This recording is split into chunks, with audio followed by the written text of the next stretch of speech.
Good evening, everybody. Hello and welcome to episode 24 of Cometh the Fall, Regicide. Hello, all of you fine folks. Idis, Zebus, Prostar, Octal, Varus.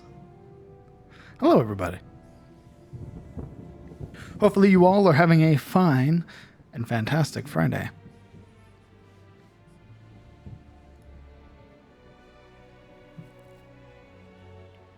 Birthday weekend for me. Managed to cram episode 1 through 4 in the last 24 hours. Nice. That means you've met Lord Samuel Hayne, ruler of Hayne Keep,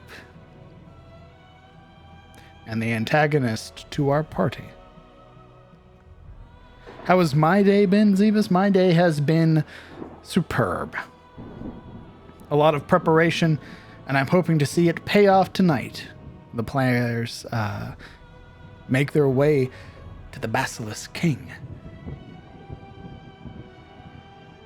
Spoilers, he's bald. It's a pretty big spoiler. Hello, Ladavian.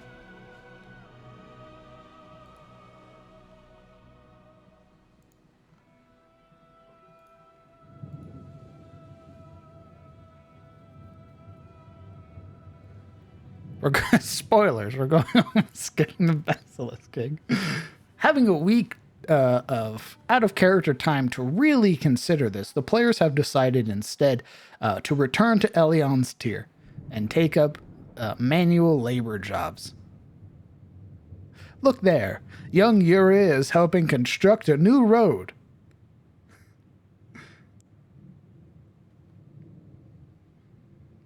Spent one day in the rain. Suddenly has way more respect for the hunters of Shademore.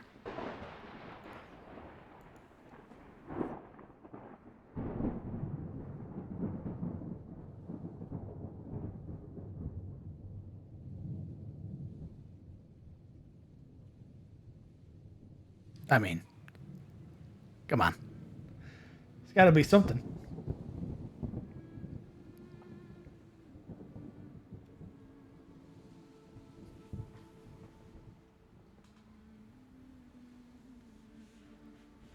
So they're fish on top of bumpkins. That's right. My prospects of today's episode is this is probably going to be it's a long time coming combat session. We haven't had combat in Cometh the Fall in a fair bit, not since the Bright Festival. So I think we'll get to explore some combat, get to really see the players come into their own. And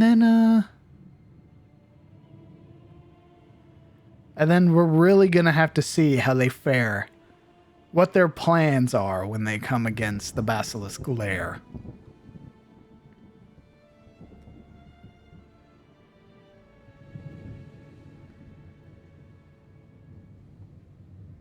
Just long enough for me to get That's right.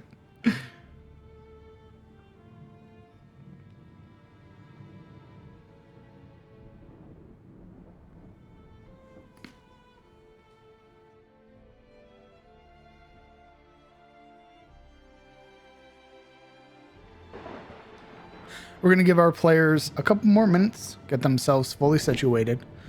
And then we're going to hop right in. Get ourselves introduced to our players, a little bit about their characters, what they're doing, and then a recount of what happened last week before we pick up right where they left off.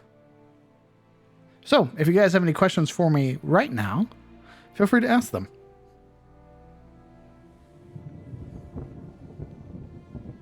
Avuria singing Respect.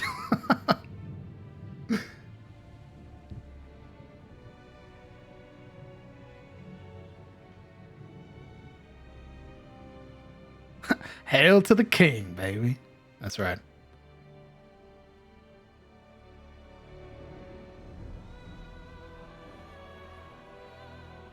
One of my favorite moments was starting up my prep, which starts with me making a new like text file and everything like that. And as I'm typing up episode 24, before my brain even has enough time to think of what should we call it, the other part of my brain was like, I already have a name. It made prep super easy.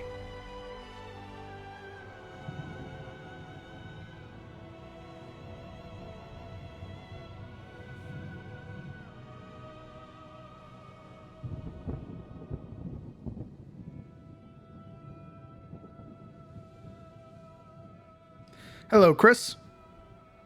Hopefully you are enjoying this fine Friday.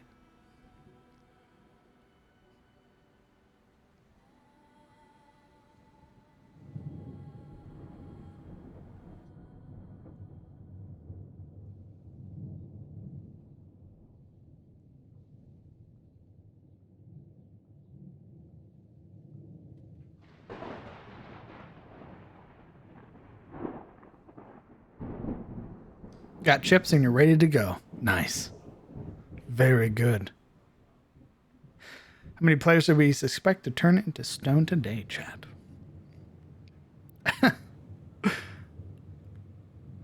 I think you guys can set up polls. So, I don't think the players will be happy with you. I don't think the players will be excited that you've created a poll weighing in on their potential death. But hey, who knows? The players are worried. I, however, have viewed this through the idea of they've killed worse shit and survived. I mean, they fought Lord Hain, who was several tiers above them. And I don't think anybody went unconscious that fight. So, they don't have a lot of faith in themselves. They did almost die to pickaxes, yes. The caveat being for that is that they were level 1 and weren't really, I could tell, not really used to being as limited. Here they have their full kit. So, we'll see.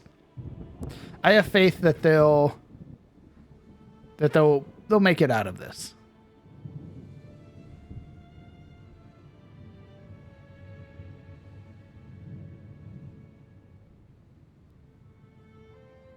Ooh. Crimson Anubis. Thank you very much for the resub for 4 months. I appreciate that. Thank you very much.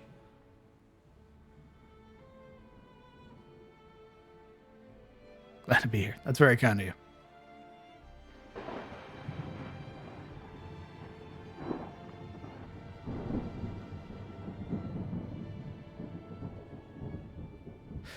Eventually we will have emotes. They are in the works. The artist has taken the commission. They are working on them. So here's to hoping. I will have to talk to people to figure out how to properly size emotes because Twitch is not very friendly in that regard. But we'll see.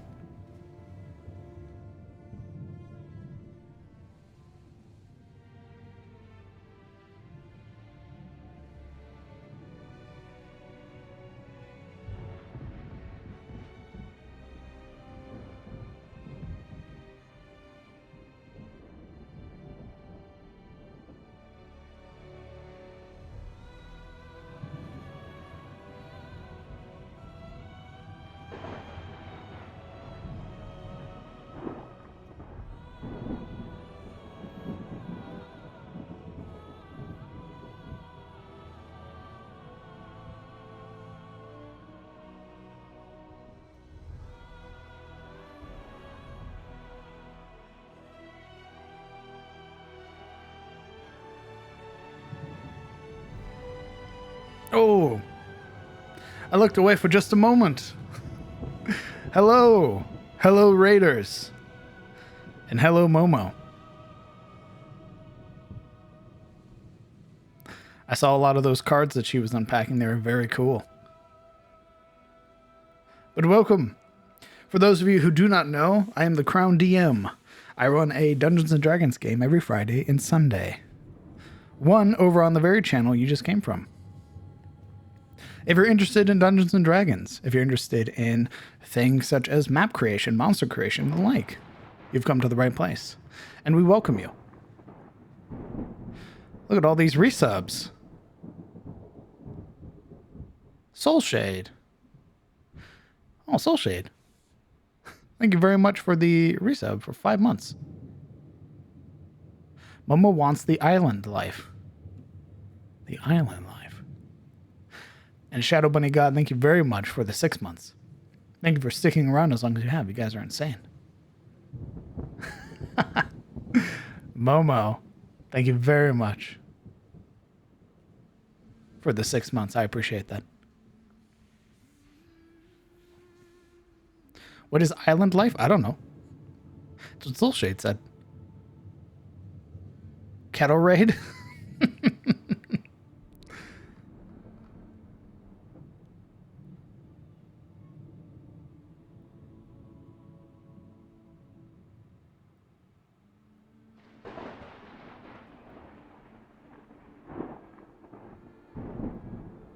Today is going to be a very exciting day. For those of you who do not know or are just tuning in for the first episode, this is episode 24 of Cometh the Fall, a flagstone campaign from level 1 to 20. The players are currently residing in the Etenmore, the Southlands of Tyros, a continent in my homebrew world. Here they've made friends with the mayor and the locals, and have been tasked by the former slayer Reynold Alvir to hunt the Basilisk King. In doing so, they will prove that they are capable and competent enough to hunt the terror of the Southlands. The party, as it stands currently, is attempting to head west. And with all of the players here, why don't we go ahead, give them a bit of a warning, and then unmute and go meet our players for tonight.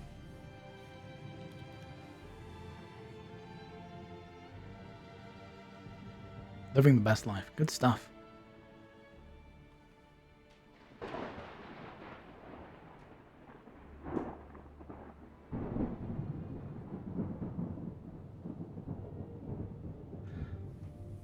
All right. Never mind. Give me just a moment. My players need a moment to get themselves situated still. So, if you guys have any questions for me about the game or anything like that, feel free to ask.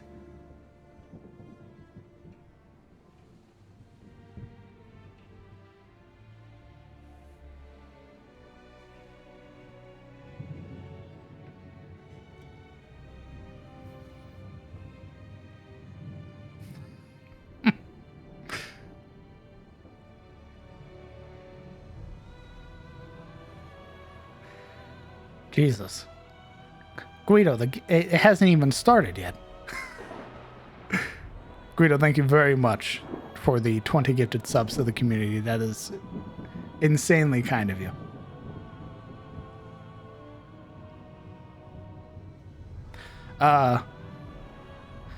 Jesus. Soulshade.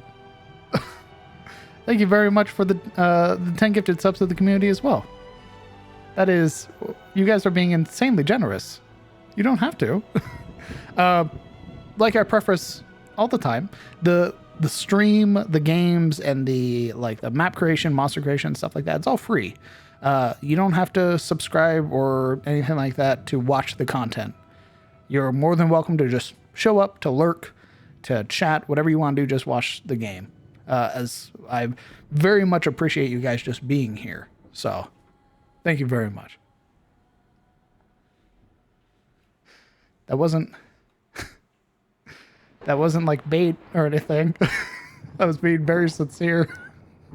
Rederisk, thank you very much for the gifted subs to the community. It's very kind of you.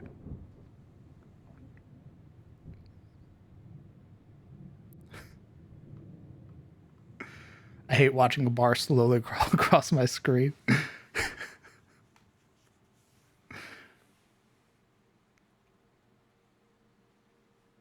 Level, indeed. Maxed out train before the game even began. You guys are insanely generous. Thank you very much. We'll put that good energy towards the players, because as it stands, the players have been feeling very down on their luck this entire week. So we'll go ahead, we'll put that good energy towards the players, and hopefully they get a little bit of that going forward.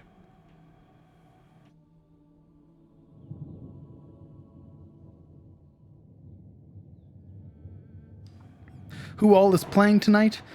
You'll be introduced to our players, Soulshade, when we hop on over, when all of our players are back. We are currently waiting on just a few to get themselves situated, and then we'll go from there. Shadow Bunny, thank you very much for a gifted sub to TKO. It's very kind of you, thank you.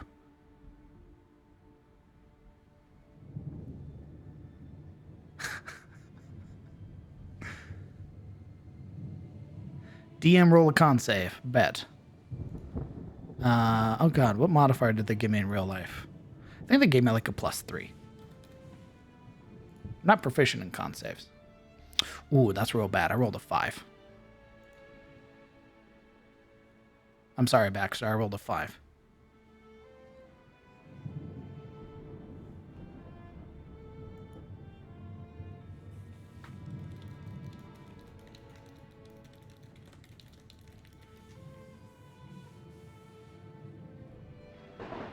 Have fun. I'll be watching from the beginning so I get the story. Dutch Glorious, that's very kind of you. I would say don't feel the need to. There are games generally run 5 to 6 hours long. That is a very lengthy endeavor to undertake. You're more than welcome to watch at any point. If you would like to watch it, they're all saved in our highlights. So that way you can get, I guess, better context to who our players are. But we do a small recap every session, and then an introduction to the players for those who are new.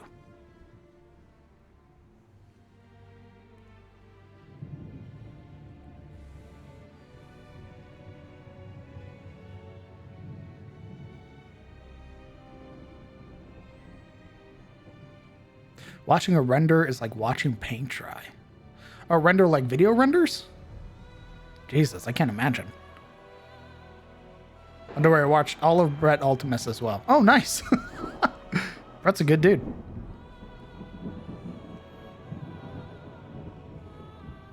Indeed. If you are so inclined or so wish, we do have a community Discord as well. If you're interested in learning more about Dungeons & Dragons or potentially any other TTRPGs, you're more than welcome to join. I know we have a couple people that are currently in the process of trying to run some games, such as Legend of the Five Rings. So, if that tickles your fancy, you're more than welcome to join. As well, we have a number of community channels where you can show off your D&D characters, any creations you've made for D&D or art, anything like that, and all that other fun stuff. Plus, everybody in here is pretty cool, not gonna lie. However, all of the players are back. Let's go ahead, let's hop over and get introduced to our players for Cometh the Fall.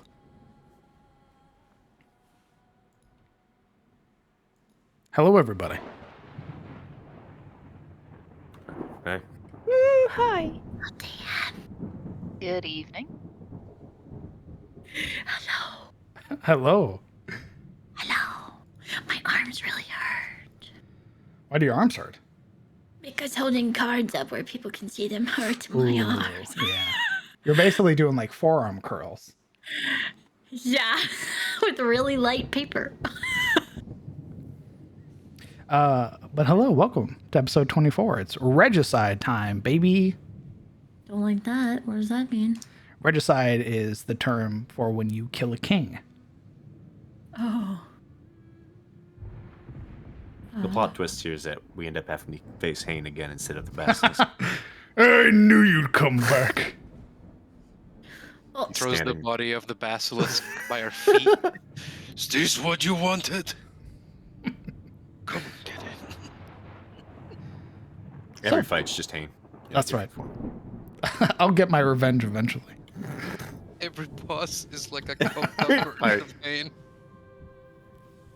I just keep playing his theme. Yep. So, why don't we jump right into it? Let's get introduced to everybody's characters. Tell me who you are, what you're playing, such as your race and class, and then tell us a little bit about your character. And if you'd be as kind, Alaric, why don't you start us off?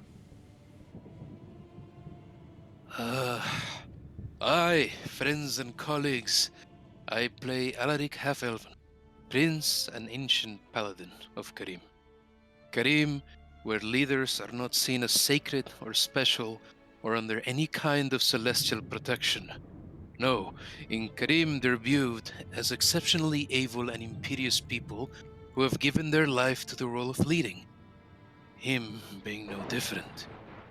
Alaric strived every day to be that person under his master, and instead he ended mourning him, mourning a lost surrogate father after losing him, his mentor. Drinking himself to near death every other day, struggling with an anger and resentment inherited by his master's struggle, futile as it was. This sojourn is fated to soon end, Alaric guesses, where it will again be time to fall for those old and self-destructive habits that took him so far before. Thank you. Kellen. I play Kellen Aldane. He is a variant human ranger, member of the Grey Watch, and it's a militant group that tends to or tries to fight back the dangers of the wilderness as they encroach upon the lands of Tyros. Being the only person in the party who more or less isn't nobly born or of some rank in society, he does his best to guide them through the wilderness and keep them as much out of trouble as much as possible. But other than that, yeah, it's pretty good. Marana. I play Marana Lamordia, level 3 Dampier Rogue, with strange powers to contact those who have passed on. Marana hails from the distant land of Vinheim, a place where mages make it their home. However, she herself hails from the province of Malgrove, a small settlement that stands as the bulwark between Vinheim, its vulnerable sorcerers, and the terrors of the Grimwald. Her family, known and renowned as monster hunters and slayers, she herself never having been on a hunt until today. Thank you. Sabine. I play Sabine Lillian Roser, female protector ASMR, paladin of devotion. Born and raised in Katarina, she was brought up through the order, learning art, dance, things of that like, and eventually became a dame of the Order of the Rose. Currently relishing in what other people feel as well as her own feelings, she's currently grappling with the fear as they're on the journey to the current target, as well as a little bit of resentment towards Alaric after their current fight. Thank you. Siluro. Hello. I play Silro. One second. Take your time. Right nose. Okay. Greetings. I am Siluriel von Ashfeld, ward of House Ashfeld, the Sworn Blades. I am a level 3 health fighter who finds beauty in every battle, and I would lay my life on the line for house and home. I endeavor to seek the truth of the hidden rot that finds itself squirming through my family, and with recent understandings, I will stop at nothing to find the truth. Thank you. And finally, Yuria. Hello, I am Yuria Zaidi, the level 3 human hexblade warlock. I come from the distant lands of Shademore, a murky place where men hunt beasts of every sort with strange weaponry unique to almost any other place. I have come to this land to seek my people's lost heritage, and instead have found myself amongst an odd pairing of companions. Here, I do more than simply seek out lost history, both of my people and myself. I struggle to survive like any common man, perhaps even less, being an escapee of Haynes Keep. Hopefully, with the mark of the Basilisk King and then the mark of the Terror of the Southlands, I can stabilize myself and my companions, and we can begin to work towards a new common goal beyond mere survival. Thank you very much. Who recounted for us last week? That was Alaric. Alaric. Please pick somebody to recount for this week. Kellen. Kellen Aldane.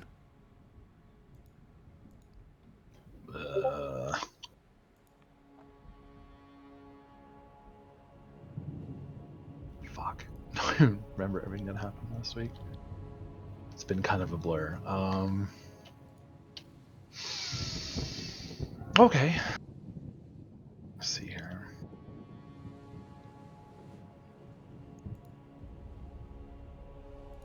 All right.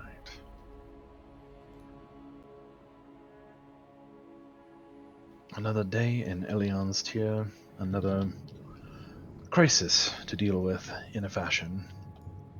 Well, after a good celebration, of course, and a good reprieve from the hardships and labors. All that said and done, and dealing with the Kingsmen, we now have a new task set before us, which begets yet another task before we can even perform that one. In order for us to get the valuable information we might need, we had to visit Reynold and get his approval, more or less, and that which he would not give until we perform a task for him. So, in doing so, he gave us the choice of 3 marks, and after presenting all of them and a, well, not lengthy discussion, rather brief actually, the opinion was made that we should go after the hardest of the 3, despite the protestations of Marana and myself. What? Be that as it may, we also know better than when to argue with those who have their heels dug into the dirt, so we do what we can. That as it may, we will do our best to deal with this. It still is a problem, and it's still an issue that needs to be solved for the Southlands, so it is good work regardless. Getting our things together, saying our goodbyes, making our plans, we endeavored to set out through the south and the west. We could have gone to the ferry area to gather more information, though from what we are told, they are not to be trusted unless we are fat with coin, of which we are clearly not, so that was a waste of time. We'd rather just set out for it outright, making camp. With only minor disturbances, with no real proof of any danger, we spent the rest of the evening there in that clearing on a hill, and continued on our way. Only for there to be what sounds like a woman's laughing. And that's where we left off. Thank you. You find yourself in a clearing. Overcast still present, with light rain. As it stands now, there is no presence of sunlight. However, around you are drifting lights. Beautiful colorations that move through the sky, changing and moving as they do, and along with it, giggling, laughter.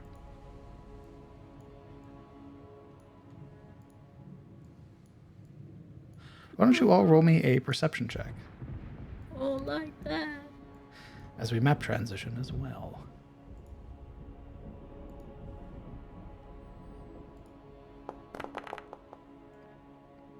Ooh. Bro, you bought my dice. What the fuck? Brother, what? Don't bump my dice, bro. I'm bumped it. I'm on You fuck! keep. Stop We'll it! keep, we'll keep You're bumping making it worse. it. Fairly high. Everybody would see the drifting lights that move, sort of beginning to encircle one another, and you would watch as they idly bounce up and down several feet. And then you would watch as one of the lights, this brilliant green, turns to look at the party. And you would watch as it slinks to the ground. And in doing so, you would watch as grass begins to move and shift. And within it, a glint of something metallic.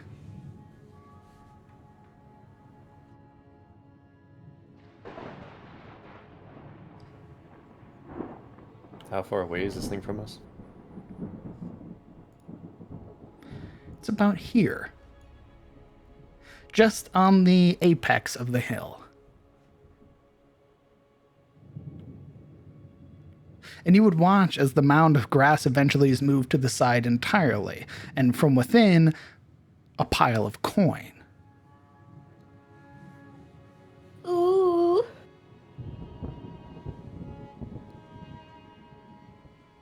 I don't suppose any of my experience as a ranger would cue me into what this might be. Ooh, let's see. Give me a moment.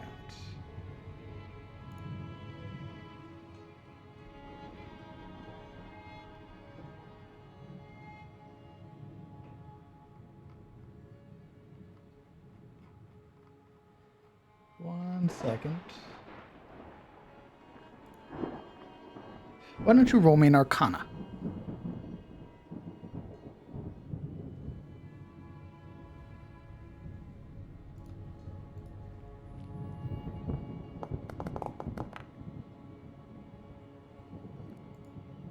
Judging by the coloration here, judging by the way that there is this, you would notice it now as well as you're walking, that the rain has all but subsided. There's still the overcast above, but this area is unnaturally bright. You would watch as there are these sort of changing and weaving lights that are working themselves together. There's a touch of the Fae here.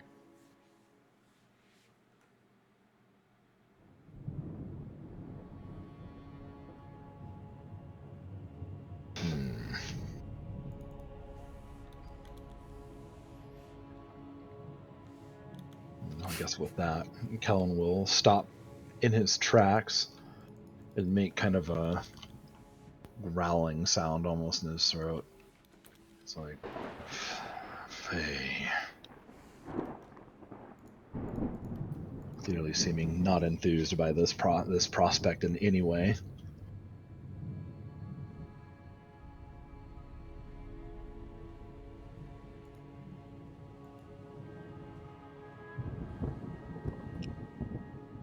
So you're saying it might be a trap or something? Well, with the Fae, it's not necessarily a trap, but it might as well be.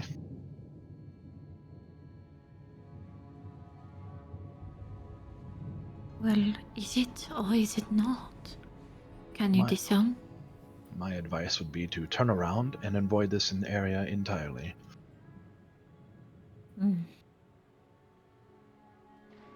With that remark, Iria actually looks around and tries to see if there's anything else noticeable besides the shimmering thing of supposed coin that's in front of us. Yeah. So, Why don't you roll me a perception check? specifically something behind us.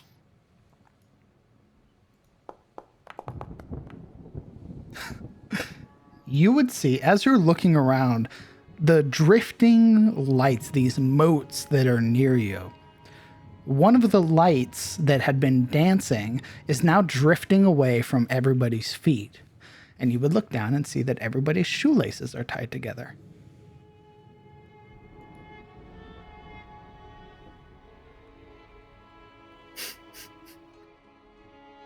What if we don't have shoelaces? What are you wearing? Leather boots You that wearing- have steel, or I guess plate covers. You don't have any laces to keep your boots tight? They're just one slip fits all? I mean, they're strapped, I guess. It's like, no, I don't have laces on my boots, actually, because I wear boots that fucking fit. Sure. I Then think- it would be any part of your excess armor or equipment. If not Yeah, your shoes, then it would be your belt is loose. The cloak tied around his knee, so he's like, fuck!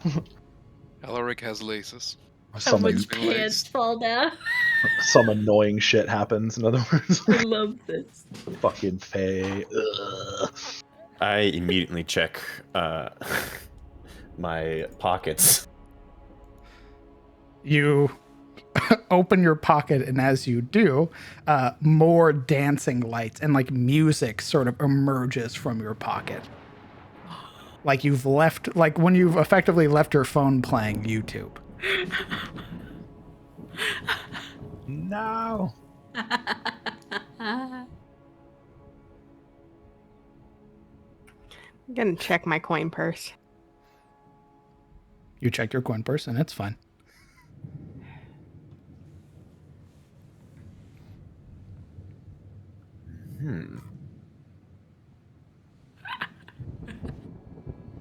Do you inform anybody else, Yuria?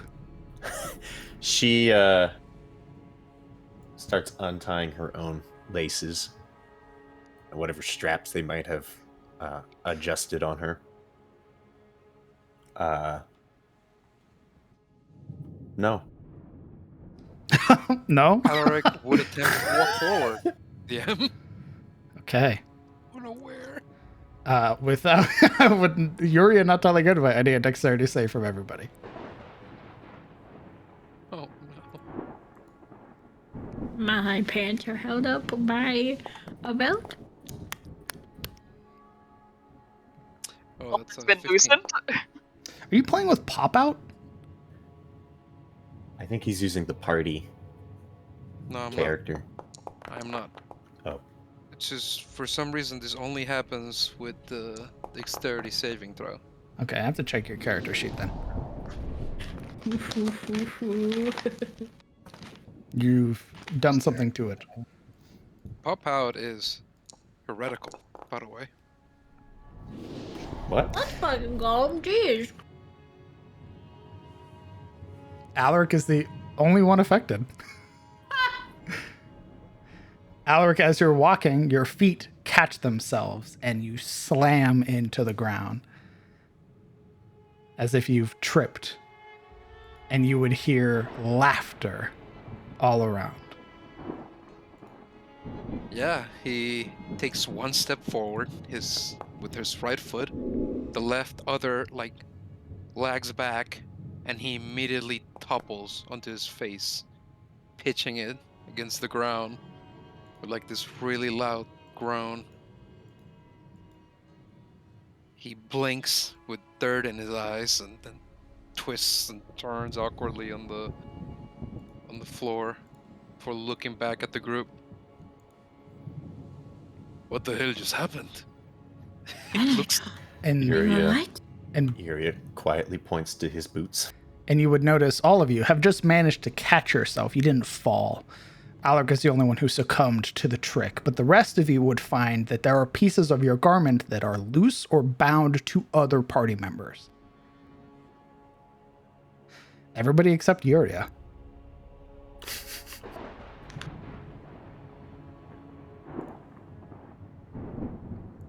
I agree with Kevin. Perhaps we should depart before they decide to escalate. I think it's a bad time to be the butt of any joke at the moment. They? Who are they? What are you talking about? Well, at first I thought this was perhaps the basilisk's doing, but she looks at all the tied armor and clothes. This doesn't seem like something a predator would do. So I don't know. Sabine would take open the travel pack that Finn made because she hadn't eaten the sweets yet. She's going to take a couple steps forward, look around, and set the bag open on the ground, wait and watch. Did she untie herself from Alaric? She would have untied herself first, yes. Alright, great. No, Roll I'd me- drag your ass behind me. Roll me a persuasion check, Sabine.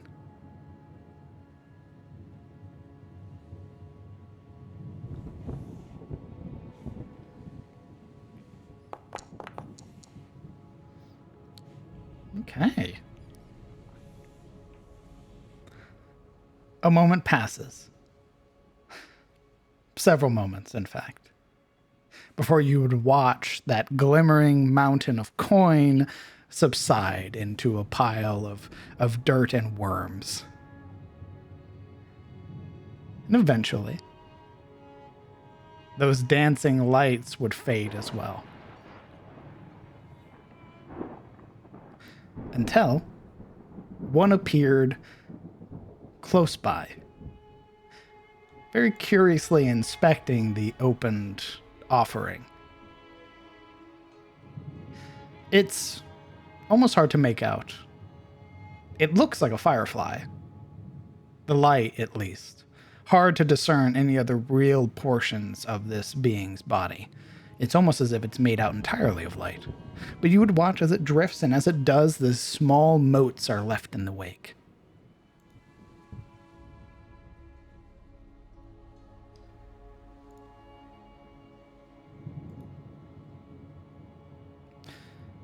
Let's see. Everybody roll me a d6. Jesus.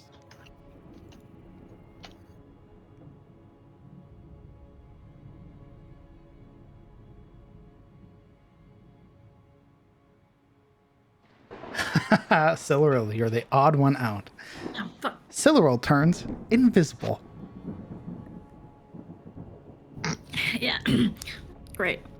Um, She's Great. like pulling Alaric up and she's patting him off as she turns invisible and just keeps patting. Oh my god. She doesn't really. Do I know I turned invisible? You probably can you see your own hands when you're invisible? I guess that would be the only real way. I like to imagine that invisibility you still see yourself. Oh yeah. Otherwise, you wouldn't be able to like operate weapons and shit like that. She's Roll just on gonna pat him that. down and keep brushing off all the dirt and stuff. And then you would hear the laughter some more. You probably have like predator. Loretta, are you? Where did you go? I'm right here. I'm behind Alaric, helping him. can I roll an Marana kind insight- of waves her hand in front of like this area. I'm gonna roll an insight to see if I can kind of read into the situation a little better. What are you attempting to discern? If this is playful or malicious. Ooh, you have no idea. You can't see the source. With Siluril invisible, Yuria is going to use her latent detect thoughts ability. Okay. 30 feet out. Mm-hmm. Focusing on no one in particular, she's using it to detect Oh, no. whatever presence is nearby. You would detect Siluril, and you would detect two other sources nearby. There is a lot of amusement. Two other sources nearby. Correct. Celeril's surface thoughts are also amusement. And I forget the word I'm trying to use. It's like care, but specifically at one person. Oh, like empathy? More of like a personal feeling. Hmm. She's just like, lots of care, but also incredibly amused. It's like they're fighting each other. It's like, stop, this isn't funny, you care for this person, But you can make it so much worse. Yeah. Be good. You would pick up like amusement and wariness. But the wariness is directed towards yourself, Kellen, and Alaric.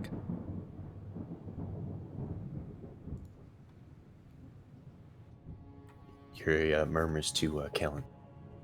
You label these creatures as fae? Well, something like that.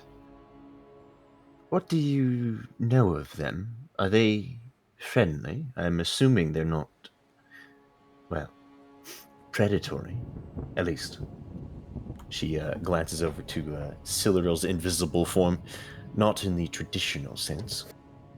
Well, with that earlier Arcana roll, what do I know of they? Ooh, a lot. They are a spectrum, which is a problem because there's no real way to discern a fae's nature. They can be very fickle, and they can be tricksters. They can be very caring, and they can be horrifically malicious. Okay. Oh, okay. Let's detect thoughts. It's a whole ass like page. Yes, this is why I had to decode detect thoughts. Bear. It's a 3-step process. Mm-hmm. Now, Kellen kind of relates that in the gist, like the short version. It's just like, it's hard to say. Kind of a bit of everything. Some good, some bad. Mostly annoying. Ooh. At the mention of annoying, that detect thoughts would sort of return, like the amusement fades. And Sabine, you would watch as your offerings vanish. Yuria telepathically talks to Kellen. They didn't like that. Oh, I'm sure. Well, annoying or not, they're still worth of respect as a force of nature of a sort, so... You should... Yeah, and we probably shouldn't bother them. Enjoy the sweets, she'd say, slightly loudly. Alaric, stop moving. You're bumping into me. She kind of pushes him. This whole time he's been trying to figure out where she is. Kind of moving his hands around awkwardly, with like slow and deliberate movements.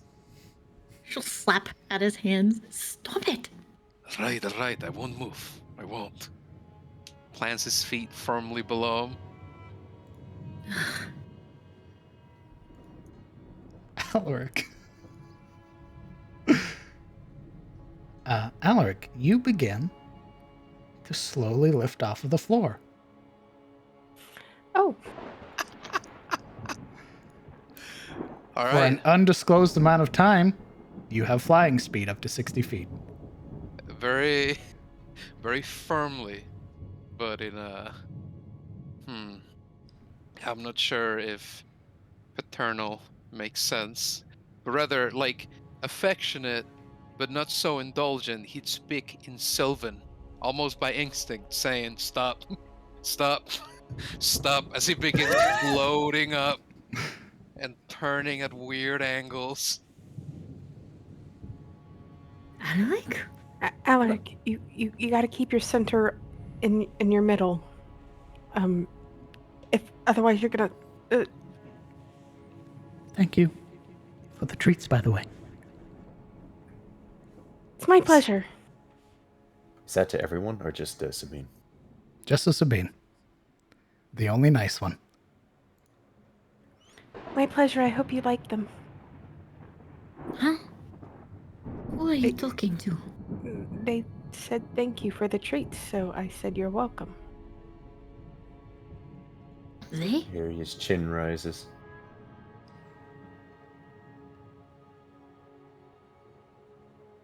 We seem to have run into at least some of the non-mean-spirited ones. That's a plus. Spirited what? Mean-spirited. Non-mean-spirited ones. Fae? Yes, fae folk, fairies, and Alec, where are you going? creatures of the She turns Feywild. around. There goes Ulrich is Alec. floating off There goes Alec. Someone might want to tie a rope around his waist. like a balloon. Please. Please. You can see him, like, his hands flailing dumbly towards the tree, trying to reach any branch or anything, but he's always slightly, like, too far. Alec, please. It's now that you would hear the giggling. It's almost all-encompassing. It's all around you. And the lights Laurel sort of giggles. bounce up and down with amusement. Please be careful with my friend. He doesn't know how to fly. Roll me a persuasion check. Teach him. I would love to see him fly. Oh dear.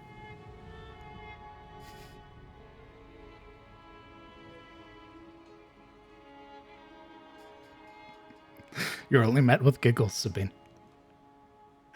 Oh.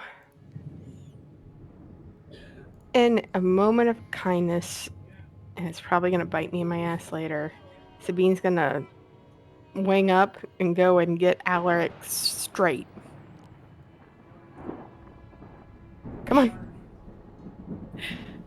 So Soul's gonna walk forward, not that everyone can see it, and prepare to catch him. As you fly up towards him, he turns invisible. Oh, shit. Oh no! Alec? Where did he go? You hear as he floats further up, like these I'm trying to listen to where he's at. sounds of, like, vertigo seeping in. Him going, oh, oh, oh! I go towards the sound. Further up the ground. Roll me a perception check. As Alaric begins to slowly drift up into the atmosphere. 22, Furious. you would be able to follow the sound. I'll wrap my arms around his waist. Don't get any ideas. What? And I'll set him straight up. You're not entirely sure what straight up is for an invisible being. I'm gonna feel for his face and hope I don't accidentally, bag tag him. There's, like, that swoosh of air as his hands and feet and legs and arms kind of flail. Hold still! I can't keep a grip. I can't hold anything. Just still. Breathe in.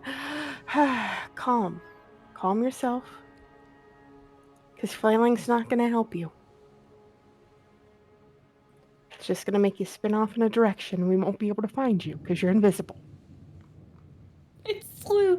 You're invisible. Alright. So I'm gonna feel for his face and then try and turn him upright from where his face is. Okay. Alright. As of right now, what I think are your feet are pointing towards the ground. Can you look and tell me yes or no? Alright, under this pivot by Sabine, would he be able to sort of rearrange himself? Your head spins for a moment, but yes. He'd, like, kind of reach out and put his whole left hand on her head to kind of let her know. Alright, take my hand. I'll try and get us back down before mine wears off. I will tell you right now, if this thing wears off and you're holding on to me, we're both going down. Are you calling me fat? Really?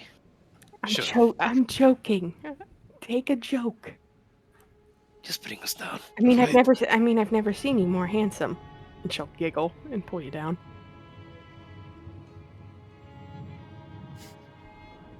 Is he weightless like this? Can he just be pulled down? With the way you're treating it, yes. Great.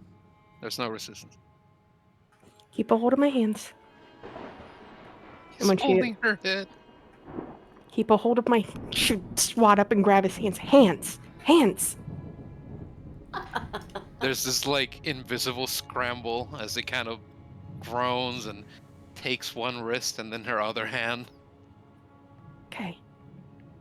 We're just gonna hold hands until you get yourself situated. Try and keep yourself straight up. That's the first step. If you don't have a good sense of where your center is, flying is hard. I don't want to learn how to fly. Put me down. I can't put you down, but I can hold you here. Just pull me by the ankle or something. I've got you by the hands. Can't you use me as an anchor and put yourself on the ground? Okay. I mean, you're literally like a foot taller than me, buddy. Alaric would let go of Sabine, and he'd attempt to swim down to the floor. Those long fish-like strokes. No, she brought you back down. She just wants you to plant your feet like on the ground. Oh, okay. Just stand, forehead. Exactly. Okay, he'd attempt to set one foot down successfully, and as he kind of brings the other foot down in a swivel, without intending to, he does a backflip, and you hear the as he rolls in the air. Little Again. tries really hard not to laugh.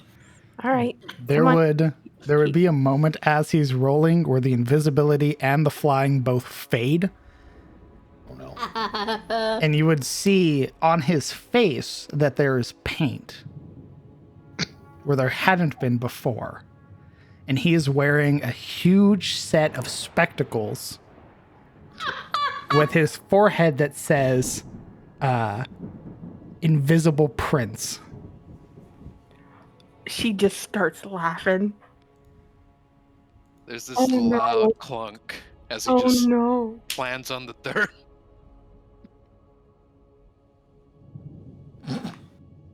Yuria licks her lips and continues to mutter to Kellen.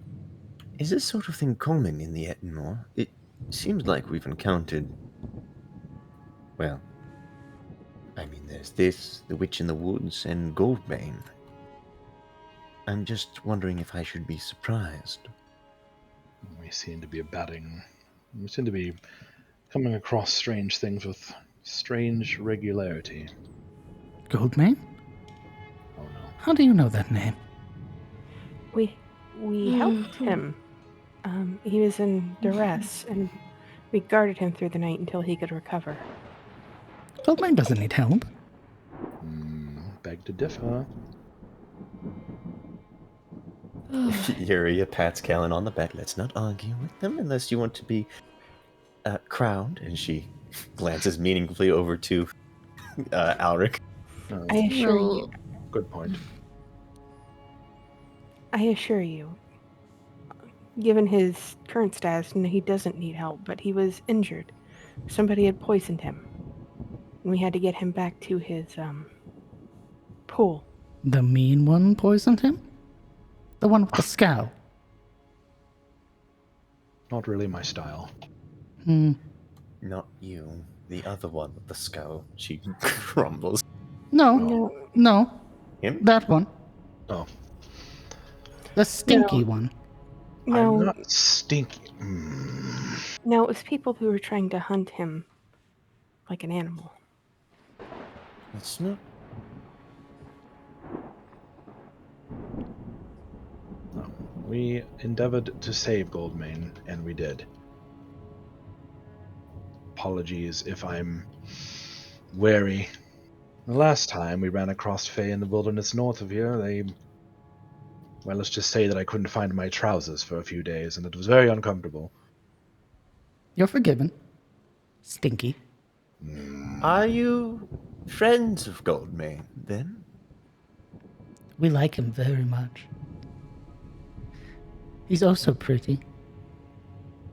He's very pretty. Can't dispute that. If you, I'd like to do an insight check on that to see if there's any, like, undertones. All right. What they mean by like. Like to eat him, maybe? Okay. He Never also mind, I has the take that. tendencies to peep. She pulls the tear out of her shirt, looking at it intently. Helen A just pulls it. tear. Peeping? What? Okay, well. How did you get a tear? He gave it to me. To spy. She narrows her eyes at it. A tear from Goldmane. You have been taking that off in the bath, haven't you? Why? No reason. Stinky. Can we see it? As long Please? as you don't take it, you must promise me you will not take it or make it go away. Fine. We promise. It was a gift to me. You may look at it so. Silveril, you are no longer invisible. Pog. You would see, however, you're surrounded by small floating sprites in the lake. You would see a number of pixies dressed in these small gowns made of leaves and flower petals, with dust that sort of drifts off of their butterfly-like wings. And then you would see a number of sprites that are beside them, and they're clad in like armor made out of like acorns and bark. And they look very knightly, even though they are not knights.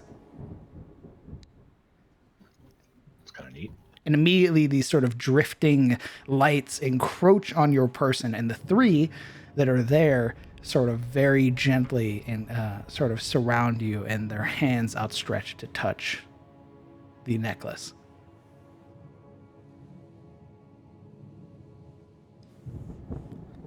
Oh, you really are friends.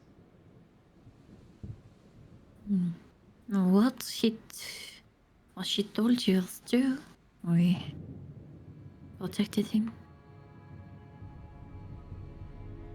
So you must be really strong. Silveril's cheeks blush. Because only the There are strongest. Good. There are many among us who are strong. And many that are stinky. I know you're not speaking of me. No, I'm talking about the stinky one.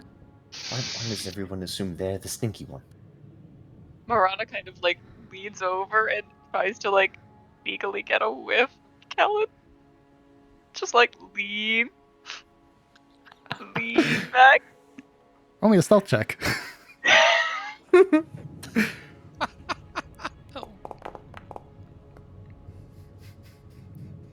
Ooh, caught sniffing. I mean, Ooh, it's better been than his sleeping on passive. It's better than his passive perception. I'm not going Damn. to catch this wee lass leaning into my personal space. Afraid not. She beat your passive perception by 2. Damn it. just kind of leans over. I don't think he stinks, though. Unless He's they been made him... sleeping in the dirt though. Even so. He's earthy. Yeah. Ah, that's a nice way of saying that. No, Listen, don't make it worse than it is. Okay. All right. Thanks. So where are you guys going? Like, are you guys like going to like go kill more monsters, like the people that hurt Goldman? Because if so, can we like come with you? I very much wanted to do something to the ones who hurt him. She glances at the rest of them. Just It's an option. just shrugs. So why didn't you? I mean, like They you're were- like super strong. It was a misunderstanding more than anything. No, we're apparently going to go kill a basilisk. So, not sure if that's in your wheelhouse. Hey, is the stinky one asking us if we kill monsters? He has a way with words, you see. No, basilisks are super scary. Like super scary. So no. This one's the scariest of them all. I should have guessed.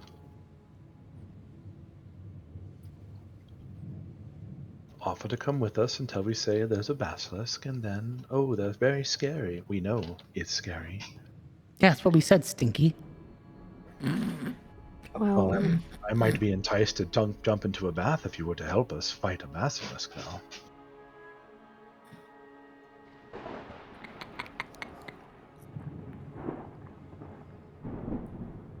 we're going to deal with the rather mean basilisk over yonder.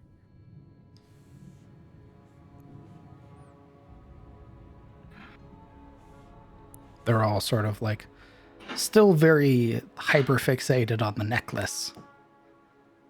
But like they're all sort of nodding in agreement to your statement. Very Yeah, that's like cool. half paying attention, really. Yeah, cool, bro. Say it again. So,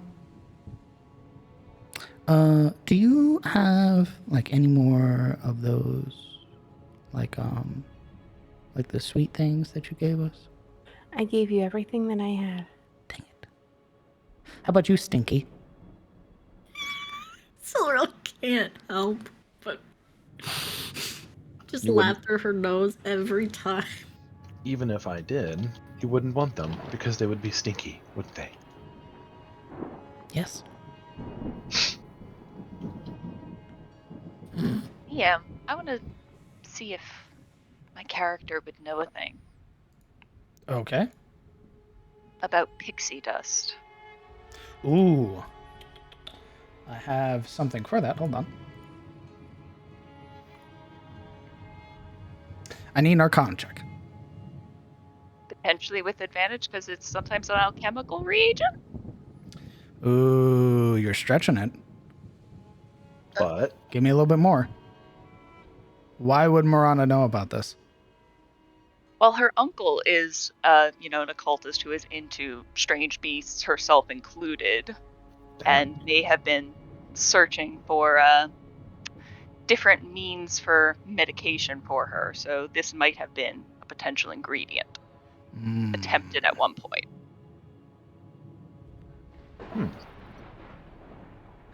I won't give you advantage, but I will lower the DC. All right, Arcana. You said yes. Correct.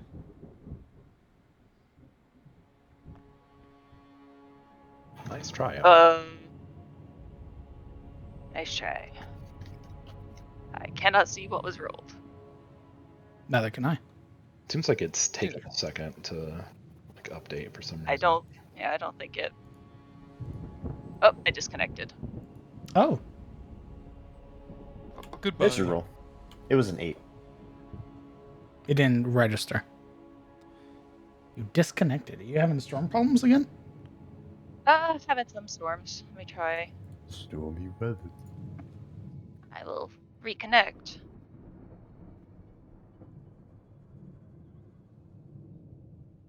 It's weird. You're weird. Well, if it loads in the meantime. Well, that didn't go through, so I guess re-roll or what?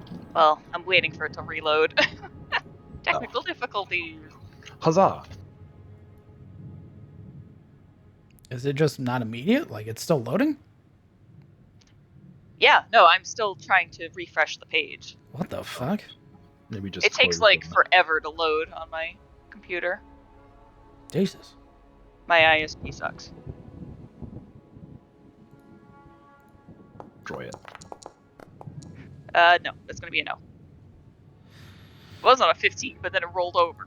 What were you attempting to discern? Its properties or how to gather it?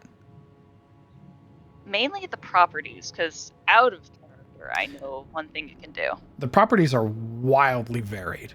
There is no guarantee that it does the same thing twice. Oh. It's kind of spoopy. As you would have probably found out when it was administered to you. I'm sorry, you're gonna have to repeat the whole thing. I didn't hear any of that. Okay. You would know, rather, that the effects of it are never the same thing twice. They wildly vary on each use, which you would know when it was administered to you. Both applications, if any, would never have resulted in the same effect. Understood.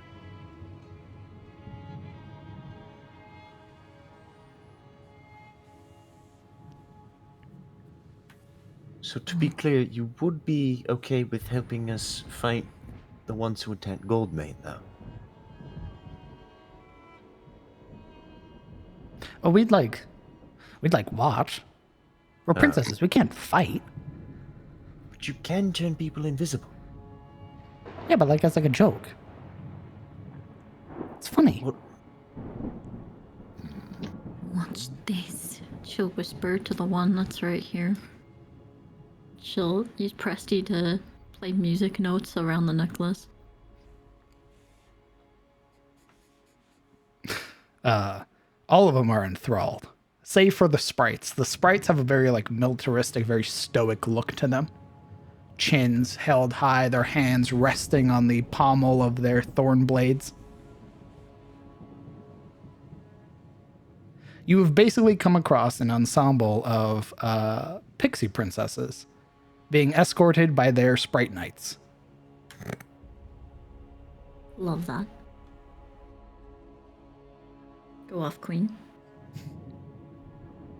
Now you said I only sensed 2 presences when they were invisible.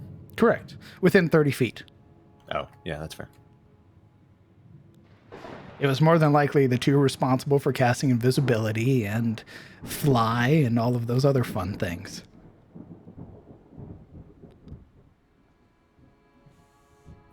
She looks to Kellen. You know, hunting them would be a lot easier than hunting a basilisk or the Terror. You know that we've already agreed to hunt the basilisk, and he waves the marked hand at her. Sort of contractually obligated at this point. It's really more of a test, though. Well, you can explain that to Reynold. I'm sure I he'll will. be willing to listen very keenly. After beating you about the head and shoulders with his axe, however. Admittedly, I would rather try to explain that to Reyna than try to kill the Terror.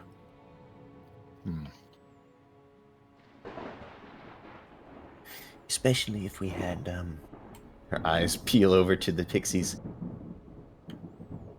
some assistance with their dispatch. No, they only said that they would watch. They didn't actually say they would help. I think we could convince them that it was funny until it wasn't. Therein lies the problem. Well, by that time, we would hopefully have the deed done with, and we can continue on with our lives. The deed?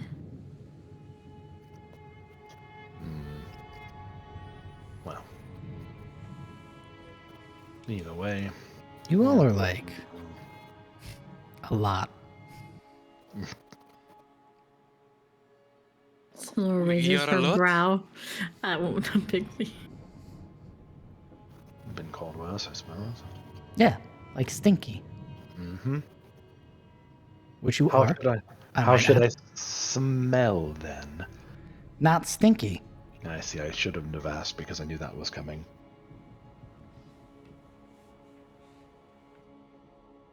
Well, as the stinky one, I don't suppose you, wise and cultured beings of the Fae, might have any advice for us on dealing with a basilisk.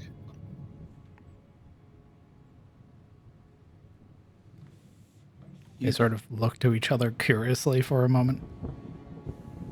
A very- For context, a very particular basilisk. One with multiple sets of eyes, And a mean streak. who rules over his fellows like a tyrant or a king. You wouldn't have to know anything of a creature like that, would you? Yeah. Super scary. We don't go over there. Understood. But would you like to go over there at some point? If you kill it, yeah. Well, it is our intention. Perhaps, if you had any information, it would help us dispatch the creature. Oh, I have some. I can't wait. Don't look at its eyes. There's a slow nod. Yes, very good. I'll keep. Ooh. No dear. And don't let it turn you to stone. I think that's why you don't look at its eyes. Ooh. But I'll Ooh, keep that in mind. No, by all means, keep going. don't let it bite you. Ah, Don't let it bite you because it hurts, or Yeah, duh. of course. And Very helpful. it's stinky like that one. What kind of stink, though? Real nasty. I don't smell bad. Like fish? Ooh, no. Imagine, Lord. imagine if Stinky One didn't bathe for like a year. Oh, And it's like dripping off of him and stuff. So what you're saying is I'm not actually that stinky at all. You are. That's not what you just said. I think they're saying you're several days away from smelling like a corpse. She's got it. She nods sagely.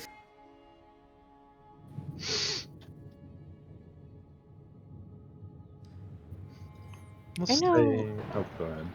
Some of the tricks you've been playing were really funny. Do you have any that can make something not be able to see, out of curiosity? Oh.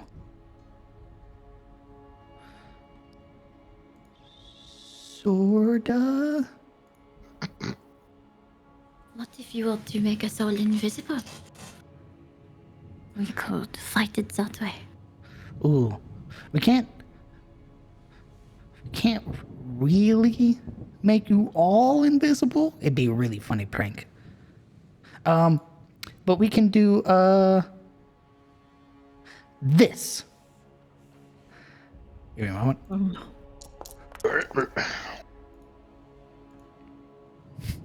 Oh no. Oh no. Oh no. Oh no. Fireball. Yeah. Meteor swarm. Ah! Starting with I need a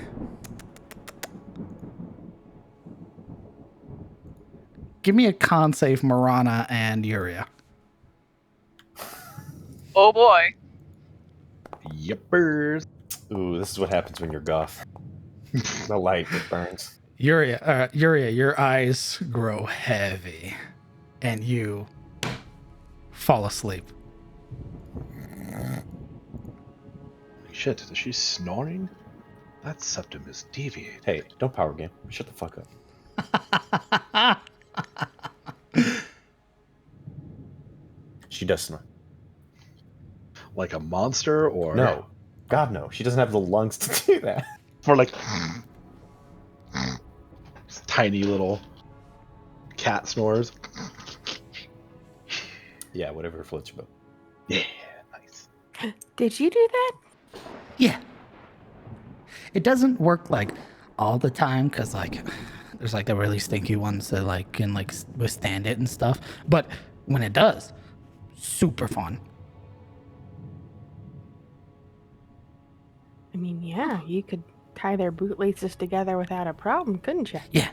And loosen their belts and draw on their faces.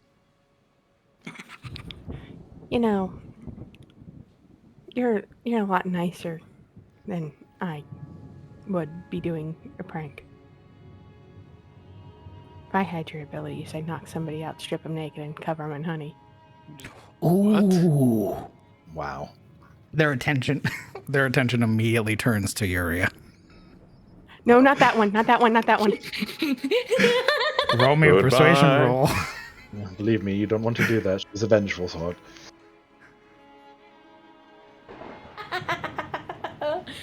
Cyril's eyes grow wide. Oh shit.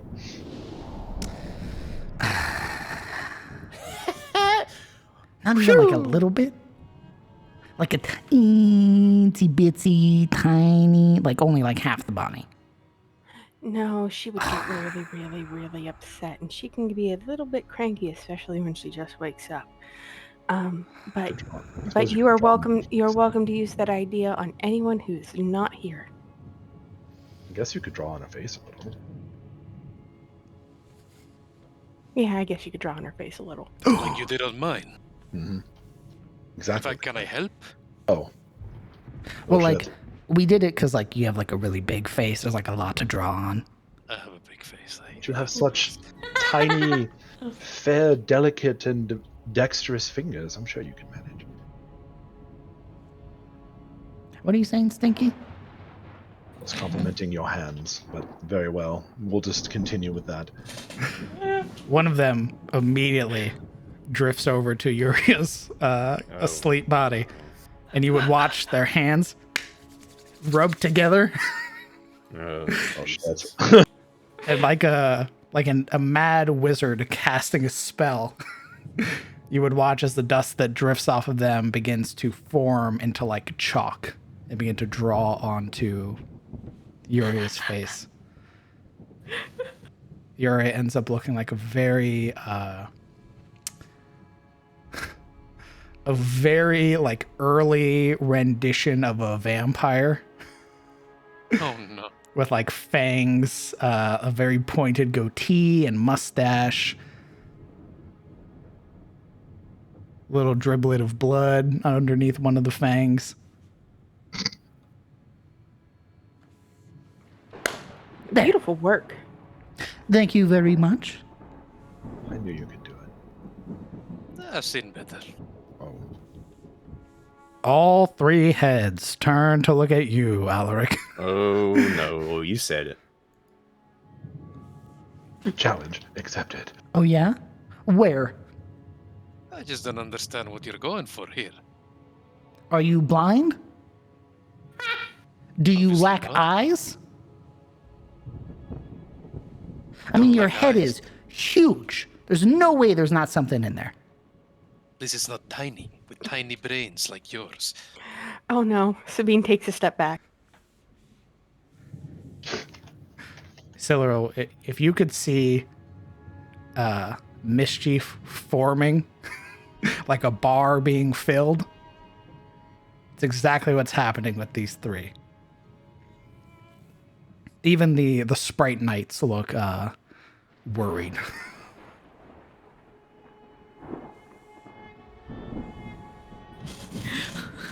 Oh yeah? You think our brains are small? Well, how about this? You are shrunk. Just get nuked from orbit. You are hit with 3 hits of small or large or reduce. How tiny is he? He's about a foot tall. Oh my god. Can Crush his him. voice be reduced as well? If you so wished. In a, what are you doing? What's this? Oh my, he's so tiny. He's about the size of a little doll. You could pick him up and hug him, Sabine. Morana is like sweating, trying not to laugh. Make me big again. Make me big again. Alaric, having left behind his hammer, starts The world will ranting off. double over. You would see all the pixies high-fiving each other. Nice! Frat bro! Being so close to the ground, he takes handfuls of like dirt clumps and starts throwing it at them.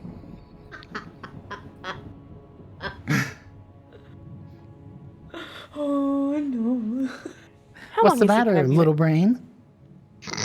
How long is he going to be like that out of curiosity? For as long as we want. Oh, Big brain, big brain. so you mean you could keep him that way forever?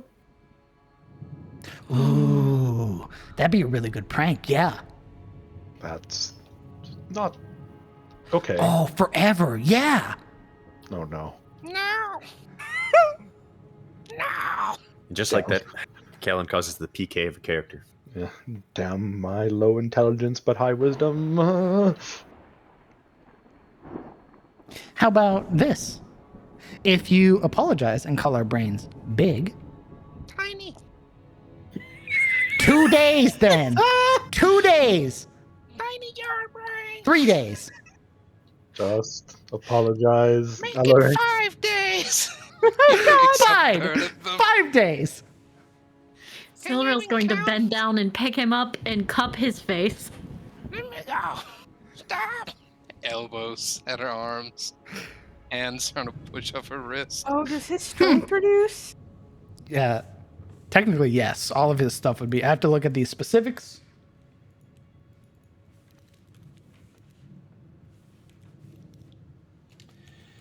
Enlarge, reduce.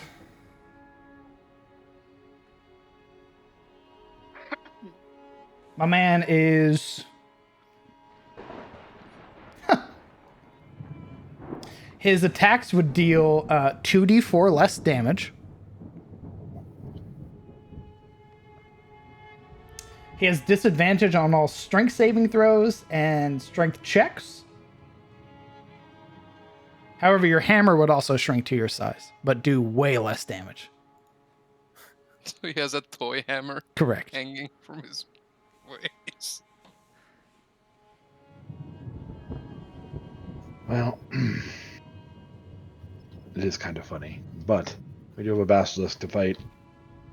We'll probably need you at full size, so why don't you just, apologize and tell them the brains are huge.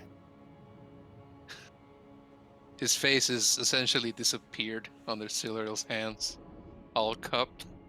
And he has to struggle, trying to resurface from out of water to get his mouth out from her palm. She will press a finger to his mouth. Alec? Be nice to them, hmm?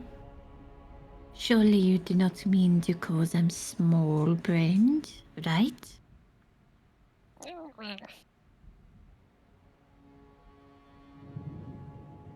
She narrows her eyes at him. His really tiny eyes are averting from her face to the fairies, to the sprites, to the fairies again.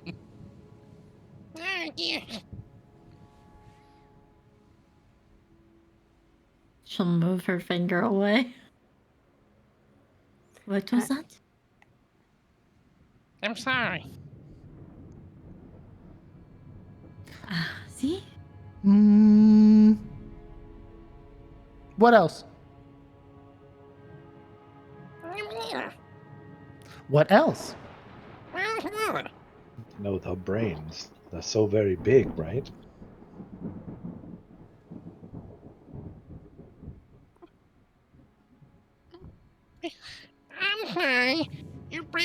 are the size of a thimble. The size of a temple or a thimble? A thimble. Oh no. Shit. Well, He is accurate, at least. In their actual physiological size, that would be much larger than your head currently. Dr. Ulrich, a liar. guess if it Flex was- him. I guess a thimble for him would be rather large. So.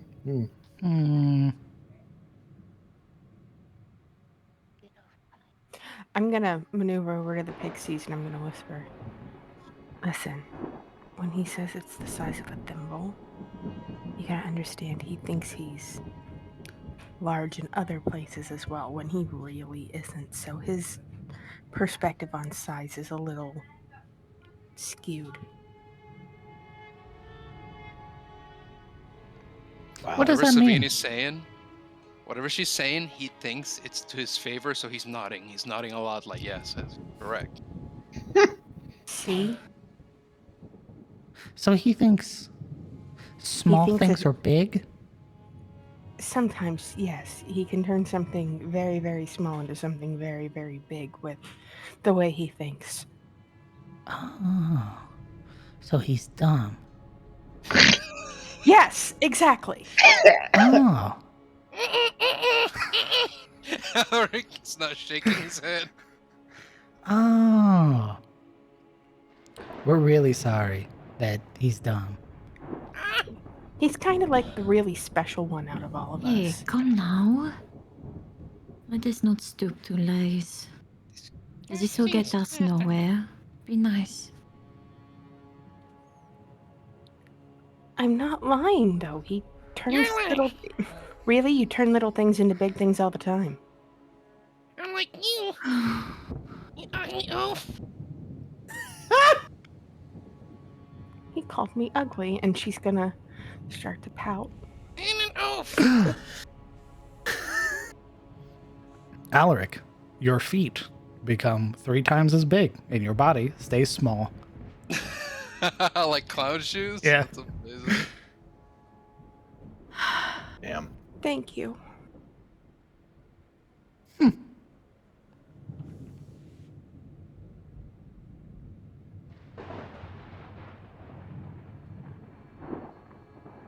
I'm going to get Yuria.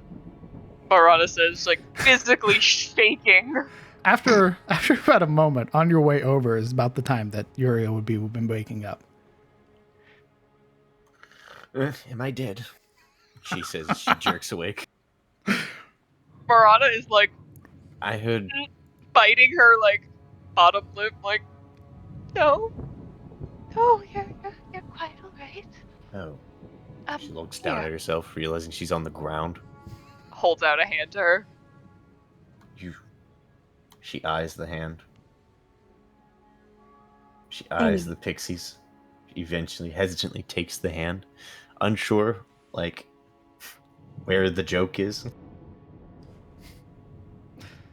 I heard I can do this, and then everything went dark, so I had assumed I died.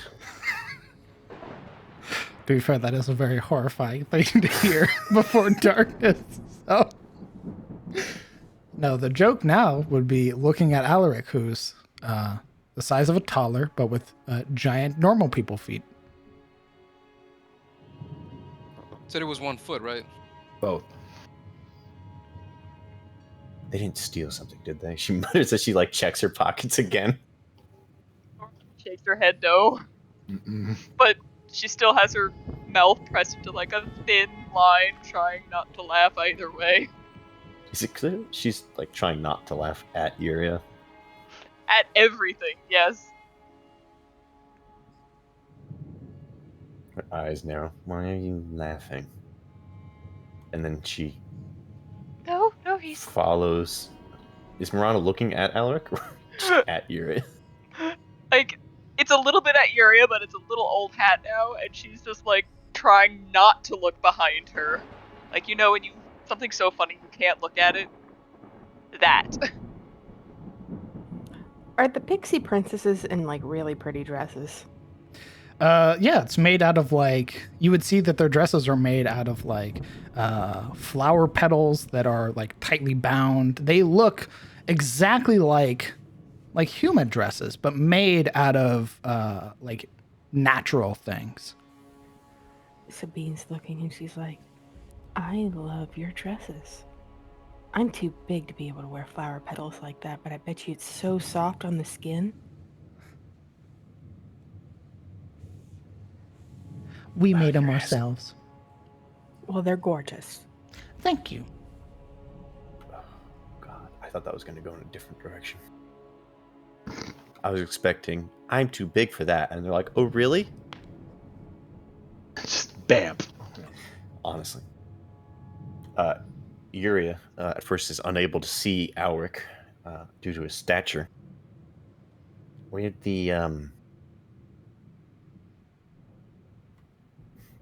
the prince go? Oh, the dumb one? Kind of points behind her, not even looking. Cannot look. Alaric is helplessly twisting and turning and going in Siluriel's hands. What is that noise? It sounds like a dying gnat. He called our brain small, so we made him small. Oh. Mm-hmm. Her eyes widen. Oh. Mm-hmm. For how long? For 5 days. I get 12. 12 days. Okay. See Yuria's lips purse. Well, I guess that calls off the hunt then. Guess it does. Now that it's 12 days. Well, if someone was to offer up a suitable apology. She looks dubiously to Marana. Anyone? She shakes her head, unfortunately. Slow nod of understanding. Seeing as most of you have been nice, you can come with us to dinner.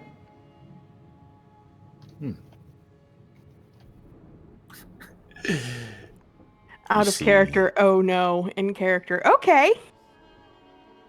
You see, after going through what was at first a near-death experience, and then turns out only to have been a catnap, see, like, you can see age gain on Yuri's face. The wrinkles start to form in concern as soon as they mention dinner. We would hate to be a bother, she passively objects. Oh, no bother. It would be made just for you. I mean, you guys are traveling with somebody who's holding one of Olwen's tears. How could we not? I'll get you tears. Are you sure you would have dinner Going with to that? flick him again. Oh god, he gets flicked by this giant. Fucking concussion. Yeah. I said most. He'll have to eat with the pets. No. Alaric, shut up. For once, please. He's got this ruddy and really childish look of upsetness as he crosses his arms and tucks in his chin. She'll head pat him.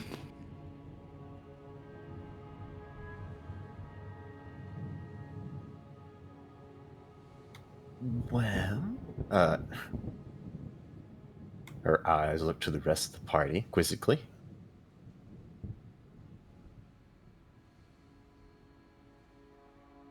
What do we think about dinner? What was explained while I went horizontal? Not much. I don't know. It would be rude to refuse. It might give us time to get Alaric back to his normal size. You think dinner's gonna take 12 days? Oh, I hope not.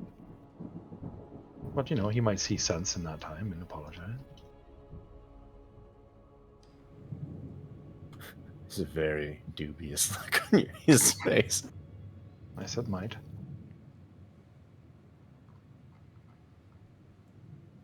Though the longer we wait, the more the basilisk might be doing more harm. Yeah, What but time of day who cares is it about now? that? There's food. What time of day is it again? Looking up at the sky, it's overcast, baby. You have no notion of the time of day whatsoever? You ain't got no watch any, brother. You know that you've woken up several hours ago. At the mention of who cares, Yuri's like eyebrows go up, and there's this sort of like, oh yeah, good point. Well, I suppose it would be unwise to fight a mighty foe on an empty stomach, so And we'll give you a bath. oh, lovely.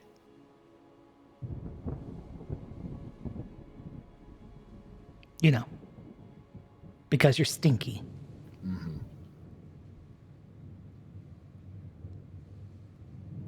Now, DM, is there anything that our characters would know about this or roll to know about this?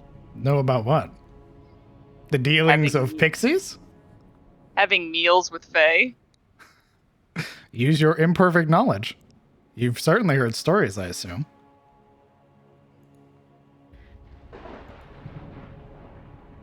I think Marana knows there's something up with fairy food, but the stories vary wildly. Well, these are pixies, not fairies. Well, for her, tomato, Sure. in terms of Fae creatures with wings. Fair. What say you, Alaric?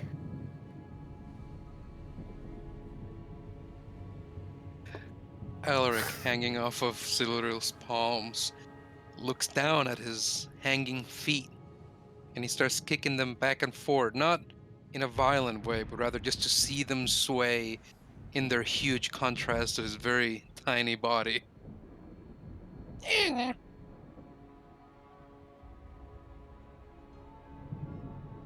He shrugs. Tiny little pixie Alaric shrugged.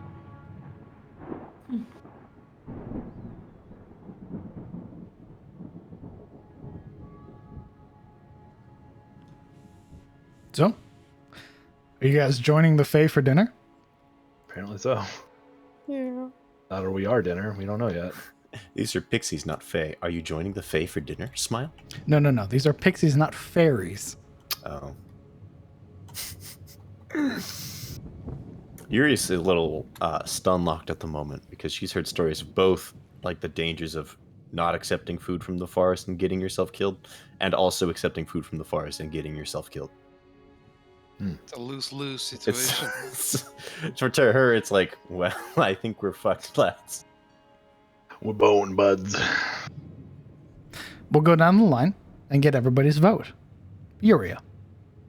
Yay or nay? Well, shit. At least we'll die with a full stomach. Yay. Silver. That's full stomach. Silver will go. Sabine.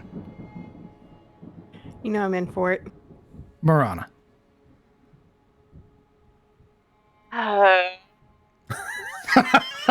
Yeah? What's the Just matter? leaning to no, but she's going to follow her friends to make sure nothing terrible happens. What's that? You're not hungry? Why is that? Kellen. Why not? I'm getting a bath. Alaric.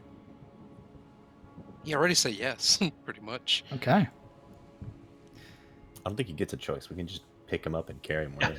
What's he Like gonna do? Walk home? Perfect. Like a purse. Consider I'll monkey. ask them. Does Then Alaric fit in the bag of holding? you'll join us for dinner, and you'll get to meet our mom, and then we'll send you on your way.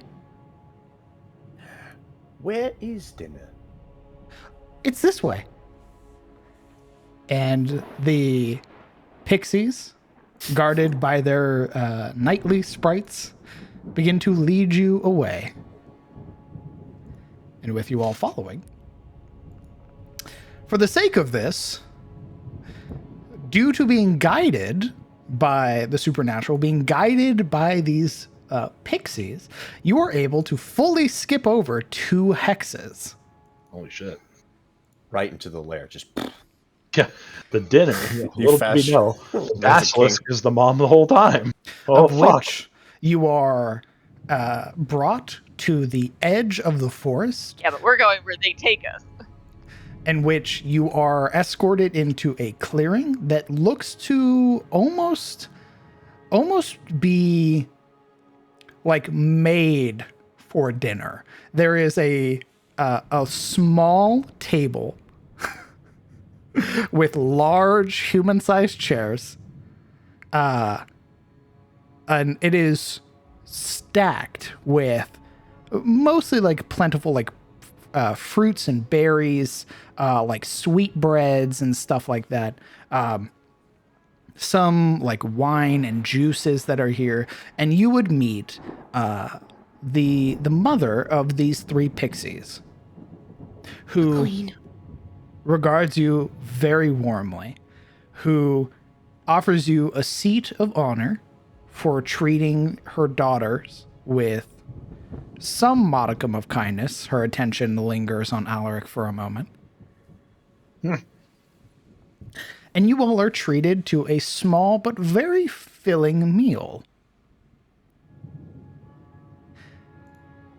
I want everybody to roll me a d20. There it is.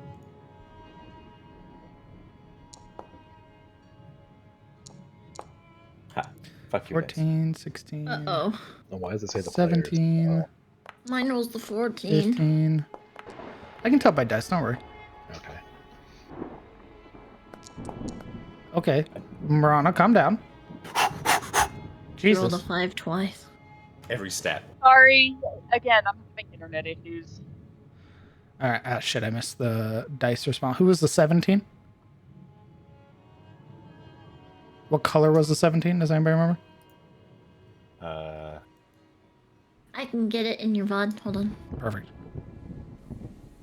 Damn it. It like they all got knocked over by Marana, so I lost my place. Dang it. Sorry. Again, everything paused, and then I was like, enter. Why is it not going? Isn't there like a command in Foundry that you can tell it what you want to roll as? Like /act or something? Or maybe I'm thinking of a different system. I'm gonna slap you guys down here so that way you guys stop. If you just Epic. if you look, like if you stop like selecting the token, it'll roll you as your character. So just stop selecting it. Okay, let's get rid of these. We're gonna do it again. Uh-huh. By the way, the mine was a 14. Here, I'll just screenshot it. Perfect. I think I roll a 10, right? I had an 8. I got a 16 on that one.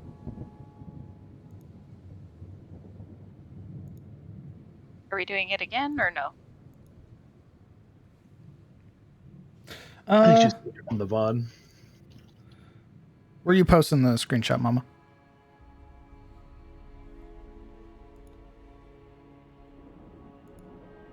I just took it. I had to get it paused on the right spot.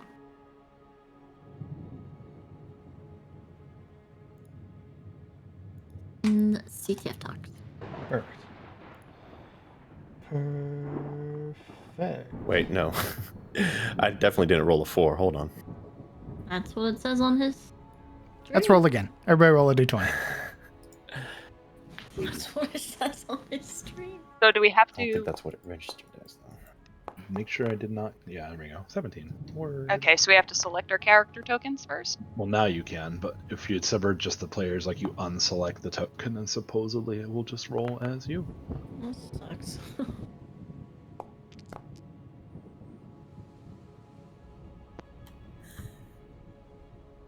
Okay. Siluriel.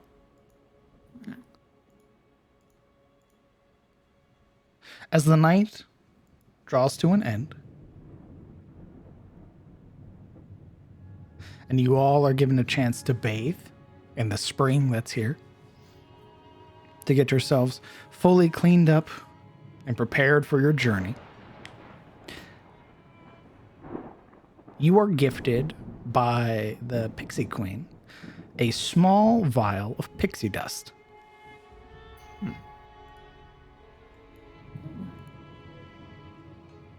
How is it gifted? Is there any kind of like clasps on the top or anything? It is incredibly tiny. It is effectively almost like a thimble with a small stopper on the top. Does the stopper have an eyelet? A what? An eyelet? What's that? It's like a metal or fabric or whatever. It's like a hoop that attaches to the top of something. Ooh, no. You would be told that should ever you wish to pull a prank, or if you ever need help in the future with any attempts at using enchantment magic, you can use pixie dust. Interesting. It is a D100 roll when you use it, and you have to declare that you are using it on another creature or yourself. Or an item if you're enchanting it. No, it can be used in lieu of a spell component for enchantment magic. Ah, like the enchantment skull. Got it. Correct. Interesting. Silveril will be very surprised and ask if there is a way she could fasten it next to this, and she'll take out the tier. Is there a way I could hang this next to this?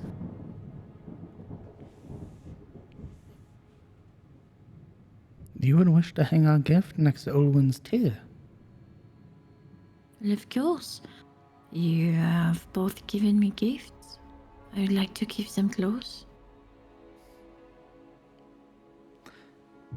Very well. I will have one of our knights grab something for you. Thank you. And she'll hang it from her necklace. Safe travels, you six. I wish you the best of luck where you're going. It's incredibly dangerous.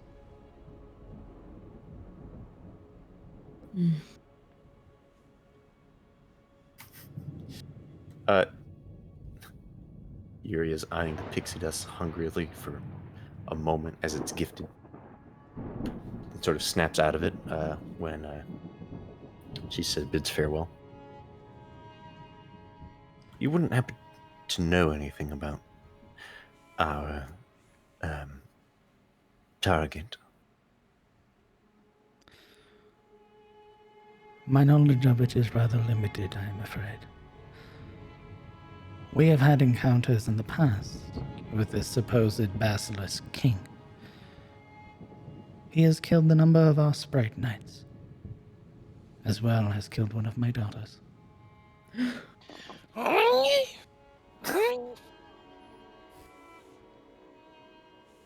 Alaric takes his very tiny fork and thrusts it up in the air with vengeance. As such, I have decreed that my daughters and my subjects will remain away from that section of the forest. My apologies that I do not have more. But you know exactly which section of the forest it's in.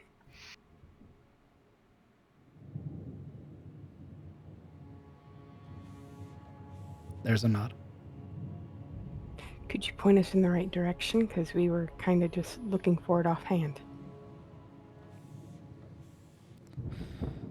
I'm afraid you'll still be, even if I point you in the right way.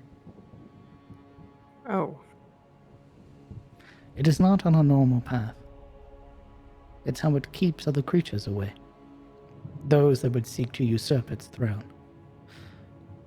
But those that make its way there find it very difficult to get away. Through a winding path, you'll find where the river ends. Follow it up into the mountains. There you'll be met with a clearing. We dare not go any further than that, I'm afraid.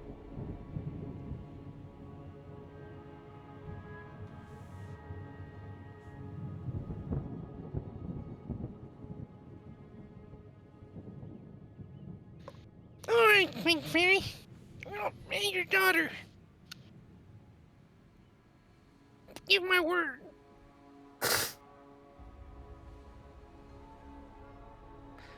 That is incredibly kind of you, Prince. He's nodding fervently. He's trying to seem angry and appalled at the news, but instead his face looks like one big red button. When you awake in the morning, you will find that this trick my dear daughter has put on you will fade. It's fine. I'll take it personal. I am glad to hear it. I hope that we cross paths again in the future. It is not often that I have met mortals with kind hearts. Urius presses a snort. I'm afraid I owe your daughters an apology. I was apprehensive at first, and, well, my previous encounters with Fae kind have been unpleasant. You have every reason to be worried. Concerned, even. I do not hold it against you.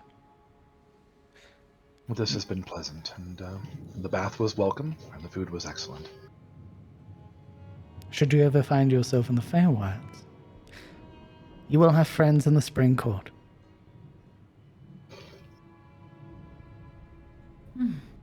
Safe travels. Thank you. Alaric gives a farewell in Sylvan, but his voice is very tiny. Still. And she replies and so on. A very warm goodbye. What was the name of the court? The Spring Court. Thank you. Should you ever find yourselves in the Feywilds, you will have friends in the Spring Court.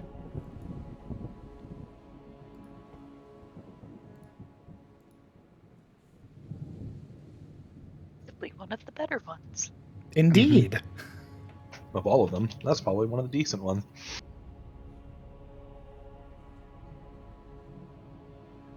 So, you all are allowed to rest tonight under the protection of the Fae. As such, you do not need watches, unless you would wish to take one regardless. And as such, have been able to skip what is effectively 2 or 3 hexes worth of travel. It's like a day and a half, isn't it? It's about a day and a half, yeah. Worth. No, yeah, I should do that one long rest. Go ahead and mark yourselves with a long rest. Alaric, in the middle of your sleep, you are restored to your natural form. Thank God. From a tiny mouse on a bed to a giant overflowing the bed. Doing that tiny voice was killing my throat, by the way. I am not equipped to sound like that. Celery, you will find the pixie dust on your character sheet. Sick. Just also imagining a situation where Alaric like tucks under someone's arm and then becomes big in the middle of the night. Just Jesus.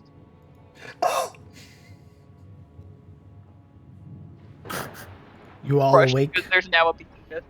You all awake in the morning with the protection of the Fae fading, and as such, the overcast that's there and the slight rain that falls into the clearing. You awake on a new day, restored, revitalized, and still on the hunt. Having pushed Siluriel off of the hammock in his sleep because he grew up. Became a man overnight, elbowed her. Coming of age.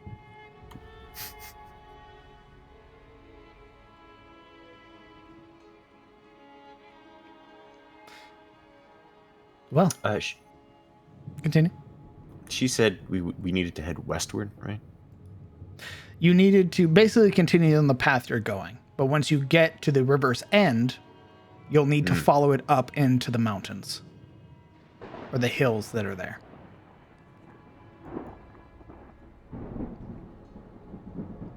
So roughly, these 3 hexes here is a general area.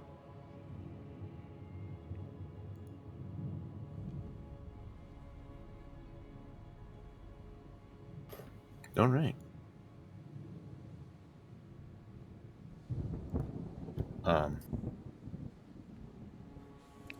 I'm assuming we begin our march towards that direction.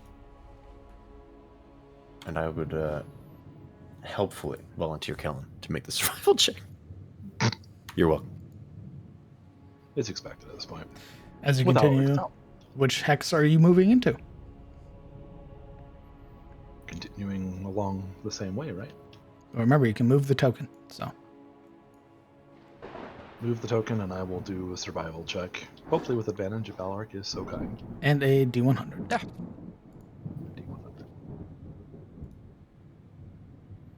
Let's see, where's my... Oh, that was a wrong thing. Survival.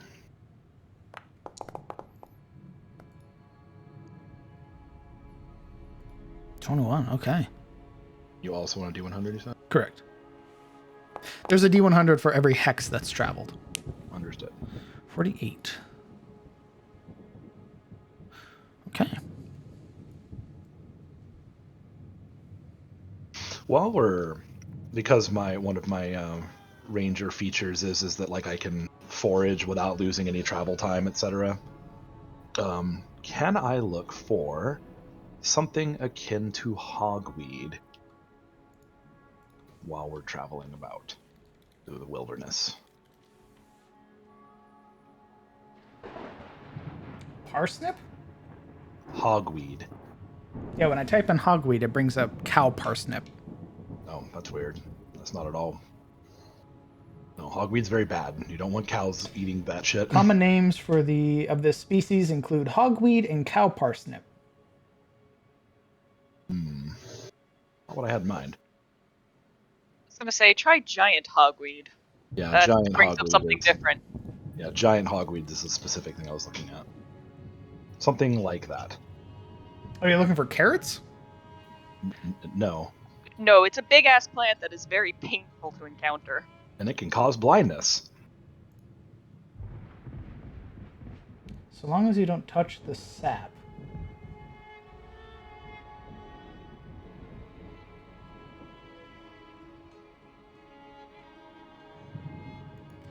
I.e., you'd have to use like gloves and or a cloth to gather and hold it. Where's it even found? You can find it in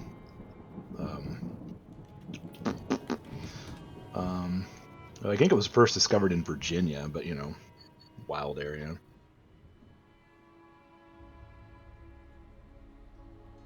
Since we're in the Southlands, it's basically a weed. Trying to come up with some natural solutions to our current dilemma.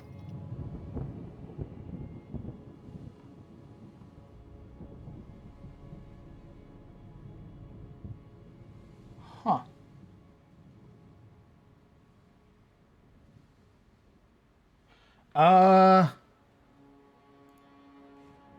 God. Jesus Christ. Way to throw a fucking wrench in everything.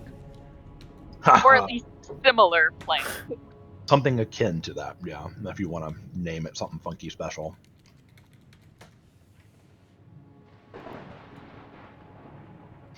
I know we talked about some plants, but not this kind, so that's kind of my bad, and I apologize.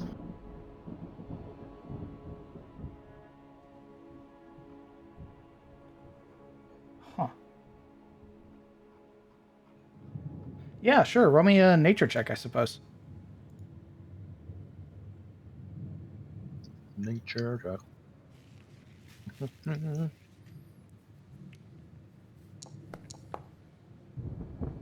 Yeah. 13.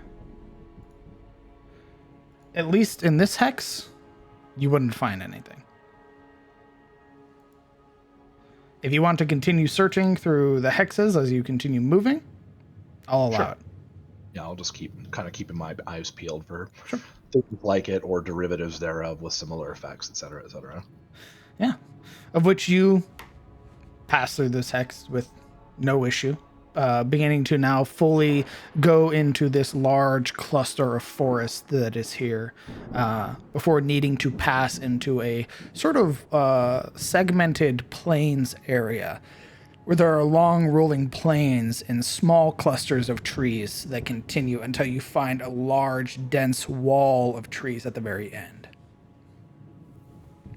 Of which you will need to, by the end of this hex, you will need to camp for tonight. Okay. So, Mechanics question regarding these hexes. What is like the distance between It's hexes about- of a hex? it's generally around 10 to 12 hours of travel. So 2 hexes is a day. Unless you're traveling on roads, then it's 3 hexes for a day.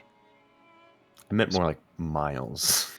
Wow. I haven't gotten down to the brass tacks of miles. Oh. Hold on, let me see. Average walking speed per day. 20. I suspect you're gonna hit a brick wall. Yeah, like 20 miles, 25 if you're moving at a good pace in a day. That's just like using modern rules. But yeah, we can always hammer that BS out later. So regardless, it's a big place, and we're moving at a decent speed for a big place. Indeed, I've basically wanted to simplify it, so it's basically 2 hexes for a day. Yep. And I know the way that it usually works is that it's like 6 miles per hex, not accounting for weird terrain and shit like that. No, we don't have to worry okay. much about. Luckily, we don't have to worry about terrain because prime or was ranger not nastiness like that. But still, All right, roll me a survival for the next hex, whichever one you're going to, and then a D100. Let's say, has the hex moved the little marker? No, we haven't moved Mark yet. yeah, do that while I roll the thingy. Well, you do it. I don't know. You all have the capability of somebody fucking move it. It's called the players, not Kellen. Yeah. There we go. There. Good thing that advantage fucking kicked in. Holy shit! Wow, even with a 1, I still get a 6. Neato. And a D100.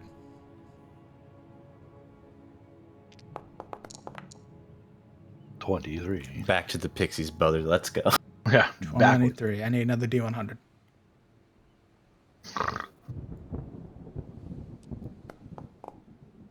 $39. Give me a moment. Need to consult my table. Not the table. Now understand, Kellen, that whatever happens because you rolled it, it is your fault. Unequivocally. Absolutely, 100%. Yeah, though. this is on you, bud. Why do you think we don't move the token? But I didn't move the token. Well, Marana also shares in your guilt. We can blame both of you. yeah, you're welcome. It's a 50-50 now. As you're walking, you would find sort of leading into this forest, you would see that among the thicket of trees, there is a sort of central clearing or a path that is very obviously used. And you would see what appears to be an old stone archway. It's some dozen feet tall with very intricate markings, even now, with the age and the wear that has shown, the sort of overgrowth that has taken this. And you can either choose to navigate around it or go through it.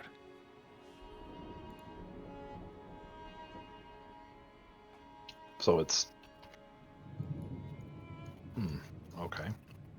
How wide is it? Fairly wide, about 10 to 12 feet across. Is it just an archway? Are you investigating it? From a distance. Then yeah, it's just an archway. Okay. It's So not like the Laura would have entrance. thought nothing of it and just walked. It's not like the entrance to a ruin behind it. It's just a... You walk through it, Celeron? Is there a no. history, like a history check I could make? He's just absent-minded as they walk. Well, yeah, you can roll a history check. As Silura walks through, you would watch as elven sigils form along the entirety of the archway, glowing momentarily. For the next hour, you and you alone, Silura, will have advantage on wisdom perception checks.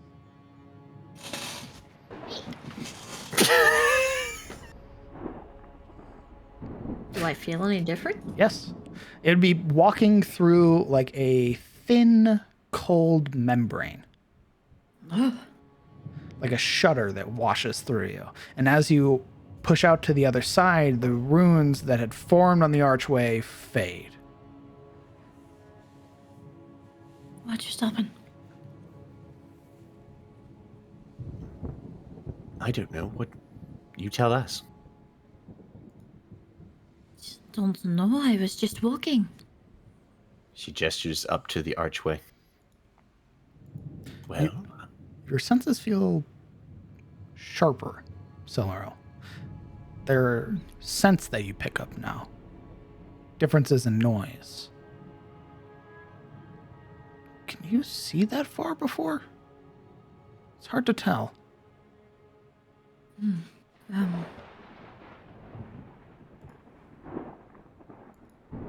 I'm unsure if it is...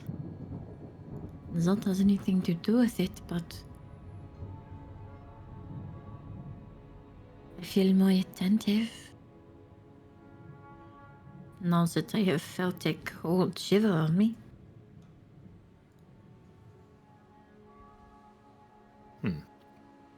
I suppose that very low history was a nil. Correct. The only thing you'd have been able to discern from it is when it glowed, some of the vines had retracted, and you would see that there was elven. But just as quickly as they had formed, they faded.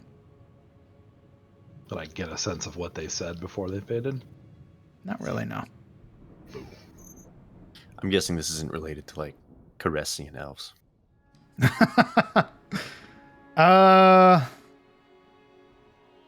No, you were investigating from afar. You wouldn't know. The only signifier now that would denote that it's elven would be the top of the archway, which is the sort of culmination of a woman standing, a sort of holding this vase that has like the depiction of like water flowing from it. This beautiful elven maiden that has like vines sort of wrapped and grown around it. Do you think it was that?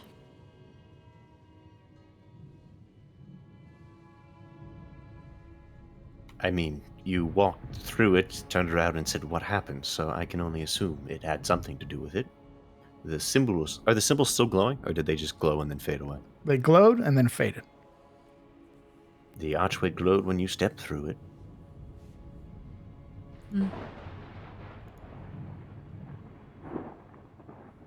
I just felt compelled, I suppose. At this point, Yuria would not step through it, but close in to get a closer look. walk through it. Even after you walk through it, you can see she's a little hesitant. Approaching it, you would see that even now, covered in nature, this growth of algae and moss that has sort of taken over the sort of base sections of these archways with the vines that have grown up it. It's still finely made. There are faint cracks and breaks in the stonework where the sort of shifting of earth has moved and broken things, but overall, it's still intact. As you get close, though, nothing changes. It's just an archway. Unless it... you said it glowed. Well, it clearly did something. It appears Well, to my be. hair isn't falling out, and I am not falling over dead. So it was not bad. Yuria raises a finger. It isn't falling out yet. She rolls her eyes. Then don't walk through it. I was just compelled to do so. I think in the future it would be wiser to have a bit of a care. There are lots of unexplained things in the wilds. Just be thankful that this one was beneficial rather than harmful. Well, Well, no. it is clearly elven. Well, the writing faded before I could read it. Silver will touch it. You touch it.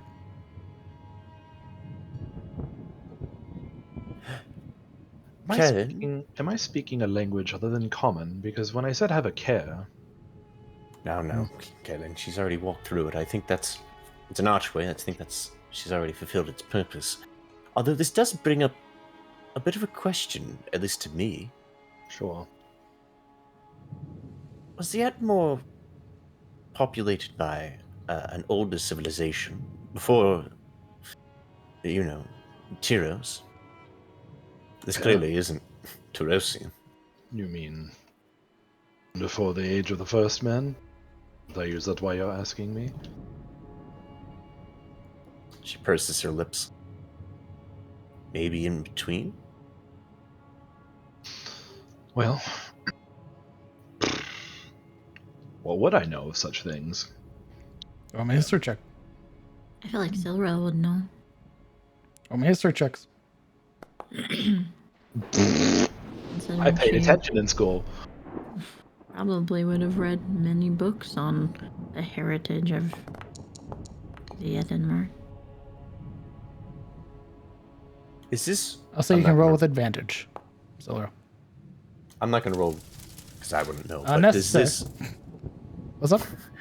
Is this reminiscent of like elfin architecture in Valandris, or Absolutely. is this like okay?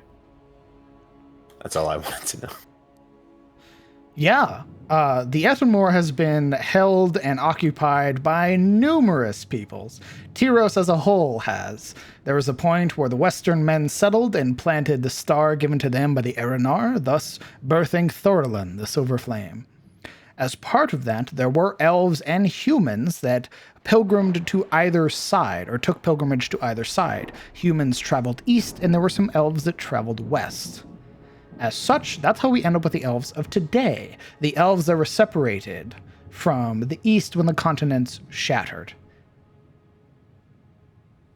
They were the ones that allied with the first men, who allied with the Arhurani and the Thorians.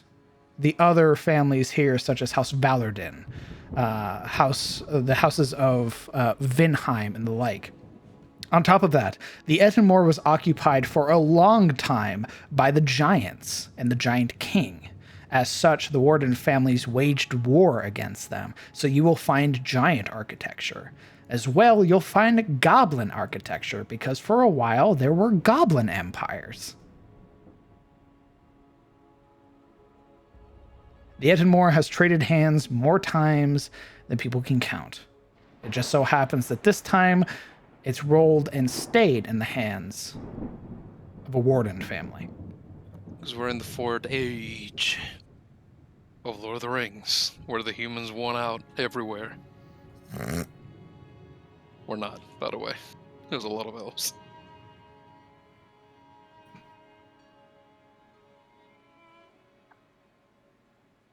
You're just patiently waiting for an answer. Silril would wait oh so patiently looking at Kellen, who seems to know many, many things. Okay, Miss gets to roll with advantage. Hush. Well, role playing, bro! Mm-hmm. For the sake of brevity, Kellen kind of explains what he has learned from, growing up in Nelinor and everything, and how there are things that are like missing in history, and then he kind of glances to the patiently waiting Silril for any clarification on gaps that he might have missed.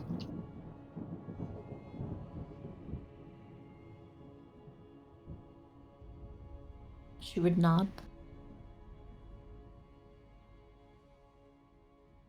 I mean, you can fill in the gaps, is what I'm saying. Well, she would have nodded and agreed with him. No, there you go. Yeah. I mean, he probably figures, well, she's educated and grew up in like a noble house, so she probably has that, knowledge as well. So anything that he is unsure about, he'll kind of like prompt her, like, what do you think, kind of deal. So, yeah. There has been many people before my father. Many. Our books only go back so far, but what they say tracks with that. I feel Its like hands have held many a race, you could say. You ever get the feeling that we've forgotten more than we recorded? Well, from person to person, you can only remember what is said or written down.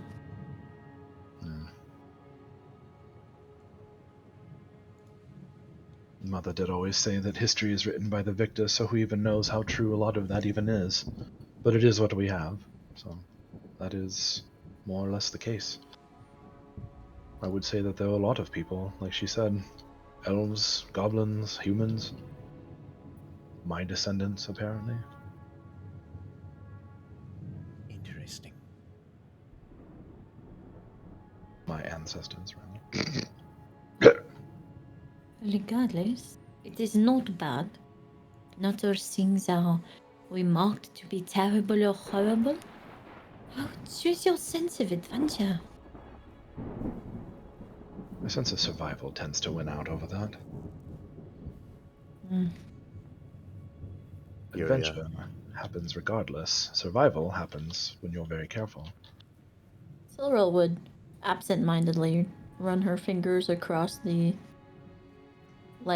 her forearms where the gold banding would be.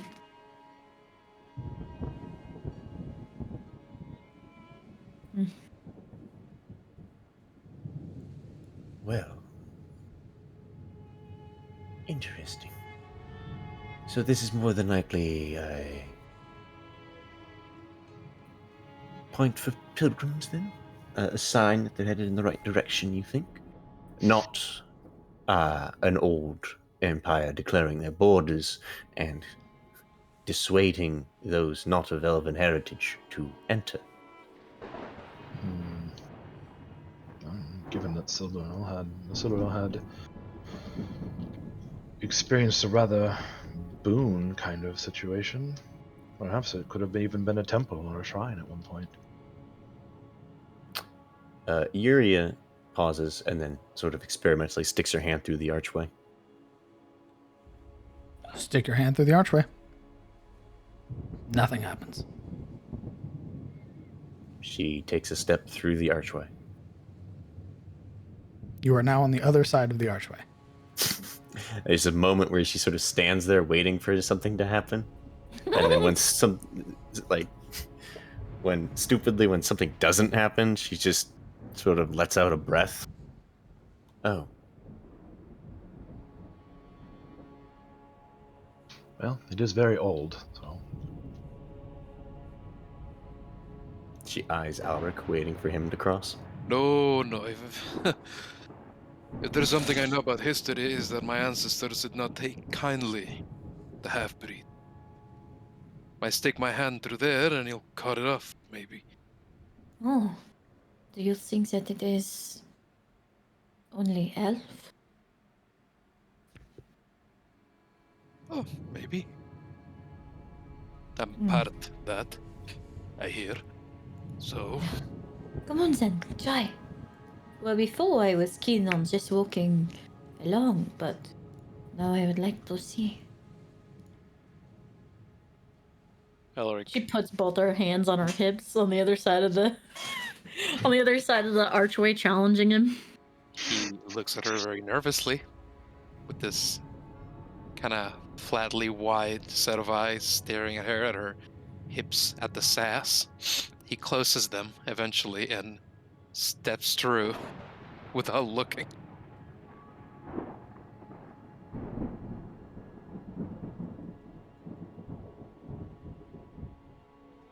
Silverl mimics a trumpet. The brave prince walked through the archway, it came down. Nice.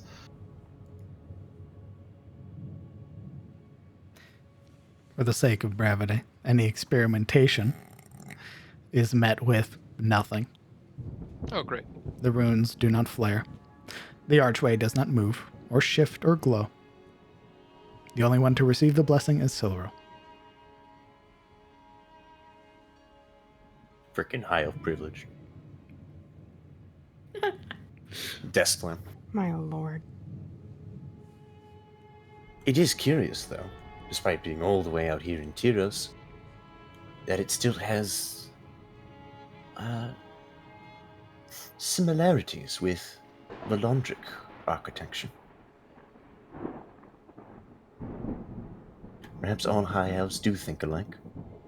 Well, don't tell them that.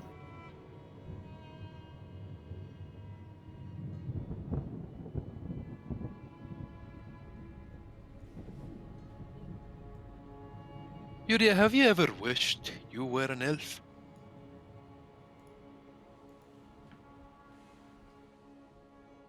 See her lips purse. As this is.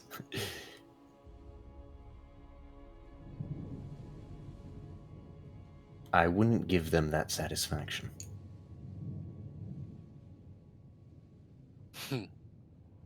Fair. Although it would be nice to live longer than a century.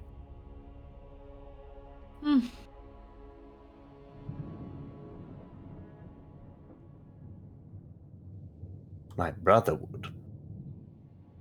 Your brother, what's his name? What was it? He looks up, squinting. She's waiting patiently for you to completely butcher it. Don't tell me, I know. I would be very surprised if you did. I remember Samuel, your brother. Close. Sebastian is his name. Oh. Hmm. Anyway, you think he'd want to be an elf? Well, he did join their legions. Is that not a good thing? Going to serve. It depends on who you ask, considering his birthright.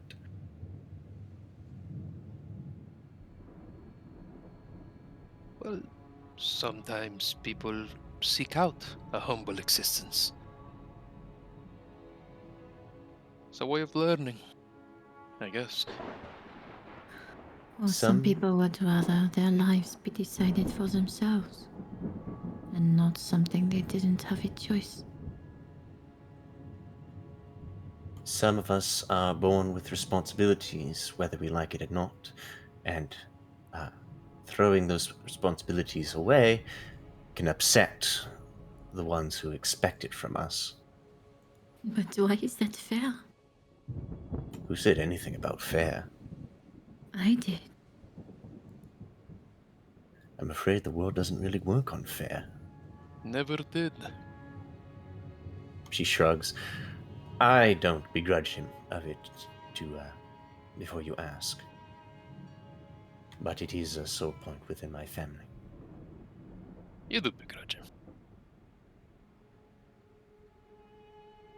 You were so jealous you went on your own adventure. See her flush a little bit. I'm sure it may look that way, but I assure you it's for different reasons. Sure. She scowls at him.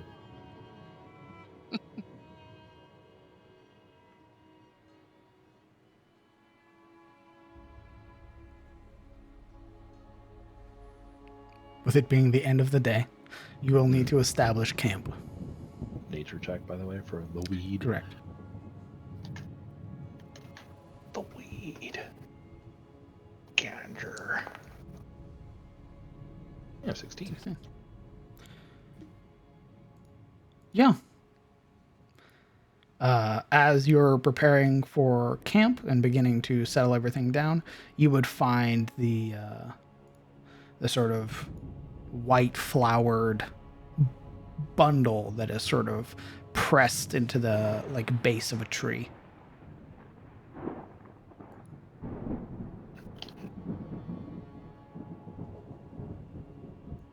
Very well. I would like to gather it up. What you do? Carefully, of course. I figured you were digging your face into it. Yeah, just motorboating the plant. This is how we do it in Tyros. Jesus Christ. Right? No fucks given. It is a fairly large weed, so. As they set up camp and like that, he'll use he'll try to find a flattish rock to start kind of processing out the sap and everything like that into a spare cloth bundle to kind of soak it. Interesting. Well, he's gonna use that to rub either. Well, actually, no. I need to think about this for a second while we do the camp thing. The best way to prepare this. So give me a moment while we do that. Sure. Let's go ahead. Let's take a 15-minute break. Okay. Okay. I need a drink. Let's I meet didn't you know- back at 10 after. Striker, What's that? 20 after? Striker made Alfredo. You animals. All 30. right, I'm gonna see you in half an hour, friend. Yeah, see you 11:30, brother. 15 minutes. Sternly. 15. What you say, Alfredo? Oh yeah, I'll be right back now. Yo, I got pizza I got to pick up from Dama. Jesus Christ. See My y'all in 30. God. Yo, some guests showed up. I'll see you guys in an hour. Hey, Rosie. Oh, hi, Thanks for the reset for 6 months. We are winning. We are winning, Roz. And We got the... continue. No, you. Okay, well, Big Ranter, thank you very much for the bits. I appreciate that.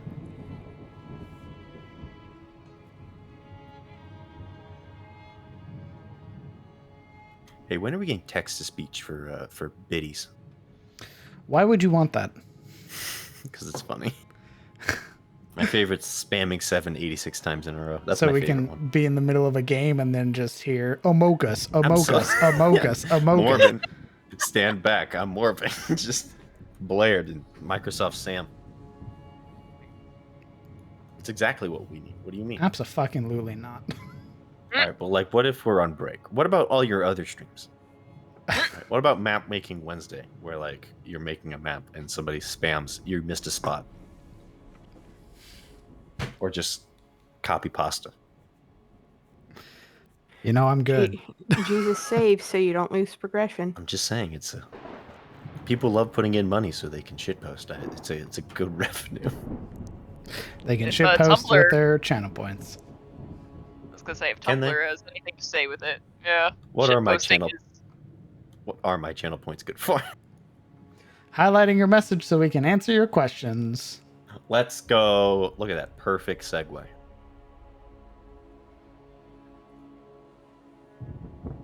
Thank you, Murad. Excuse me, Morbrana.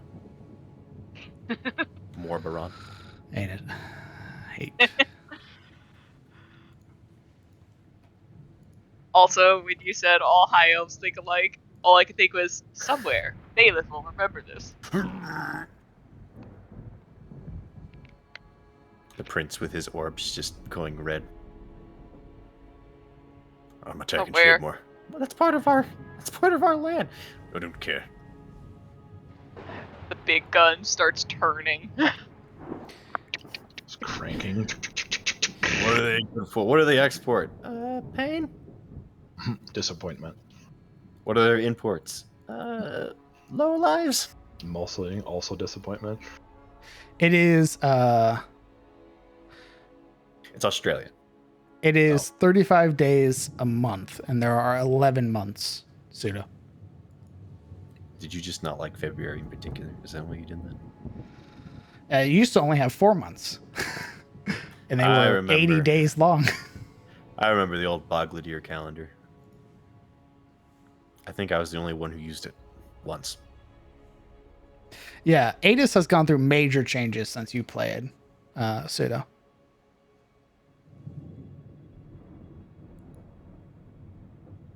I didn't count the solstice as months. So technically, yes, if you want to go by the solstice as well, there were 2. So it'd be 6 months. So where do I donate the tickets to Morbius to you? To the trash bin in your kitchen. Damn. To the toilet. Look, you need BTV so we can get Morbin, the GIF emote that is sweeping the nation.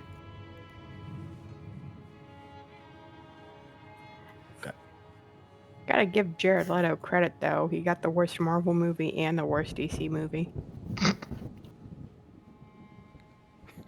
just starting to think my man can't act. Bro, it's, it surprises me how many actors you think can't act and then they get a role that isn't dog shit and they actually do something with it. Like, I don't know if Jared Leto's one of them, but Maybe he should go back to acting like a drug dealer. Requiem for a Dream wasn't that bad. Only watched it once, though. Dallas Buyers Club was also really good.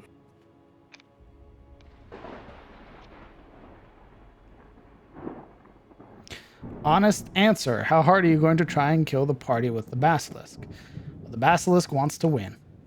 So. It's smart.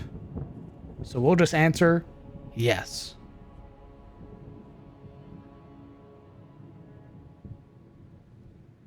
he's also tired of us asking these hard questions that he doesn't want to answer, like, the surnames of bastards, so he's probably just going to wipe the floor with us and start fresh. There's a list now.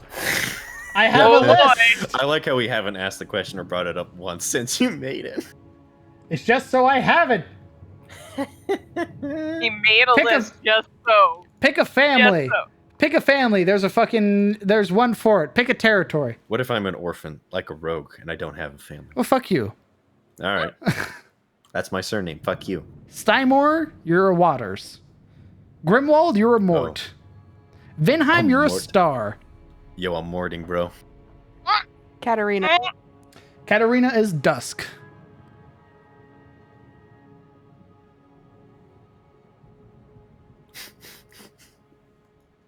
The reason that is because Katarina is known as the Lords of Sunlight. So dusk is generally considered a bad thing. There is no sun with dusk. No light. Why does Katarina, the place that is all about expression, shitting on their bastards? They're not the only ones. You could be from Tharkin's Deep and be known as a Dustborn because you are dirt. You are Nice. the excess of rock and stone. To the bone.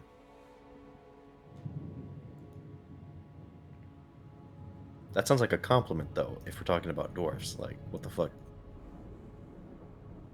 How is my Foundry Dark Mode? It's a module. It's called Foundry Dark Mode. You know what else is a module? Better Twitch TV. You should get it.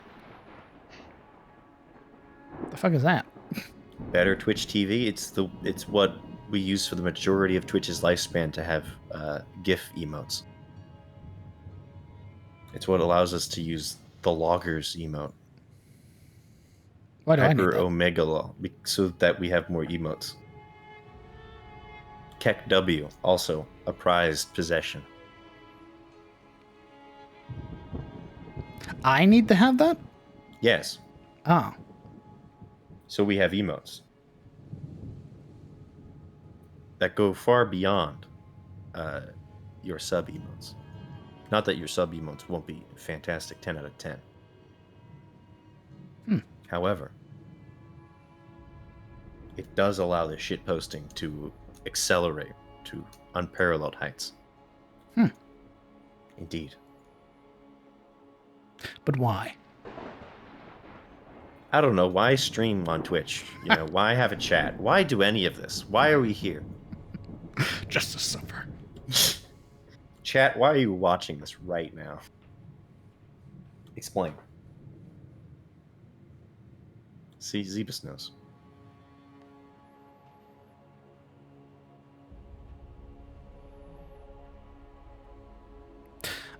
See? I just thought people type that out. I just thought people No, typed Keck W. no. I mean, people do now because those of us who are, Brain rot. yeah. Yeah, pretty much. It's sort of imprinted on our minds. When do we get to see some progression on the YouTube posts? Eventually. Eventually I'll get to the YouTube side. I just forget. They're dodging the D&D questions. They're getting you with the hard stuff. Dungeon Master, why aren't you more active on social media? I fucking forget. I don't know. Yeah, what the fuck? Honestly. I ain't got time for that shit. There you go. I do have time. That's the shitty part. Oh. Yeah, this is my job. This is. Okay. He has no more excuse oh yeah, guys, I work, It's Twitter. Well, now that's a job. Fuck. Bing bong, fuck your life. How come you haven't released more merch? True. Jesus. I don't think I'll be looking at merch until I'm a partner. Fuck you. Where's my Crown DM plushie? That's adorable. Just a giant. By makeshift. I want a Crown DM. I want a bearded dude with a funny crown as a little plushie that I can stick on my desk right now. Nice. I was gonna say so I could stick with needles anytime I roll back. What the fuck? All right. Jesus. Well, never mind. Fuck. Never Damn, mind. That went places. Where's your own custom dice set of black and gold? Huh? It's on my table. Metal. Why are you selling I have it already. Why aren't you selling it? Because it's not mine.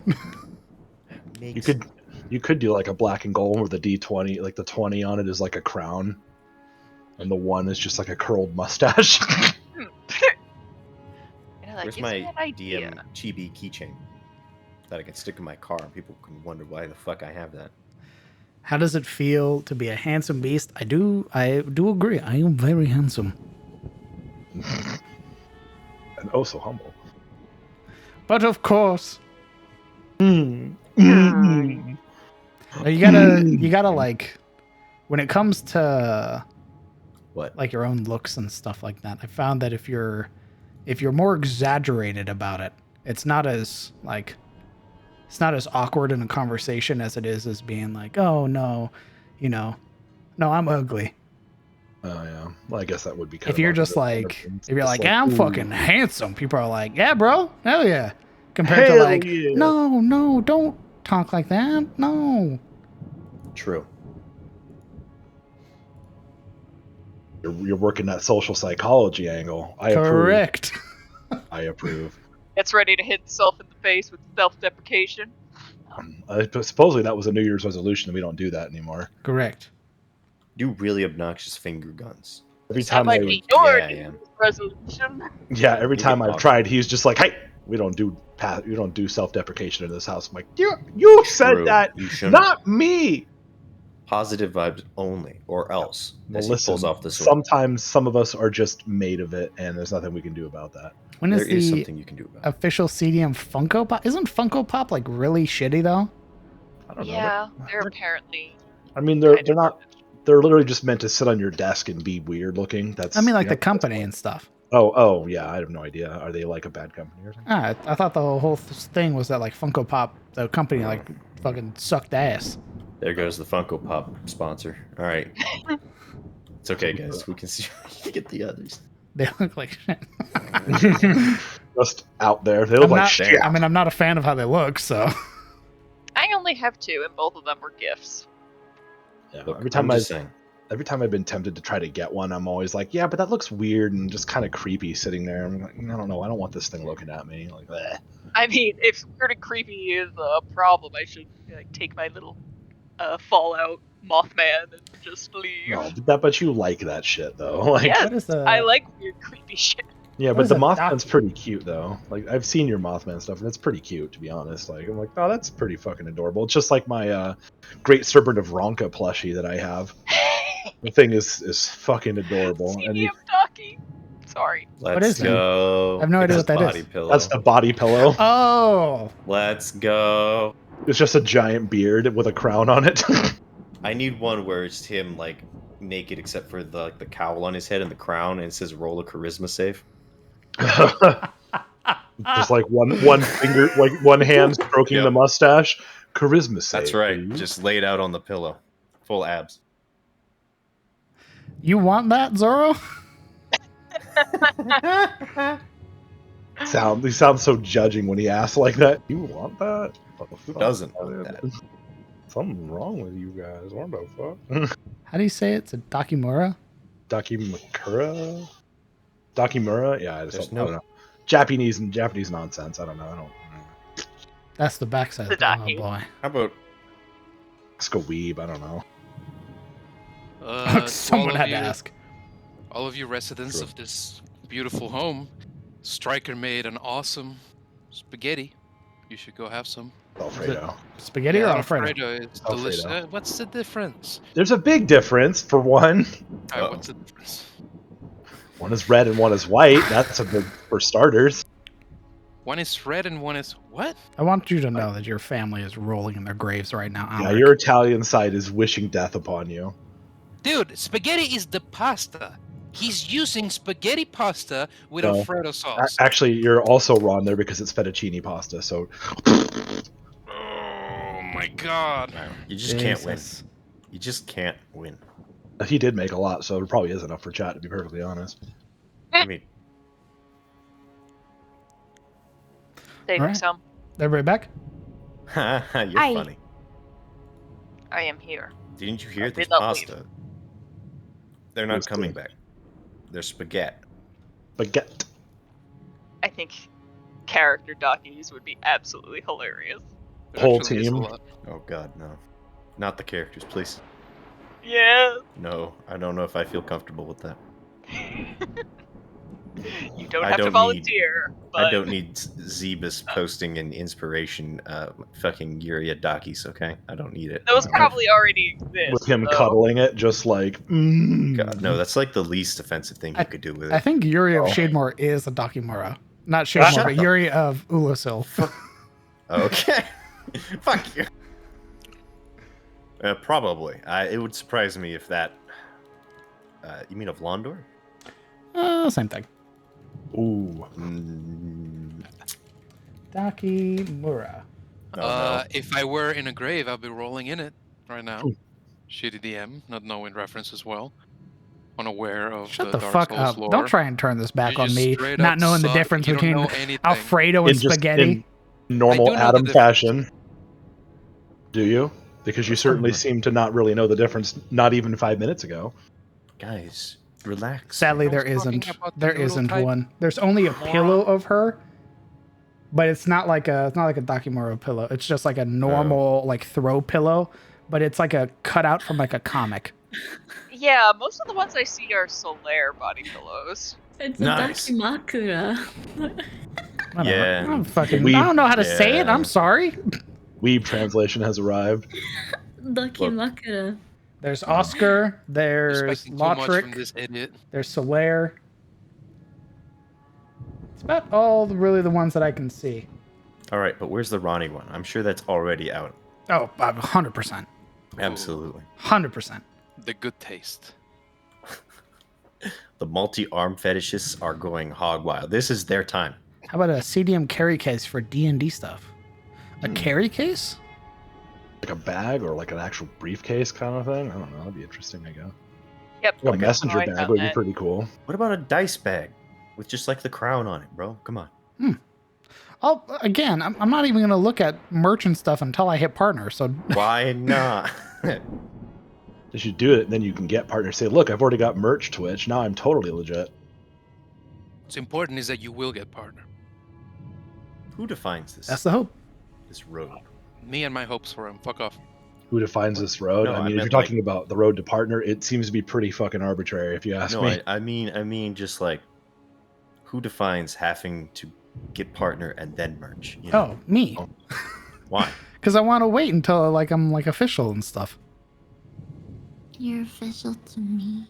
That's very kind of you. To you, to Shut me. the fuck up, I'm Twitch, don't you know? No, Bezos.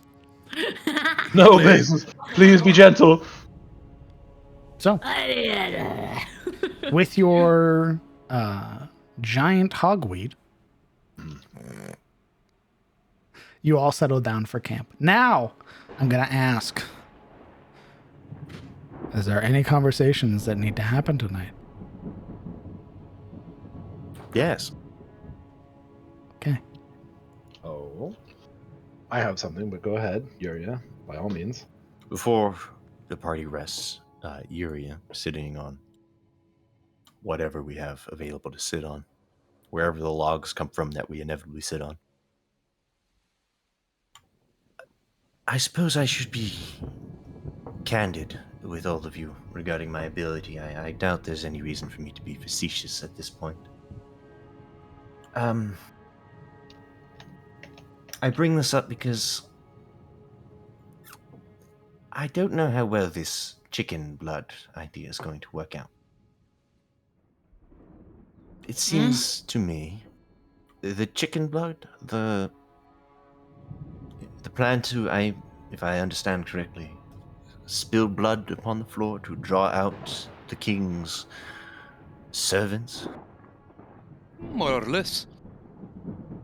If the king has the ability to detect our thoughts, his psionic ability, for half a mile. By the way, I would like to add that I certainly do not. So he will more than likely, like myself, be able to detect one of our thoughts. And if he is as intelligent as Reynolds seems to believe, he will likely wish to counter this attempt. If I were the king and I found a band of hunters on the border trying to lure out my servants, well, I suppose I would attack with everything I have. Ambush with myself and the servants included. Surprise them, since we expect him to remain in his cave, according to Reynolds' reports. I don't know how well a basilisk smells blood, or most animals for that matter, but since we're not in the water, half a mile seems quite a far distance, in my estimation, for an animal to smell chicken blood. Do you see the problem?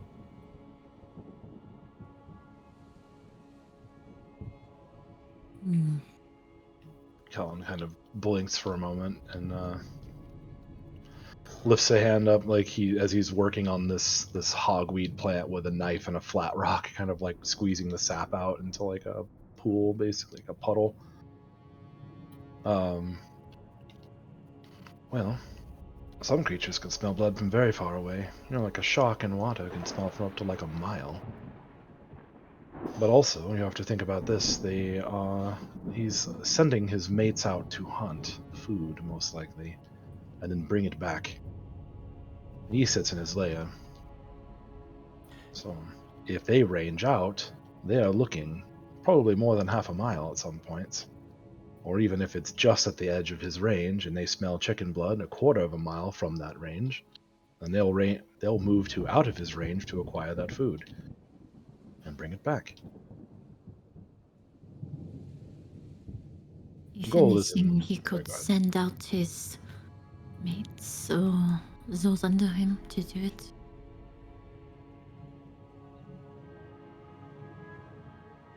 Well, that's what I mean, is we have to find a way to lure his mates out outside his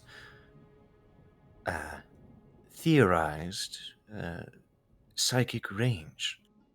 Or else we risk him being able to understand what our intents, and thus being able to counter it.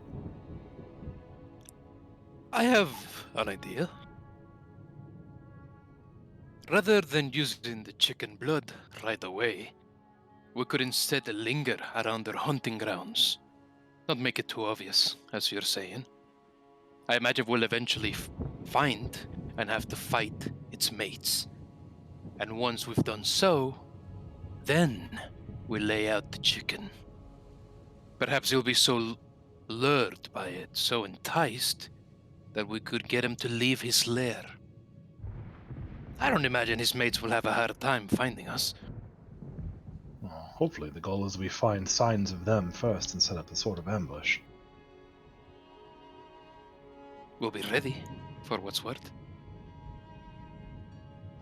Why, Yuria, do you know any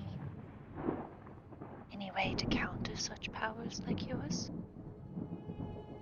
She shakes her head. Beyond a strong will, no. I admit, I have not experienced another with my abilities until I reached Tyros, and I met Goldmane. And as you saw with Creighton, my ability to investigate others' minds can be detected if I dig too deep. I am not aware if that is necessarily true for this creature. I can only assume it to be. But again, I did not think it was possible to communicate with more than one mind at a time until I met the unicorn. To be blunt, this is as I've been experimenting with what I can do for as long as I remember.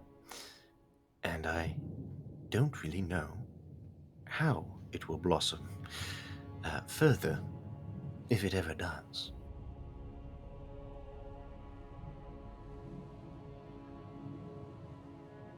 But to answer your question, a strong will is all that is needed to push me out, or concentration once I am in. But that requires effort, requires someone to focus on resisting my attempts. This creature can do it, can detect way farther than I can ever dream to. Half a mile to me seems absurd, but there you have it. I wish I could detect presences that far away. It would be very useful. Regardless, if you feel something worming its way into your mind, at least what I suspect feels like worming, again, I don't actually know the actual sensation. Much like an archer doesn't know what it's like to get shot when he shoots someone, I don't actually know what it feels like when I detect someone's thoughts. But I assure you it won't be me. And if it is, I'll tell you. And if you feel it, well, you should... I don't know. Try to resist, I guess.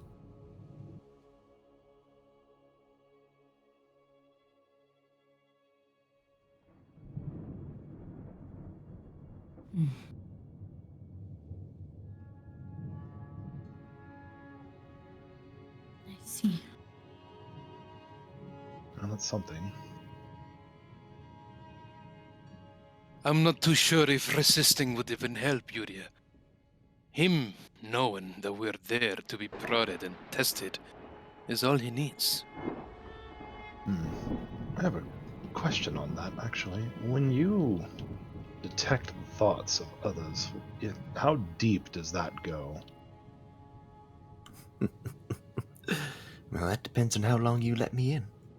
If I wasn't aware, as in I wasn't actively letting you in, how deep would it go? Oh. She thinks on it a moment.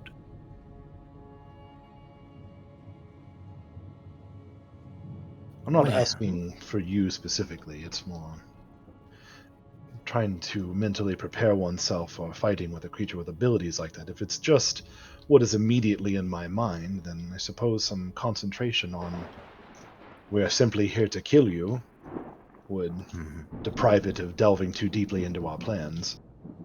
Think of it as looking into a lake that is frozen over. I can look at surface thoughts without anyone noticing. I can stand upon the ice without the creatures within seeing me, necessarily speaking. If I want to dig deeper, anything more than just your feelings, your most present thoughts, irritation, aggression, desire, I have to force my way in. I have to break the ice. At that point, you will know that I'm there. And you will know it is me doing it. At least that seems to be the result when I do so. I've yet to have anyone not notice, if you know what I mean. So do you think if we were to keep our purpose simple, without so much of concentrating on the plan at hand, it might deter it somewhat? You are going to try to think of anything but the plan? I assure you that will almost guarantee that you will be thinking of what you intend to do. Well, I mean, think about something more simplistic. We're here to defeat you, versus we're going to do this, this, and some of that. Assuming its mind is only as she sighs has developed as mine.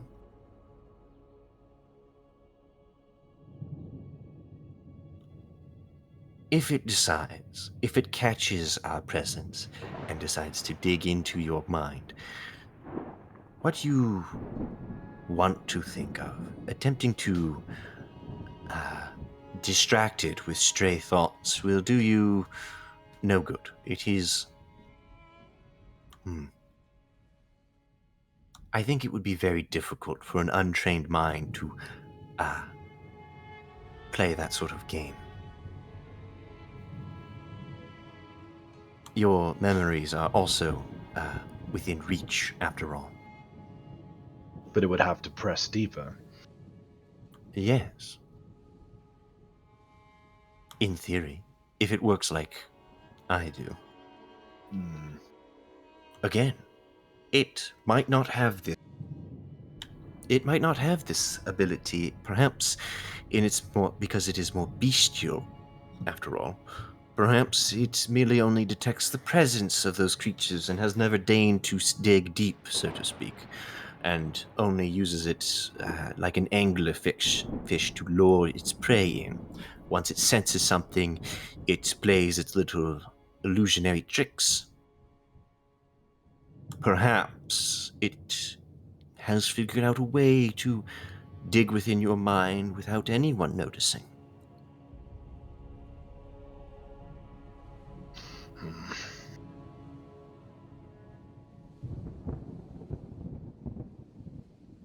Well, I guess there's nothing for it then. Maybe. Obviously, there's a risk in no matter what we do. And we might have to do the chicken trick whether or not we like it. Whether we are within range of its psychic probing or not. Still, if one of you feels something, I suppose Alaric could describe the sensation. I've looked into his mind once, at least. If something feels like what Alaric felt in Haynes Keep, we should probably be on our guard, at best. At worst, retreat. When you did what you did, I had a vague sense of what you could see. As you relived through my memories, I myself saw them. Hints of it, at least. As though I were looking over your shoulder and seeing only snippets of it. It was strange. But I also didn't resist. So perhaps it'd be different, if so. I also did not stay for very long. I did not want you to, kill me. So I did not dig too deep. We all have our secrets, after all. Some of us can get quite upset if they are found, and I did not know you very well at the time. Do you still think you don't know me very well? I think I know you better.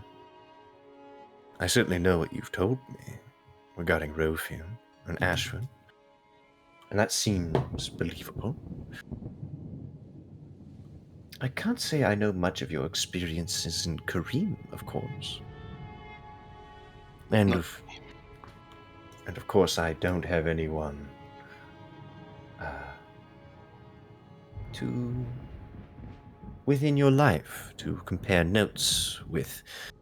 Even if you don't mean to, I'm sure there is some bias present in what you've told me. Perhaps. The reason I ask is, while you were in my mind, perhaps you could have grown a sort of, perhaps unintended familiarity. Maybe you didn't see my specific thoughts, but perhaps you saw how I patterned those thoughts. My perspective on things. My leading emotions and things like that. Were those available for you?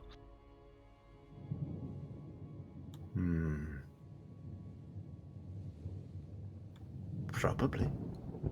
Especially if you were willing to give them to me. I've never really had a, fully willing person who actually wanted to pour everything out for me. I didn't want to pour everything out. I just wanted to build trust, but you have to understand. I didn't know what that meant. I didn't know what you were doing. Not sure I'd go through it again. But reason I ask is perhaps, maybe, it cannot read our thoughts alone. Perhaps in its beast form, it doesn't possess that kind of mortal coherence of things. It has its own bestial perspective. What it will understand is our emotions. And those can be abused just the same. So we'll have to keep them in check, and I understand it's quite ironic coming from me. But take it from someone who's often sort of taken advantage of it. It's my one weakness, I'd say. So I'm well aware of it.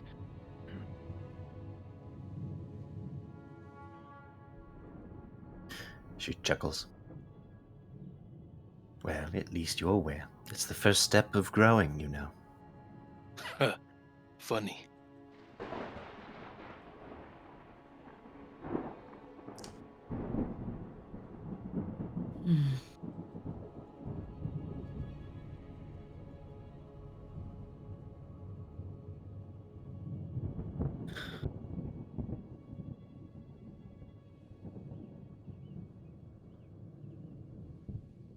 Perhaps I've only given you unnecessary stress, as I don't actually see an alternative to the chicken trick. She shrugs. Apologies.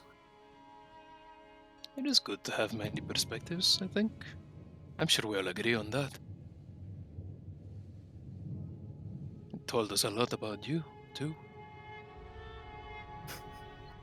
You can see she's not necessarily pleased with that.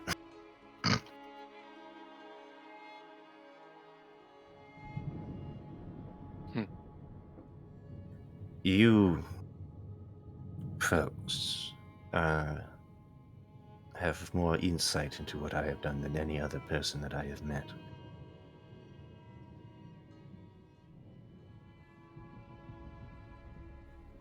Part of that is because of the condition we found ourselves in Hades Keep. That's what I imagined, out of necessity.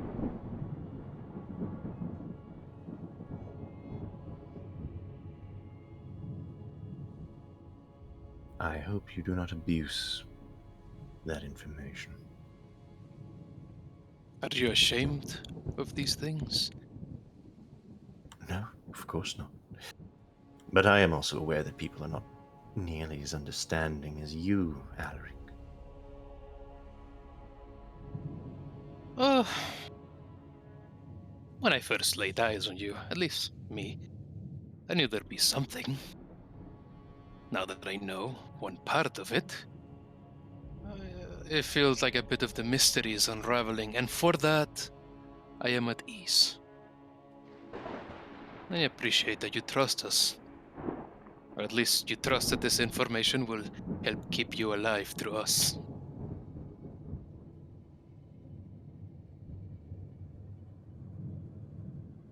Had I not already used my abilities, I probably would not have told you, admittedly. To be candid. But since you already know, I see no reason beating around the bush. If you already have enough to hang me, you might as well have the whole story. Won't be by my noose.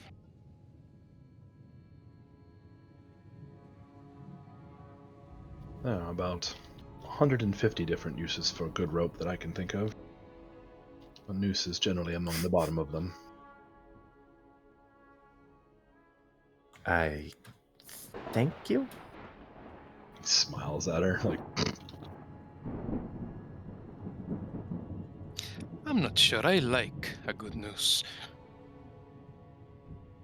is there really anything that is a noose that is good? Let's For keep hanging your enemies. Huria raises a hand. Let's keep our mind on business, Unless you want to hang a basilisk, of course. Interesting thought, but probably not very functional in this case.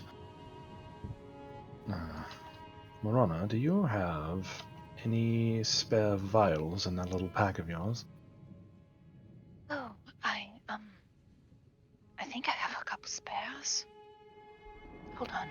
May I? She's gonna dig through her bag and probably has 2 extra that have been cleaned and emptied. This is coming from where? Her medicines. Ah. Okay. You will God not be damn it, getting yeah. these vials back. That's fair.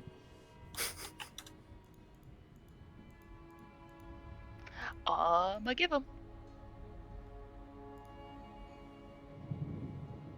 How big are these roughly? Let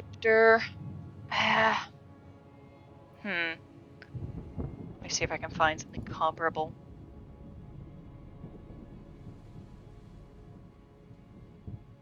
I imagine something along the lines of 25 to 50 milliliters or something like that.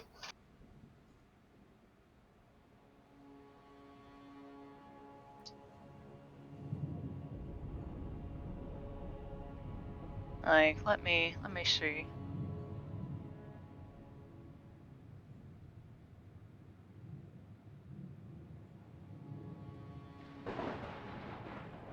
Let me see if I can get a picture. No, I can't. But Budge. but yeah, they're kind of on the long side of Long, skinny. long skinny. Hold on.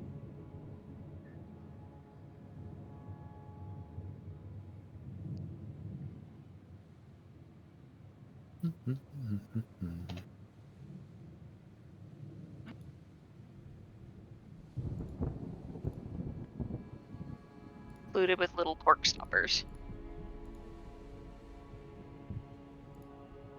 Oh wow, that URL though. Yeah. 100 millimeters, 12 by 100 And there is a human millimeters. hand in there to compare to. Oh, okay. Yeah, they're about what I would think. That's actually perfect.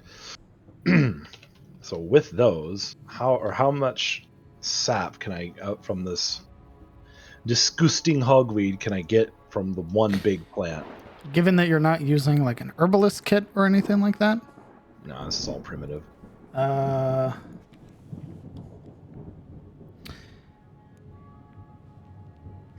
gonna say for the sake of it, you can get a vial's worth. Okay, I'd have to find another plant essentially if I Yeah. wanted more. Okay, well, we'll start with the one. So with that, he pulls an arrow from his quiver, and with his knife, he cuts the ties that hold the arrowhead in. And after basically filling one of the vials with this collected sap, he puts the unheaded arrow into the vial, and then uses string, cloth, hide, anything he can to kind of like cock it up around the seam and then tie it to effectively make a hogweed sap arrow. Roll me a survival check. Boo.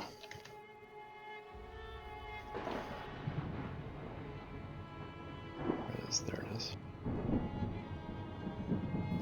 15. Okay. Yeah. You have a sap arrow. Looking it over, he wraps it in a cloth before sticking it in his quiver at an odd angle from the rest, so that the vial itself is protected until it's ready to be used. But yeah, I was like, well, that's one. If I can find more hogweed, I could probably make another. Which will give us 2. Like, looks around everyone. No one is curious that I'm fiddling with plants. So that's a little surprising. I thought to ask, but I didn't want to seem like an idiot. Well, I just would have chalked it up to you not knowing, which is not idiocy, it's just not knowing. I don't really know what specific plants may look like. I don't know their names. It's hard to explain. At times I've looked at them, held them in my hand, and sort of understood their use at an intrinsic level, but I just don't know their names. You should teach me sometime. Absolutely. Whatever you do, don't eat that plant. Don't get any of its sap on your fingers, and definitely don't touch your eyes if you do. Kellen, my friend, I'm not sure if you've noticed, but I'm not big on eating plants. That's fair. Well, this particular variety tends to cause very nasty burns with the sap, and if it gets in your eyes, it will blind you. I think you see where I'm going with this. Oh, you mean to have the beast have some kind of rash in its eyes so it cannot see? It's not a rash. A rash is something mild. It's poison. The burns that it causes are not like scalding water. It is closer to being burned with fire. Ooh. Like, not singed, but outright burned. You do not want to touch it if you can avoid it, which is why I was taking very good care to not do that when I was making this. Now, if anyone is keen to find more, I could probably make at least one more arrow before we go in there. 2 Make shots. me a sketch. I'll look with you. And how will it spread, by the way? Well, it's liquid, and upon impact... Ugh. So, I mean, upon impact with anything and the shattering of a vial, the force of the arrow should cause it to basically splatter. Even if it doesn't get directly in its eyes, it would be getting around it, and that would be unpleasant at best, I hope. This is assuming that it even cares about this sort of thing, but I'm sort of reaching here for ideas. Could be that the solution to our problem is something simple. Maybe. Yuria looks dubiously at the vial. I don't want to ruin your hopes. But I think if the solution was something as simple as that, Reynolds would have informed us. I distinctly remember him saying that a piece of that phase spider he offered could possibly have blinded some of the basilisk's eyes. Well, remember, If Reynold is a hunter of monsters, not a ranger of the wilderness. We have different approaches to these things, but it's a long shot, but it's still a shot. there's a quirk in Yuri's brow. Well, I'm not saying don't, just have a backup plan for when it doesn't work. The backup plan is to fill it with a lot of arrows, otherwise. This is more about keeping it from turning you all into stone. I'd rather not have that on my conscience. That brings up another point. Reynolds told us that it had multiple eyes. He did not say that every eye necessarily petrifies. If I remember correctly, he mentioned something about stone gaze and venom gaze, I believe. Venom eye, stone eye. Yes, that. What he said about that is that he was hoping that its mates did not have the stone gaze, but the venomous gaze, which Right. would be far less lethal. But we did not bring up the subject that the king itself might not have both. Well, we know he has stone gaze, Yuria. True. There is a whole myth around it eating half-stonified people. Very true. Obviously, it has stone gaze. We know that much. We don't know what the other gazes might do. Especially since this is some sort of mutation, apparently. I'm not sure it can Could get have. much worse than that. Go ahead. It could potentially have gazes that do other things. Things not normally seen in basilisks. Yuria nods. We already know it's psychic, of all things.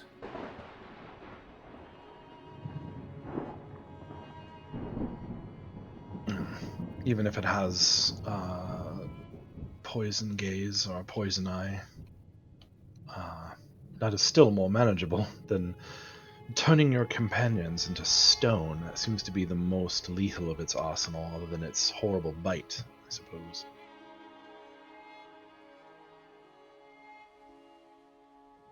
Anything I can do to prevent it from doing that, though, is something I'm willing to try.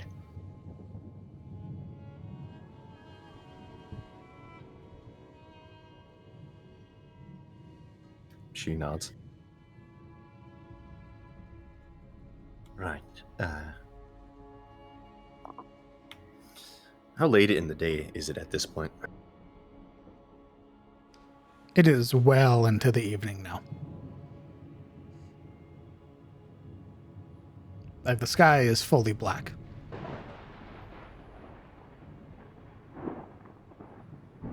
This conversation has been happening while you guys have been setting up camp. So yeah.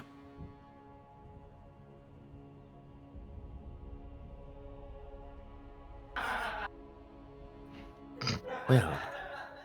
Holy shit. Oh, yeah, you guys heard that? Yeah. I have a, It's okay.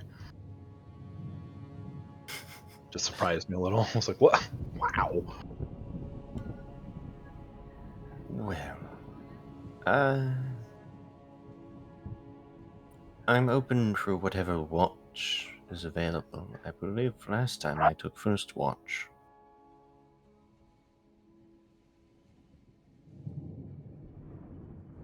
I'll take second watch since it's later at night. Whoever wishes.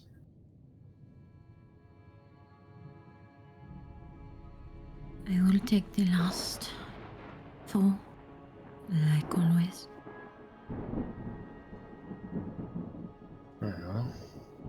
I can take first. I think I was left out last time. Everyone gets a turn to rest fully, I suppose. If you're doing second watch, Furia, I suppose I will go first with Morana, and maybe Alaric or Sabine can take second with yourself. I think I'd rather sleep. I've been walking a lot.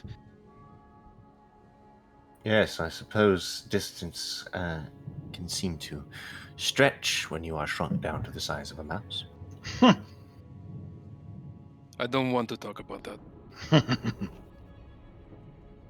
By the way, no, we already took a bath, so the graffiti would be gone by now. Yeah, that got washed off. Correct. No one told Guria at all. No, It's never. been She brought had up no idea this whole time. No. until it started Not getting washed anything off. What's all this it shit on my face? Mah! She probably would have just assumed that it was the dirt she ate when she took a nap. the dirt sandwich she took. Mhm. The dirt nap. So, for the sake of brevity, tonight, we're just going to roll perception checks for your watches. Okay. Who is taking the first watch? It's not on myself. Let's see those perception rolls. Individually or somebody with advantage if both of you have proficiency. What would you? I have proficiency, but I think it'd be better if you had advantage. Sure. No, that's what I mean. It's that you give advantage if you have proficiency. Otherwise, you're rolling Yeah. separately. No, I have proficiency, Yeah, we so both. I'm giving him the advantage. Gotcha. 21. Okay. Give me a moment. Because he has a better chance of rolling higher than I do. Okay. Your 2 hours go by uneventful. Who is taking the second watch? Me. I guess it would be me and Yuria. Yeah. Sabina area. Please roll me your perception checks, or if you have proficiency, you may give somebody advantage. Do you have I don't. proficiency? I don't have proficiency. Roll All individually. right.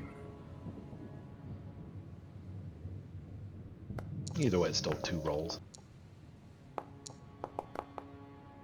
15. Okay. Give me a moment.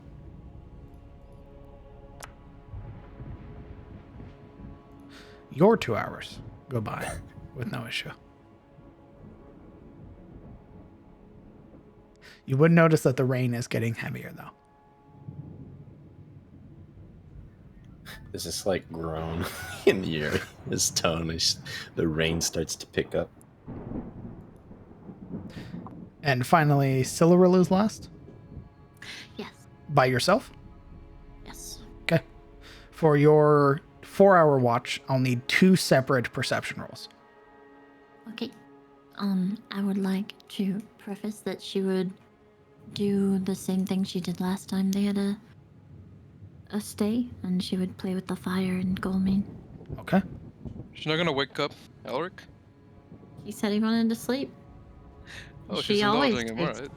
Well, she always takes 2 watches by herself. Generally. Alright. I do, 13. Okay. was there something about being proficient in them? That was if it was 2 people. Oh, okay. I just didn't know. Ooh. Give me a moment. Roll me a D100. Oh boy. Oh boy. 70. One time he's trying to catch a wink.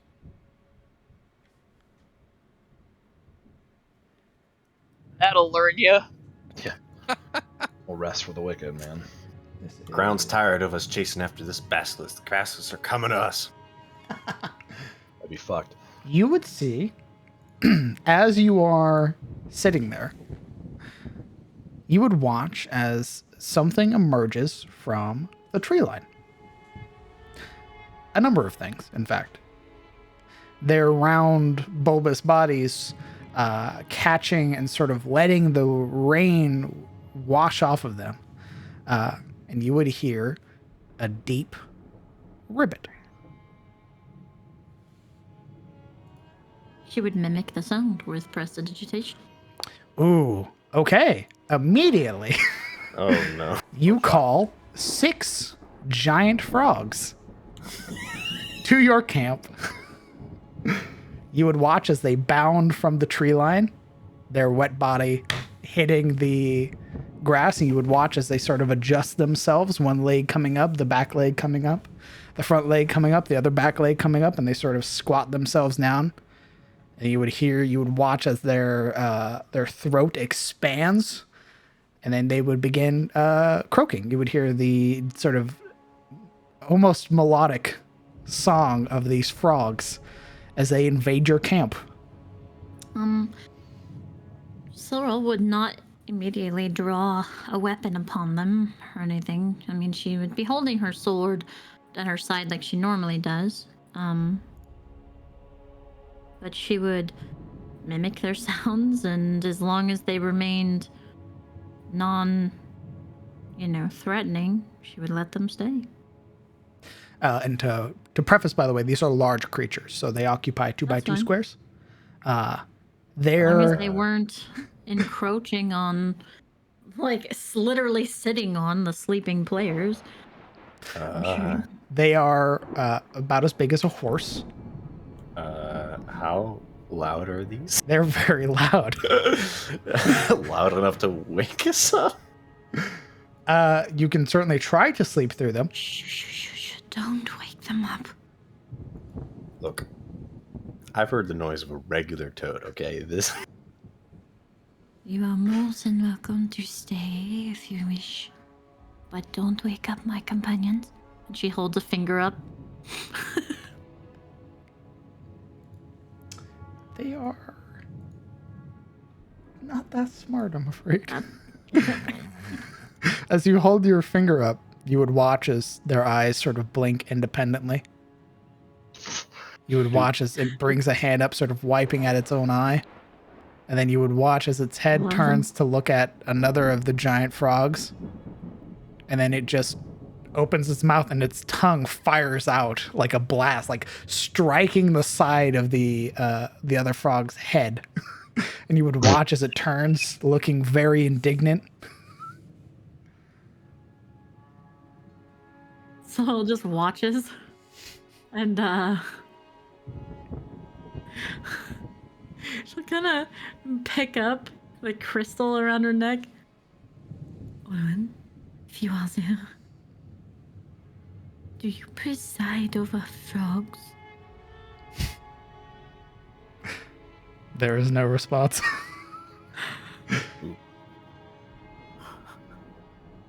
Behold my ruined frogs. You guys have things in like packs and stuff? Yeah. I have a scholarly pack. Can you guys roll me a Oh, god damn it. D20? Yeah, I can roll you a d20. Yes. Ooh. If they were to try to go through, Oh my god. if Goodbye. they were to try to go through some things, I would be using, like, protective field. It's almost like a barrier. Gotta pick somebody, because there's 2 people they're going for. It's either Sabine or Kellen. The people? No, they're not going for the people. They've mistaken your things as food. You would watch as the tongue fires out, sticking to the side of Sabine's bag and pulling it in. She will cast protective field on it so that the tongue can't touch it. There's a little bubble. And she will reach into her side pack and hold a ration above her head. Oh. Hey, I will sew this. And she throws it behind them. Your hand is met with 3 tongues. She throws it behind them. They're still slow. There's one that just hits your hand as you throw it. And then it sort of, you get pulled closer to it. Ah. And then it just sort of blinks slowly, trying to discern what happened to the thing it was just trying to grab. She will cast Presty and make the entire area around, like, the entire like 5 feet between them and the like party make it just smell absolutely disgusting. Unappetizing. You all start to smell something horrific. Yuri is up at this point. She's wet. She's smelling. There's toad noises. There's this groan like the dead as she sits up, and she clears her eyes of water, and she sees the toads. So I need a sleep. animal handling check.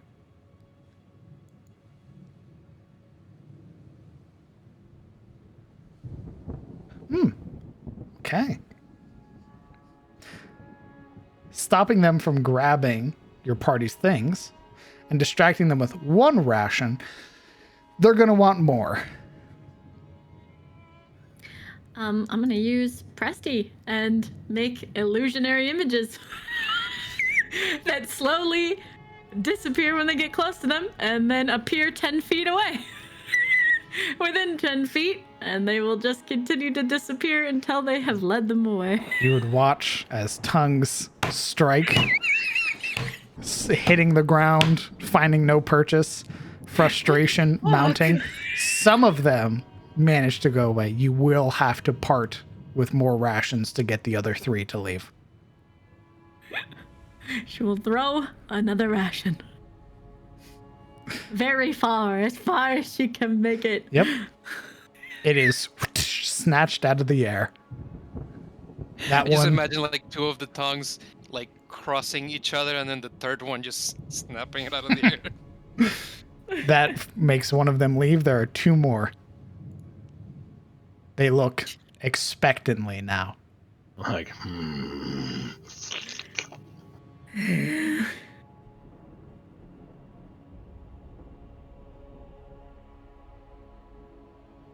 It's almost like their croaking gets more indignant, like expectant. Yuri hasn't gone back to sleep, by the way. She's just sitting there frozen in horror as she looks at these giant horse-sized toads ribbiting. Fine, go, you monsters. And she'll take 2 more fucking... Well, she'll take 1 ration and split it in half in the bag, and then throw them as far as she can. Grumble, grumble. Perhaps thinking that this could have been more, they turn, begin bounding away from the camp. Sarah will rub her face and brows of the water and look to Yuria. She's looking back. Just go back to sleep. Why? Why the fuck is everything in Tyros huge? We have size complexes. What do you want? She'll cast Presti to make her dry and clean. She Now pinches. go to sleep. Kellen, who is... Sorry, go ahead. No, go ahead. Kellen, who has been laying there with his eyes wide open, clutching his 2 swords the whole time, like... God damn it. As they leave, he rolls over.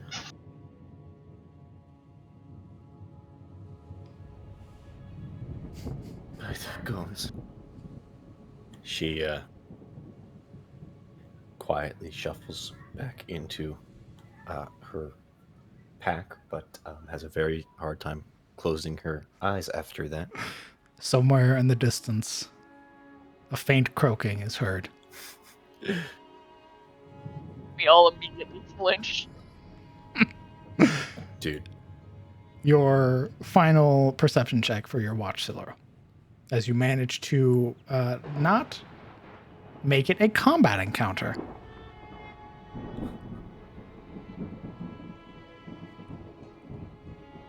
Well, I am changing it from 10 rations to 8? Or no, 7. 7.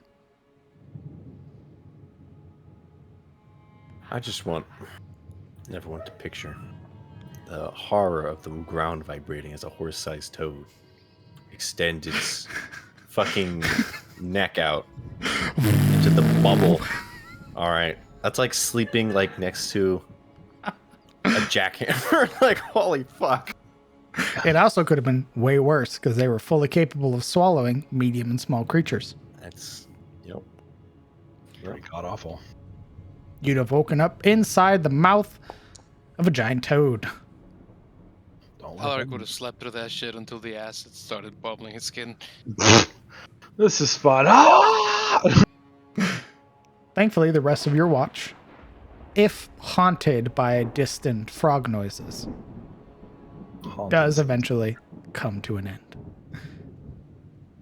The heavy rainfall and annoyance more than anything. Silveril didn't seem all that bothered, if at all, by these Yeah, large that creatures. bothers you even more. The fact that this is apparently normal. For her, at least. For Silveril, this was very normal. Just another day in paradise. Yeah, brother. Oh, make wait, them that's good big. eating. K-Kona. You tell me you never had giant frog legs in your life? Feed a family, it does. I mean, fried frogs are pretty fucking good. Not gonna lie. Feed So 7 that- whole families, in fact. Yeah, that's a lot of fucking. Hunting them like they're fucking mammoths. Throwing I'm gonna go- spears at them. We're gonna go hunt them down and get our rations back in the form of frog meat.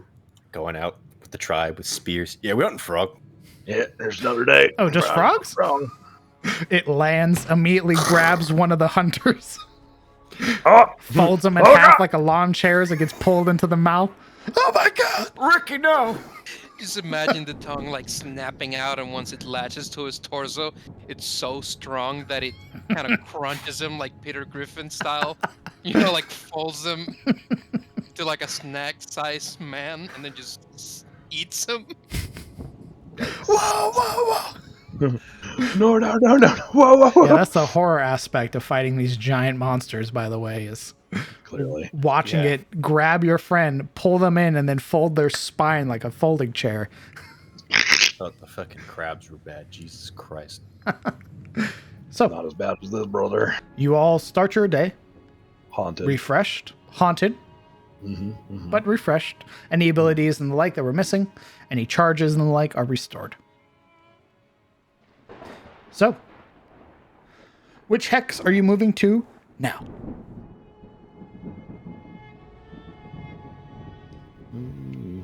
Zoom back out.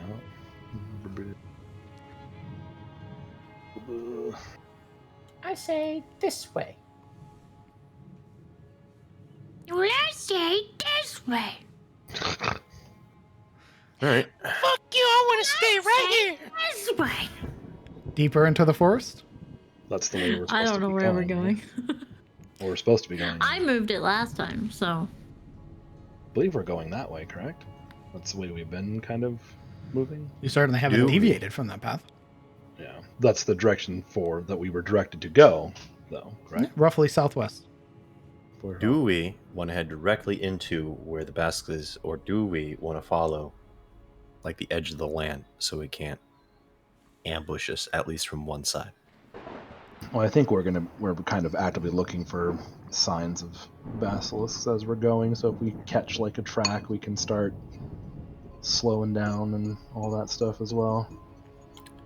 The pixie mother, queen, what have you, said that the river leads up into the mountain, right?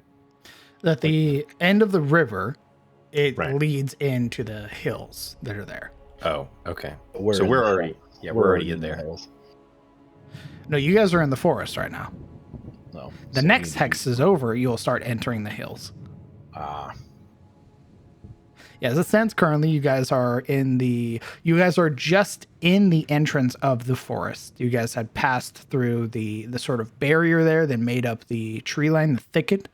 You are now in the trees proper, and as you continue through them, you will eventually begin going into the hills that are here. Still forested, but now you start dealing with elevation.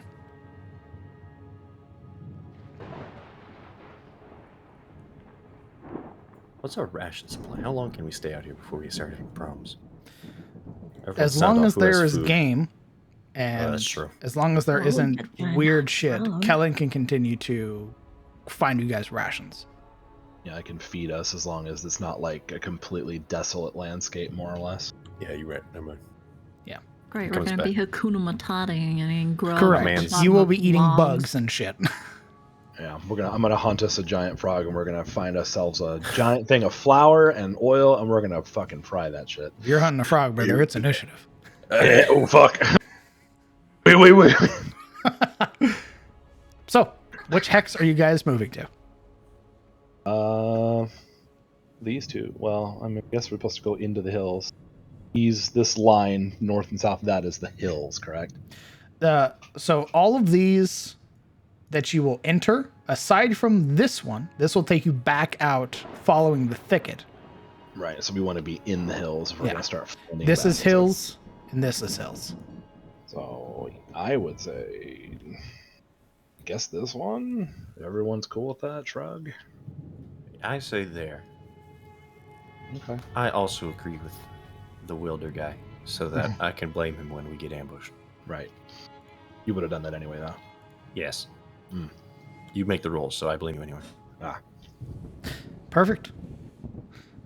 With a path chosen, let's see those survival checks and the D100. Anybody else want to roll the D100? I feel like I'm getting us ambushed by pixies. I think our other resident Beast Hunter should roll.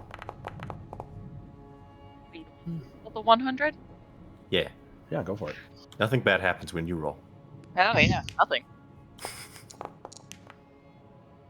Something bad happens. Something bad's gonna happen. We're fucked. Oh, delightful. Roll me another D100. It's a pixie. These guys, they're bad. Jesus, brother. So, I didn't I think have it was... How like a did you- 2-minute lag between anything that's said learn. and what happens. It can't be a sniper. How did you manage to alter fate like that? You That's know. pretty impressive. What? You rolled a 25. I need another D100. Oh no. Alright, 1 second.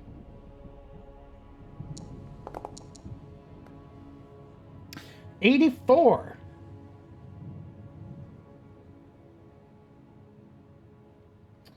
Let's see.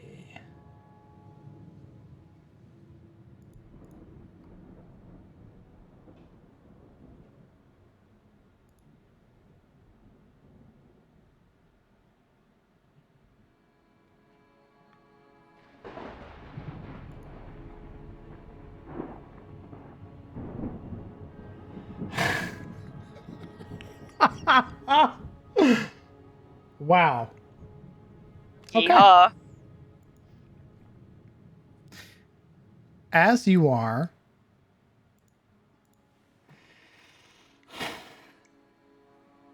hold on. We're not making it to the fucking basilisk, boys. Hold on. The boss fight's right here, right now.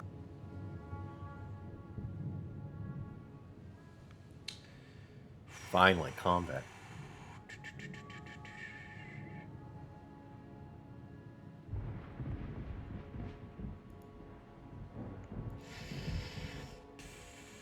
Okay.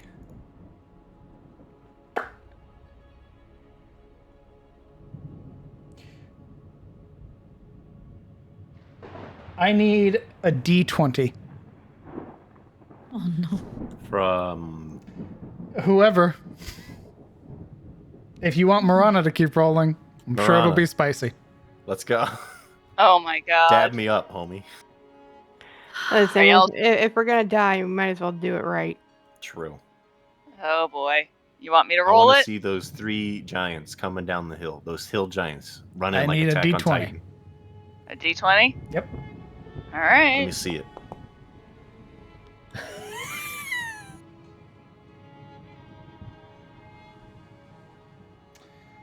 Okay. 9 what?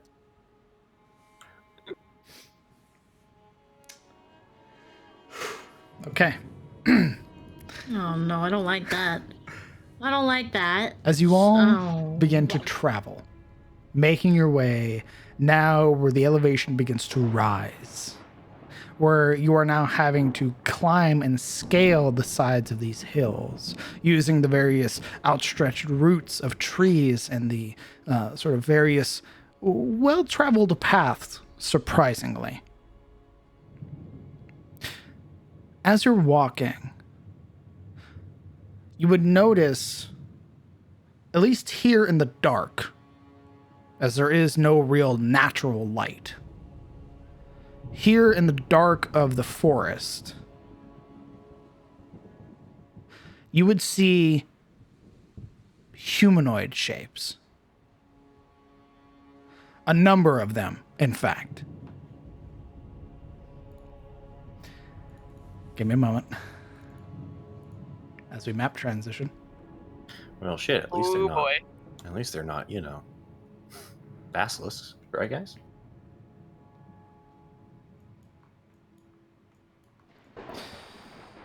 Oh, Let's just see. the, victims of them. No. They're just lost merchants. We found them, guys. We found the merchants. Slap you guys down.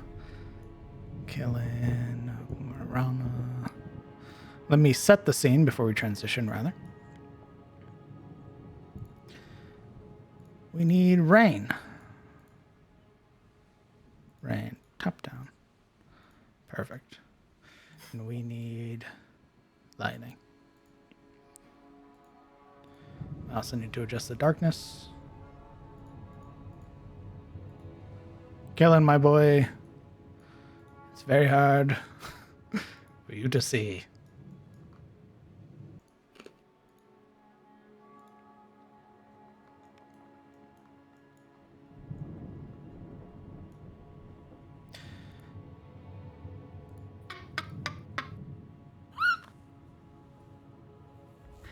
Hold on, I'm stuck at 98%. Let's go. Yeah, same though. I'm gonna refresh. As you are walking, you would see what appear to be a number of humanoid shapes.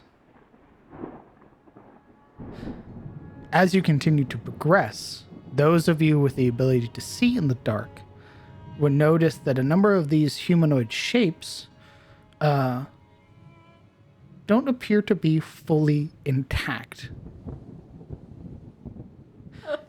You would see a number of these dark, almost obsidian-like statues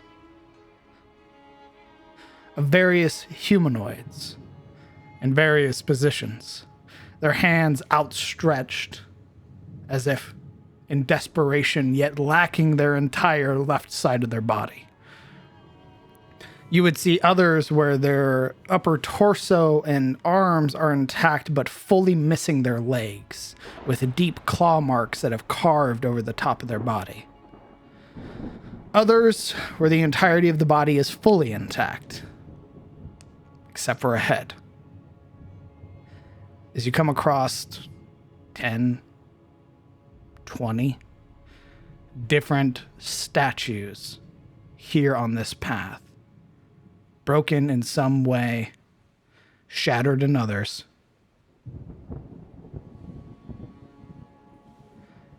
And a strange feeling of dread.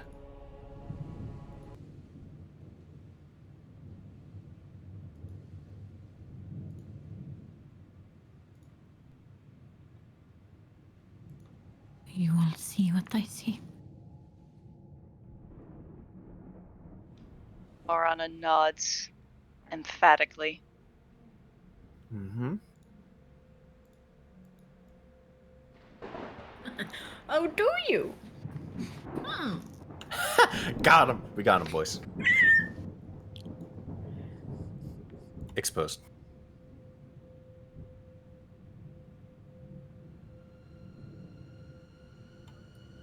Well.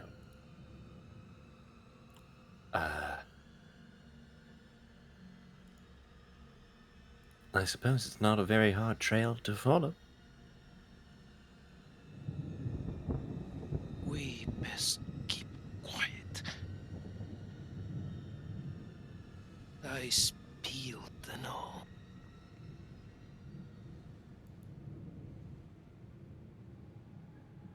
Did we want to? too.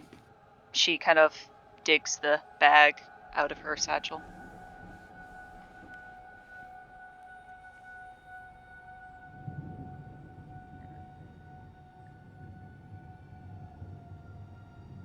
DM, do these look similar to what I saw when touching the card? Indeed, they do. Yeah, so Marana's still looking at the others with the bag in hand. Everybody roll me a perception check.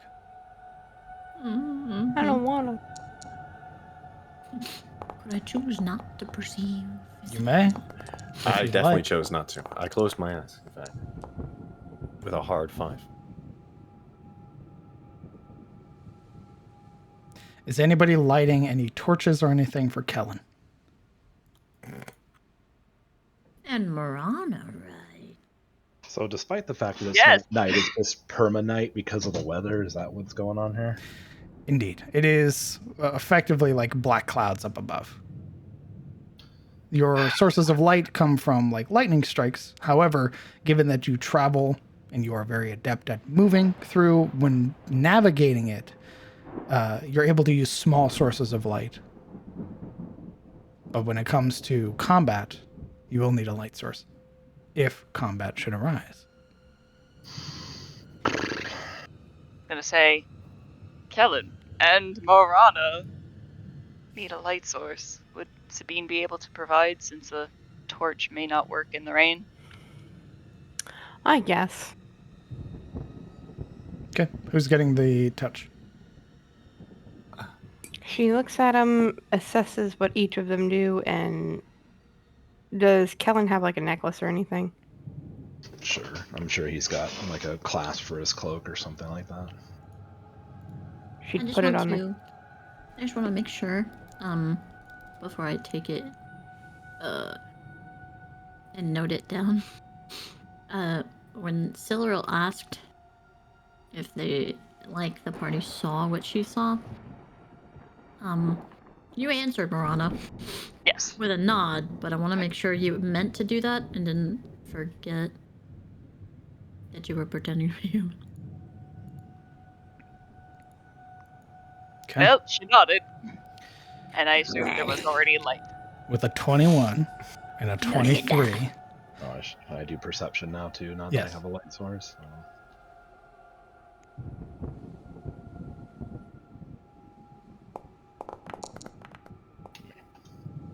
With a 21, 23. Though you pretend not to see it, Marana, you do see a figure at no more than maybe 45 feet away. You would hear now this deep crunching sound, the cracking of earth. Something that sticks into stone and then is followed shortly after by shattering noises and the long sound of gravel being chewed. Don't like that. Sabine and Marana would both see it. The slow sway of its tail. The multiple limbs, partially pressed down onto a statue-like corpse. The form of a basilisk chewing into a statue. As her eyes focus in on it, and she comes to the realization what this thing is, the color slowly drains from her face, and she becomes basically as pale as Yuri. And Marana, like, audible swallowing, like that kind of gulping. Marana just And she- instinctively begins to crouch down as well. Sabine pulls out the shield and covers it with her cape.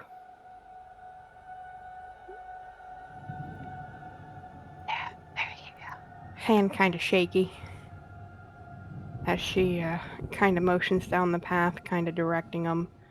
but she's keeping her eyes to the ground as not to make eye contact with it. So you guys are attempting to stealth pass.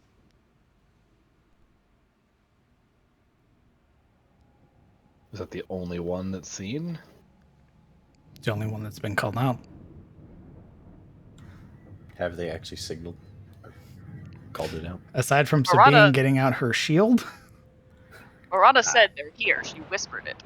And Sabine got your attention silently and pointed down. Okay. Marana's gonna Just making take sure. from her bag and that veil she's been holding on to. She's going to don that. Yeah, Yuria's slipping on the silver helm. And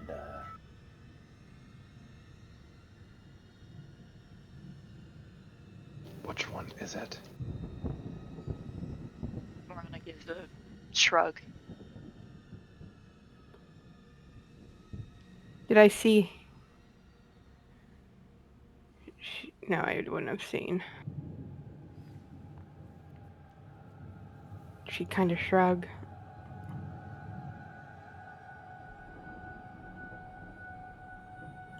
Yuria telepathically to Marana. How good are you with a shield? She looks at Yuria and shakes her head. No. Shakes her head no. Oh. I'm going to need some stealth checks from you guys. Yeah. Sabine, oh no, not Sabine. Siluril and Alaric, you know what I'm going to ask.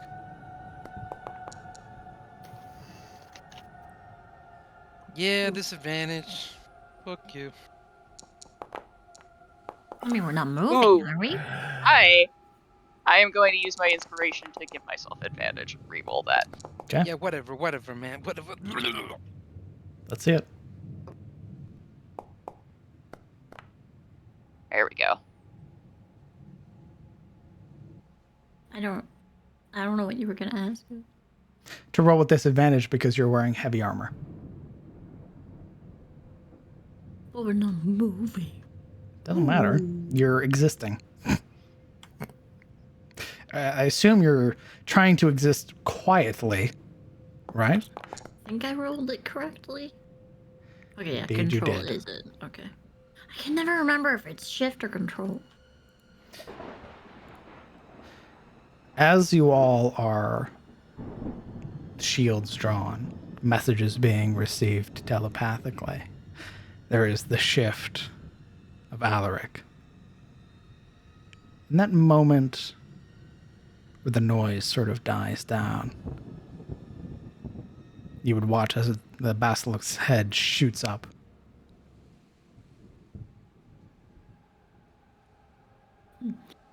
Oh no. For a moment, its head shifts to the left, as if inspecting the forward path. And then its head slowly turns to the right, settling on you. As it turns its head, I'd like to cast darkness. Okay? What? Yeah, it's stupid. Maybe it doesn't know. Okay. Darkness would snuff out Kellen's light.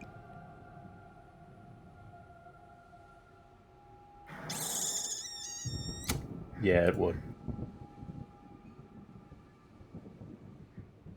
Hold on, let me see. Okay, so it would cover the whole party. Correct.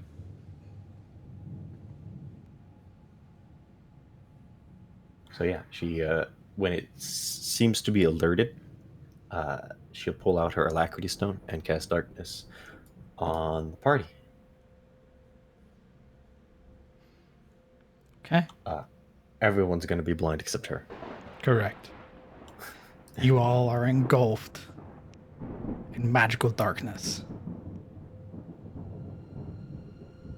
This billowing black sphere that's here. And you would watch as perplexed, the creature comes to investigate. Only you would see this, Yuria. You would watch its large maw sort of partially open, its teeth jagged and gnashing, set in these long rows. You would watch as its nostrils flare, these broad nostrils, like sort of almost craters at the tip of its mouth. Nice. And you would With see. Oh, sorry. You would see its eyes trying to scan. With the alacrity stone in one hand, telepathically, Yuria would ask Sabine for the mirror shield.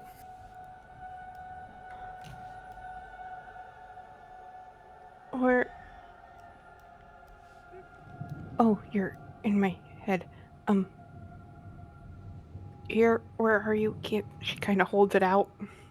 She would take it in the other hand. I need another stealth check, Sabine, if you're talking. I thought it was telepathically. You can respond. You can't respond. Oh. All right. Then I wouldn't. I would kind of hold it out. Okay.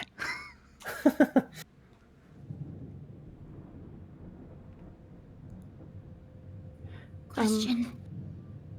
Is this darkness something I have seen her do before or has been used on near me before? You'd have seen it during the Olwyn fight. Okay. So you would know it was coming from Yuria. Alright, thank you. She, in return, puts the alacrity stone in your hand.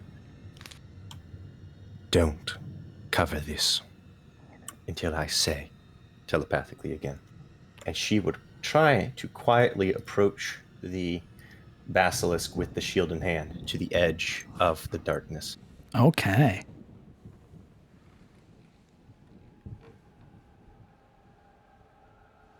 Roll me a stealth check. As you would hear these deep inhales. We're God. Okay. Stepping forward as quietly as you can, the mirror shield in hand, this cumbersome piece of equipment. You begin to slowly inch it through the darkness until it's out, showing the reflection.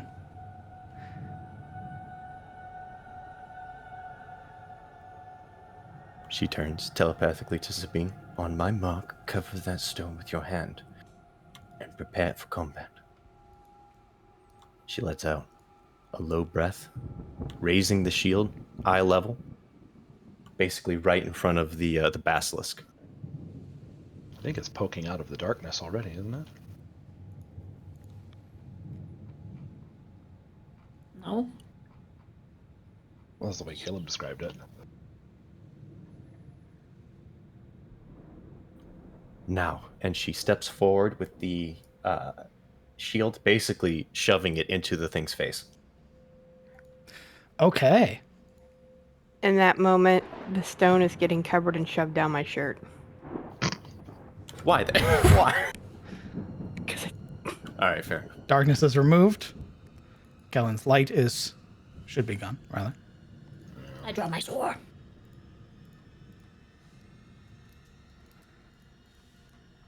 And as you emerge, you would hear the beast bellow. It's immediately sort of pushing itself back, and its initiative.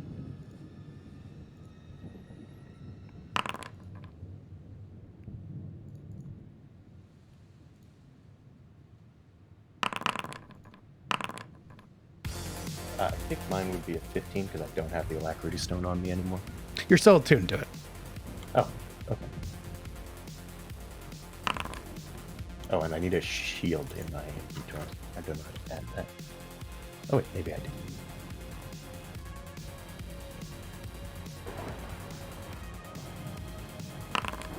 I will add the mirror shield to your pack and remove it from Sabine's. Actually,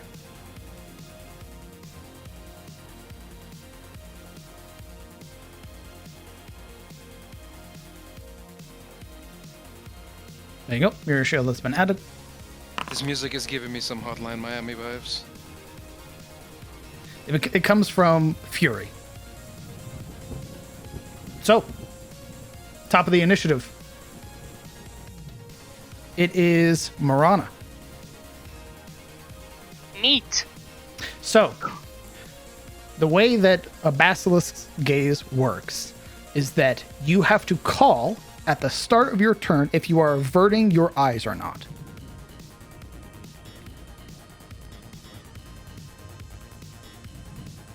If you do not, you are susceptible to being caught by the gaze.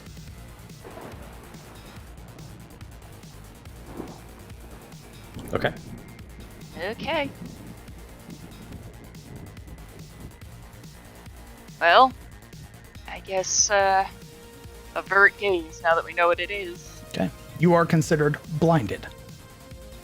Blinded means disadvantage, yeah? Correct. Well, Does that count if the shield's basically in its face? Like if you You'll can't see learn, us? you're about to learn something very particular about basilisk sight Oh boy, here we go. when it comes to your turn. okay. Well, then I'll still attack at disadvantage with my short bow. Let's see it. Alright, oh, that's control for Correct. disadvantage, yeah? Okay.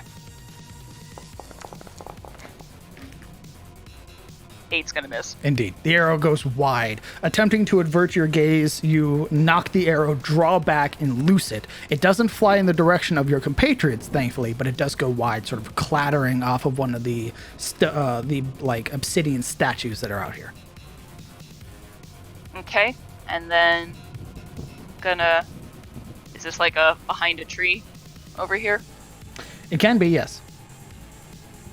Yeah, Marana's going to essentially go there and use bonus action hide. Okay. Roll me your stealth check. Nope, not very well. Okay. Pressing your back up against the tree, there's that sense of adrenaline. This is the hunt. And dear God, are you nervous? All right. That's your turn, yes?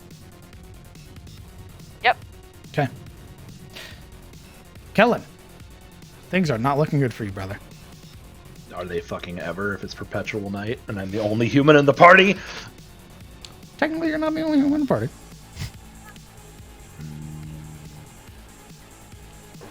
Some humans just have cool patrons. Epic gamer. Just get a patron, bro. Clearly. Just sell your soul. Fucking furious, trying to sell Kellen a patron like a timeshare. Fucking Worship this demon part-time and you'll get dark sight. Woo, dark sight. I mean, devil's sign. Devil's sign. Whatever. You can light a torch as a bonus action if you wish. Yeah, but then it has to be held in one hand and I can't use a bow with that, can I? I guess I could drop it on the ground, but I don't really know what that would do. You run the risk of it getting extinguished. You're basically like dropping it in mud. You could have somebody else hold it for you. Some under the melee person.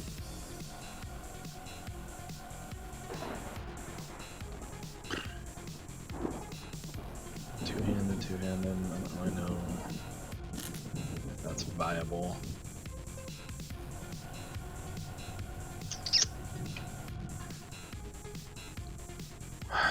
Well,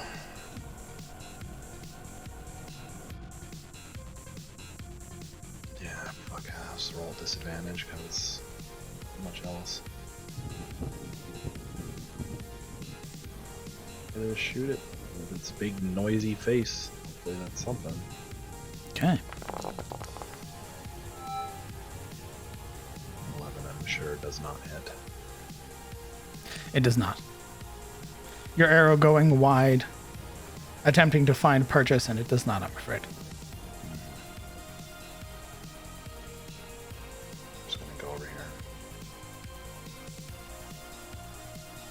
All right. Celero, the start of your turn. Are you averting your gaze or not? Oh, fuck.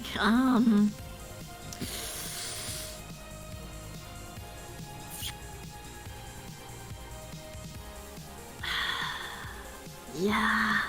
Okay.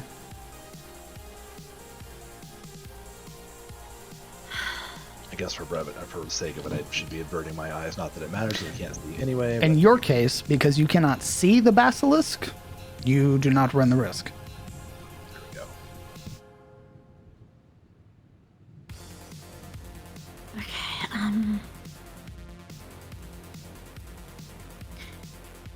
Okay, how does that work with melee? Do I just swing wildly? Yes, you swing wildly. No, fuck. You are considered blinded. And let me pull up my DM screen real quick. While under this condition, a blinded creature that can't see automatically fails ability checks that require sight, such as perception, and attack rolls against you have advantage, and your attack rolls are at disadvantage. Are you blinded, or are you just averting your eyes, though? Is that... You are basically making yourself vulnerable. You are averting your eyes, so you are effectively opening yourself up, because you won't see the attack coming. Basilisk doesn't say blinded when he says avert eyes, but I guess that's one way to interpret it, so... Interesting. Okay, let's see. Have to be smart. Cannot be dumb or I will die.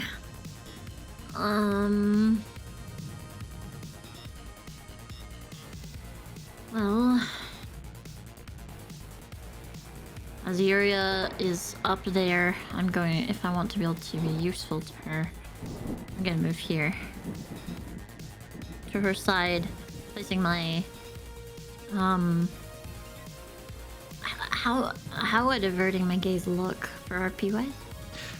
Like a downcast, literally anywhere else but this creature.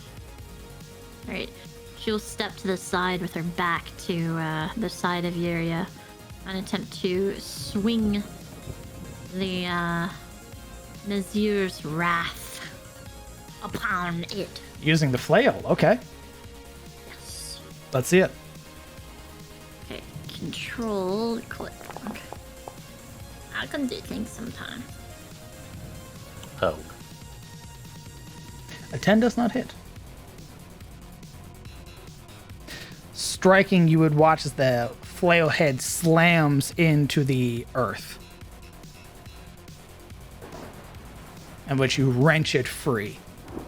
You would hear this very loud hiss that comes from the basilisk.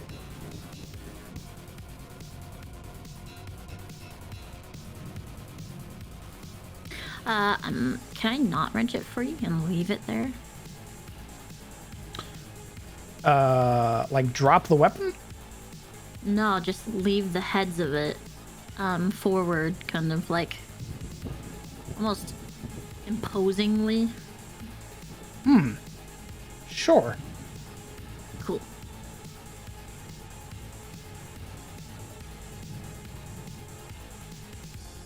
All right. Anything else on your turn?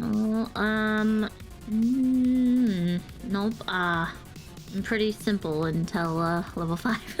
Okay. Yuria. This is the moment that you learn. A. Basilisks have really poor short vision, or like they're short-sighted. Being this close, you are effectively a blur to the creature. For your mirror shield to work properly, there needs to be some modicum of distance, as well as a light source. However, because you are within this creature's face, it cannot use its gaze against you. Yeah, I was gonna say that's the alternative. Is seeing that it basically does nothing with the shield. She's gonna resort to caveman style, where she just basically keeps the shield in its face, so it just can't see as best as she can. And I need to know at the start of your turn, are you averting your gaze or not? If it can't use its gaze, then I won't avert my gaze. Okay. And I will... let's see.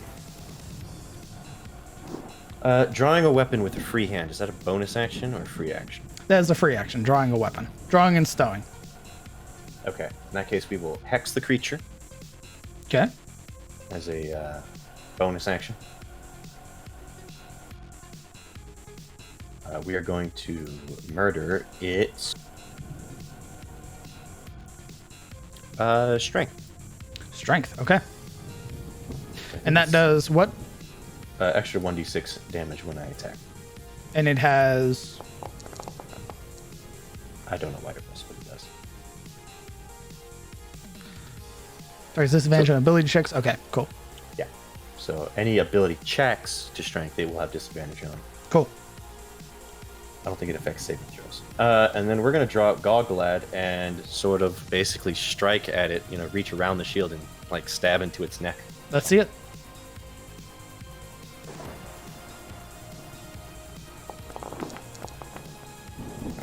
A 10 misses, I'm afraid. Y'all ready to get fucked by dice, bro?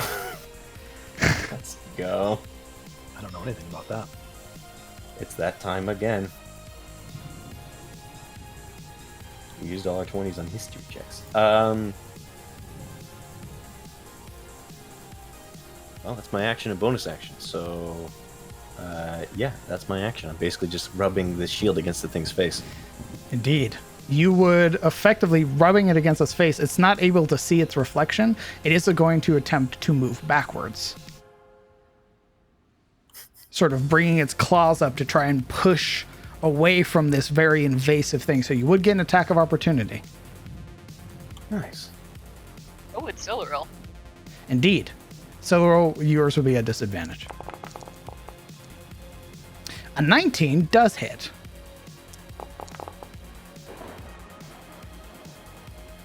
A 9 does not.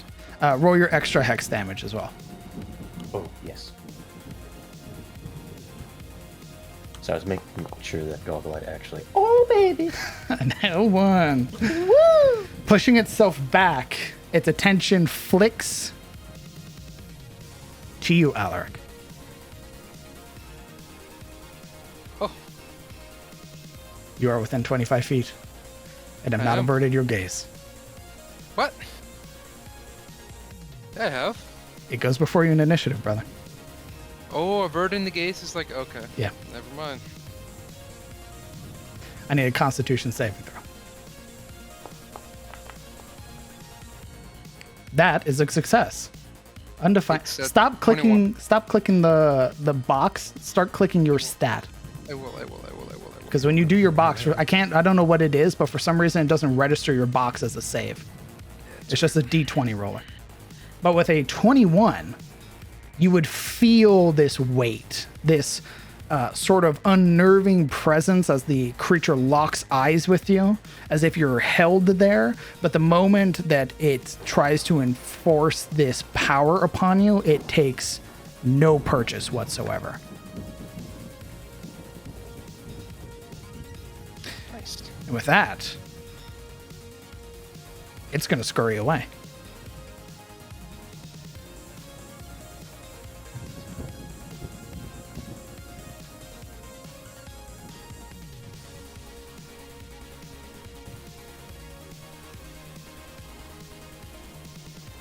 It's your turn, Alaric. The creature's All back right. is currently to you. So he doesn't need to avert his gaze. Correct. All right. Alaric will quickly rush past Siluril and Juria. Distance two. And with Beardeg in his right hand, he'll lift his left, up, supinated in the air, and make use of his channel divinity. Sorry, I need to make sure of which one is the one with added range.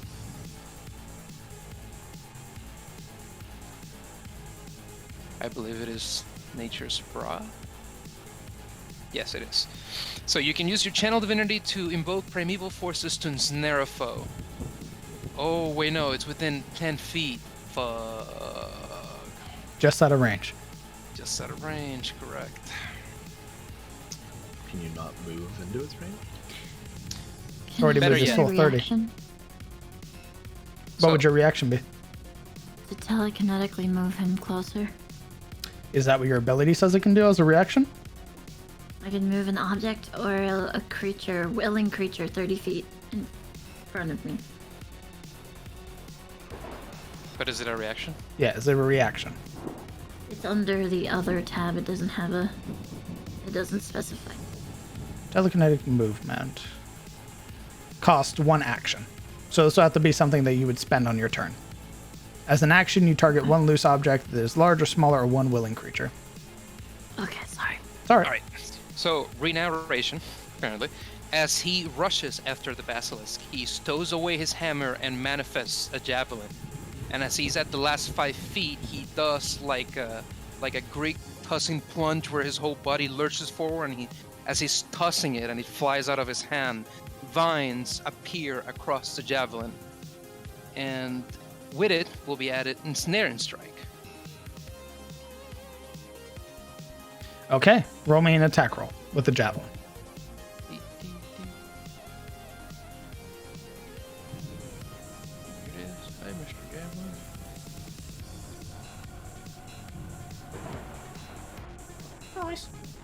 20 hits.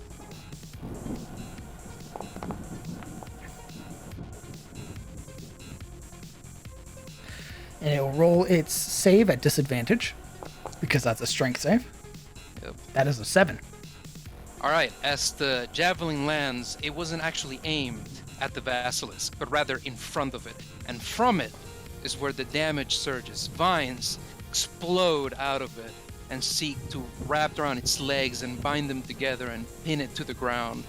And they're thorny and they dig into its body, and that's where the damage comes from. And it becomes... Does it take the damage this turn? I believe so. Okay, so that's another 3. And it is considered restrained. It says there on the damage, end of turn on a success. And it is restrained, yeah. Okay, So the I creature's just- speed becomes 0. Attack rolls against it have advantage. And the creature has disadvantage on dexterity saving throws. DM. Yes. I went ahead and Googled it. Hex does not affect saving throws. Oh, shit. It's only ability checks, yeah? Correct. Yeah. Okay, Sorry. so that's an 18 then. He succeeds. Okay.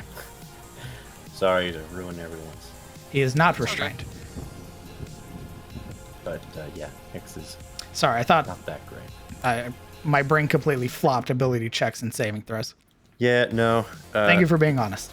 Well, yeah, Hex seems only really good. That's why I only do strengths, because the only thing I can really think of that Hex would actually affect is strength, like grappling, which is an ability check. It affect detect thoughts, but they're both Well- con, so. I mean, at least you did 10 damage to it. Indeed. 10 damage, which is still very chunky. Cute, though. Okay. As the javelin strikes, the thorns lash out, and the creature manages to push itself back in time as they lash into the ground instead.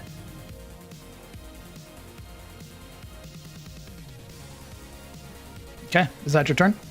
Is it possible to avert my gaze upon Has to be attacking? at the start of your turn, brother. Okay. Then that is it. All right. Sabine. I need to know what you're doing. All right. Are you averting your gaze or no? Not if it's running, but I am gonna move up. Okay. 30. And I think it's within 30. Let me check. Great, compelled duel. Interesting. Okay.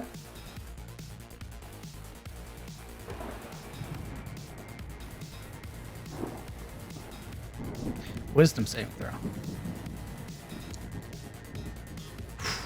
It is compelled. Let's see. Spell 30 feet away from you if you succeed on saving throw. Spell doesn't restrict target's movement. Its movement is restricted.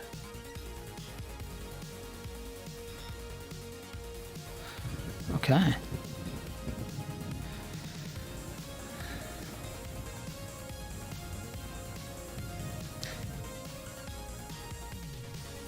Not grappled.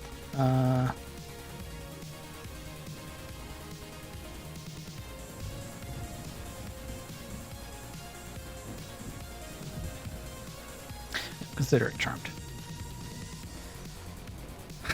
As the creature's running, its pace stops. And it turns to look at you.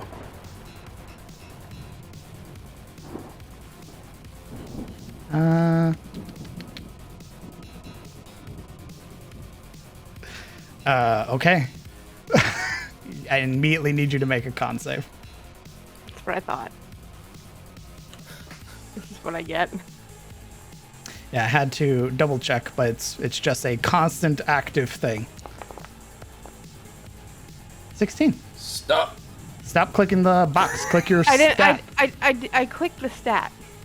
Like Obviously not. I clicked on saving throw. Obviously Constitution. not. But you are, as that begins to grip you, it doesn't take hold. That lethargy fading. For now, at least. Am I able to direct my gaze downward now? Has to be at the start of your turn. Okay. At the start of your turn, you call if you avert your gaze or not. If you do not, at any point during combat, the basilisk can turn its attention towards you and force you to make the con save. And it's purely just by looking at you.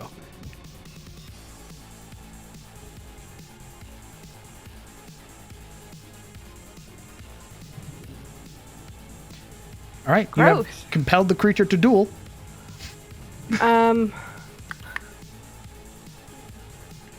What else do I have? That's all I got right now. Okay. Lamornia, are you averting your gaze or not? Yeah, because right now, has anyone called out what's happening? No, there has been no communication whatsoever.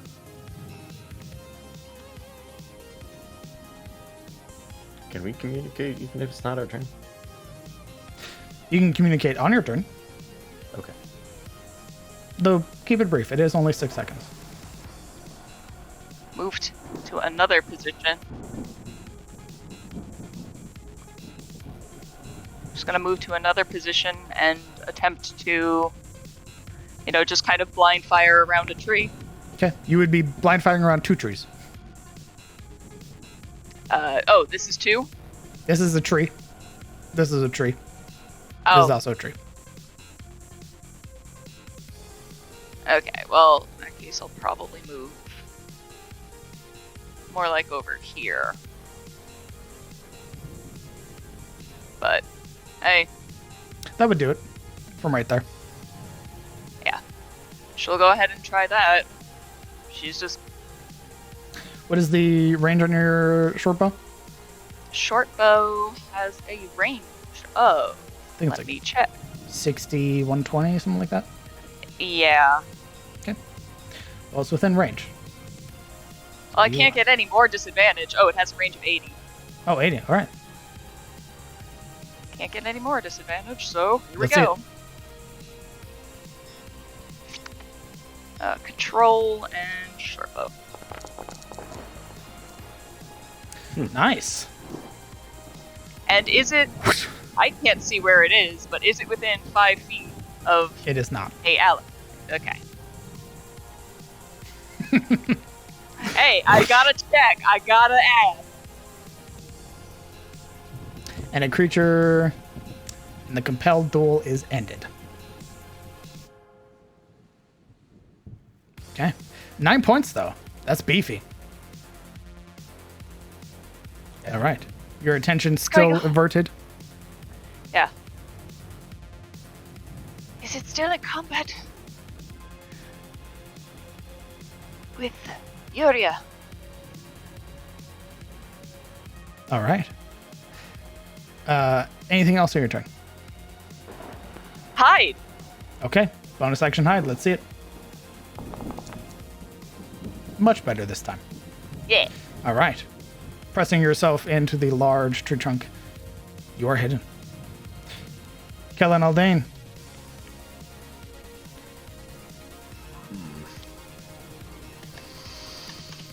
Well, I don't know. I can try and shoot at it from its thumping around, so I guess I'll do that. Sure.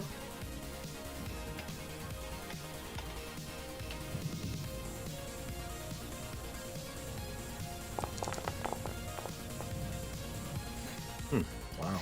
That flash of lightning that illuminates the passage that you're in, sort of the humanoid figures that are struck out. You would find the one monstrosity, and in that moment, loose the arrow, sinking into the side of the basilisk. Oh, impressive. For you, absolutely. Yeah. It is pitch black for you, brother, except for those light strikes. So this was literally that like perfect moment. Everything lined up. The MLG shot. All right. Anything else on your turn? Are you staying there? In that flash of lightning, would I see the cover of this tree as well? I would say, given that your focus was on the Beastie Boy, use your limited vision to move around.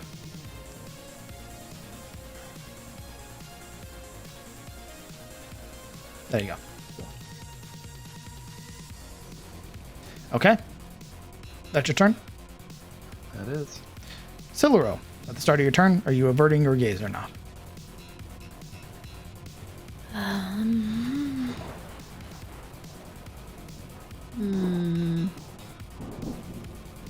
I able to talk to Silura, or she's right next to me? Siluro will be able to react to Marana's question. Damn. Okay. What was her question? Is it still engaged in combat with Yuria?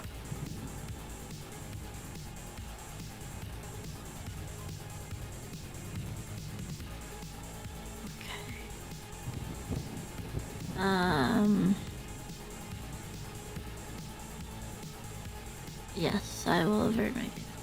Okay. We'll move 30 feet and swing. Let's see it. Swinging with the flail or the sword? Yeah, the flip. The flail. A 12 just barely misses, I'm afraid. Striking again into the earth, you would hear that guttural hiss that comes from the creature, sort of attempting to push itself back away from you. Of which you would realize its tactic is to never really get in face-to-face combat with you all. It would prefer to stay at least 10, 15, 20 feet away and wait till you're stone before attacking you. All of this upfront combat, this is not how this creature operates, and it's very easy to tell.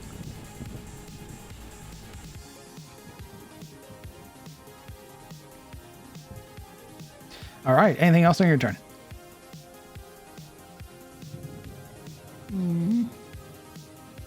No. Okay. Yuria, the start of your turn, are you averting your gaze or not? I guess whether the mirror shield works doesn't matter if I avert my gaze. So I will avert my gaze. Okay. Because my thumb is not nearly as chunky. For the mirror gaze to the mirror shield to properly work, you will need a light source, so that way it can see its own reflection. Of which you would learn that in this combat. Sheet. Well. I do not have one of those. I know that's shocking to everyone. In that case, we use the Oonga Boonga tactic. Yeah. I would like to know what that is. To Marana's question, Yuria shouts back, "I will in a minute." And she rushes with her head behind the shield towards the creature. and basically slams her shield into the thing's face again. All right. And then proceeds to try to stab it over the shield. That's it. That'd be a disadvantage. It's controlled, right? Indeed. A 10 misses, I'm afraid. She shouts to Alric, I have weakened its strength.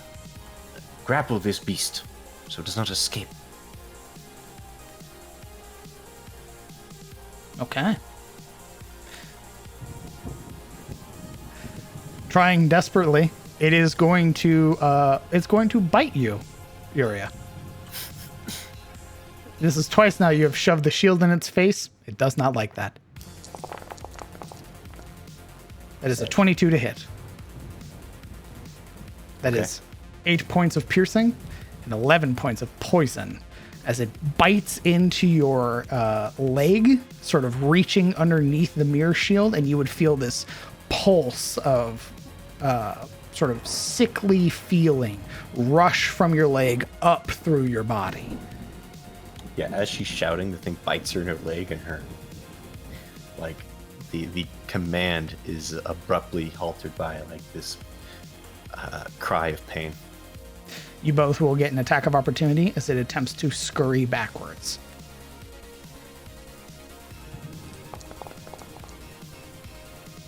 "17 hits. A 13 misses, I'm afraid.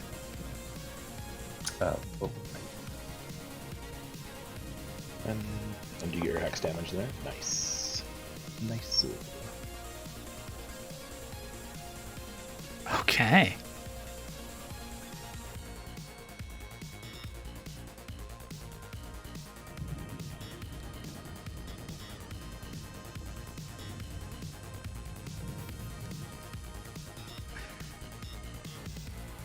Jesus.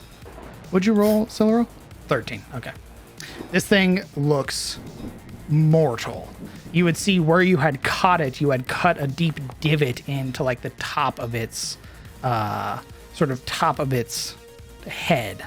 As it forces itself back,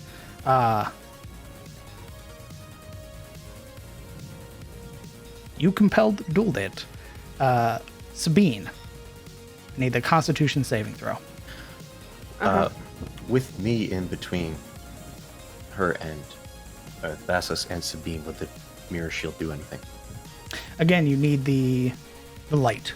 Oh, shit. You're right. Yep. All right, here I go.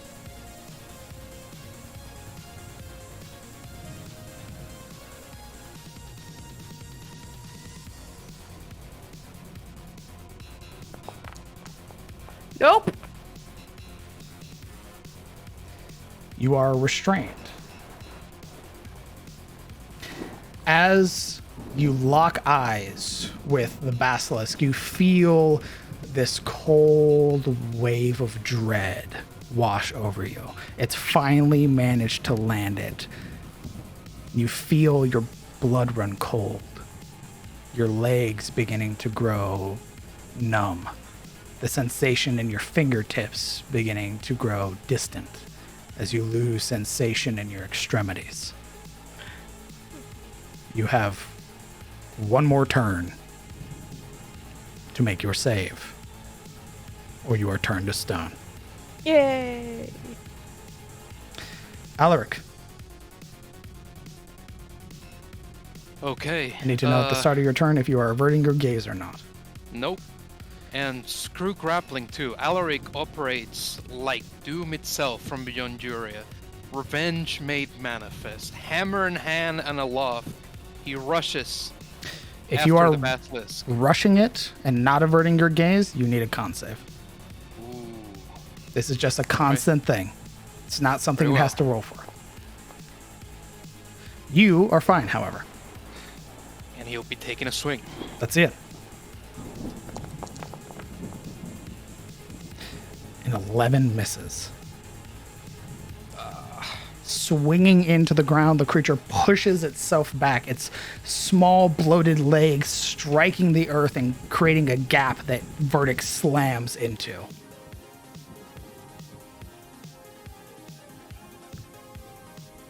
Let's see what I can do here. What else do you got, brother? No, that's it, boss. Okay. My turn. Sabine. Hi.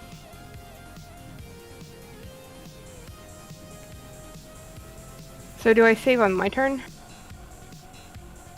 Or it's? On your turn. Oh, goody. This turn will determine.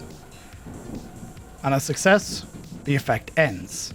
On a failure, the creature is petrified until freed. Roll me a Constitution saving throw. Well, before that happens, the shield and rapier are coming up in kind of a posed position as she steadies herself, trying to take a deep breath and force off this feeling. If I'm getting turned to stone, I'm getting turned to stone pretty. Of course. Priorities, let's go. It should be a 16. For the love. Thank God. Thank God you are not petrified. Please stop clicking that fucking button. I'm not clicking I'm clicking in the saving throws and it just does it. Insanely close. As you hold yourself, steeling yourself for the inevitable, you push through. That loss of sensation is pushed away. You are no longer about to be petrified. Gasping. I do need to know if you're averting your gaze or not. Yeah. Okay. Because it'll just hit you again.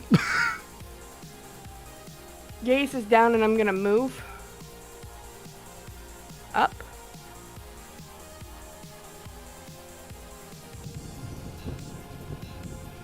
If my cat quits laying on my keyboard. Got a 12 and didn't die, thank God. So behind Yuria. Has Yuria said anything about needing a light source? No. No. No, not yet. Yuria was yelling commands and then screamed. All right. Because she is hurt, 10 points of the lay on hand, which will also negate the poison. She's not poisoned.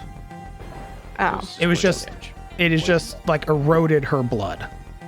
Then the hand on the back with 10 points. Okay. What, you think my life is just some toy for you paladins to play with? I think it's not about spending the points, by the way. I think you have to actually use points to remove.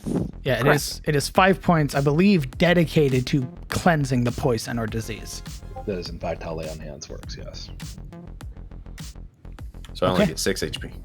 Well, you weren't poisoned, so You weren't get- poisoned, so you get the full 10. Yeah, it's just an after effect of its bite. Its teeth are poisoned. You're not poisoned. It just has a venom gland that it uses. You're a poison guy, but you're not a poisoned guy. You're not that guy. Wow. All right. All right, Sabine, you heal Yuria, the wound on your leg now beginning to mend itself, stitching together with holy light. What else are you doing on your turn, Sabine? Keeping my eyes to the fucking ground. Okay. Marana Lamordia, are you averting your gaze or not? Yes. Okay.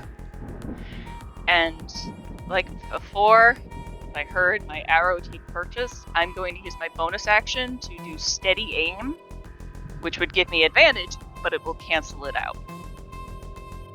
Indeed, so it'll just be a flat roll. Yep. Do you have to Okay. see the creature to do steady aim? Or is that like a self effect? I think it's just a stealth effect. Let's. Because Let me- I'll tell you right now, 90% of my spells are useless because I can't see the creature. Let me open up my class thing, if it loads. Oh, nope, it's just, you just can't move. So your speed is automatically reduced to 0 and you give yourself advantage. Yep.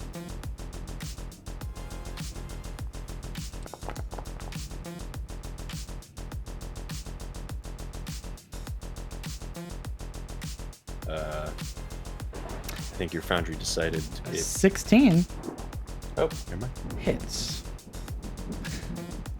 Marana Lamordia. How do you end this creature?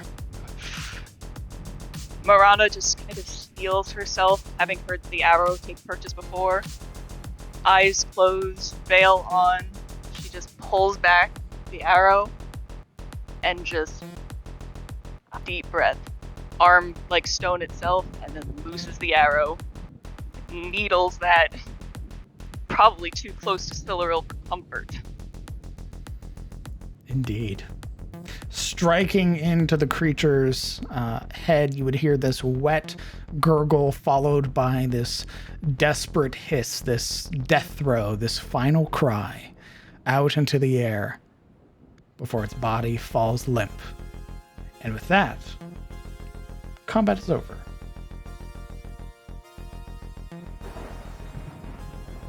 Congratulations. You survived against a basilisk.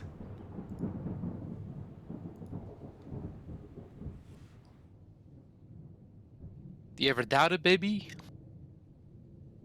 Not even once. Don't check my DMs.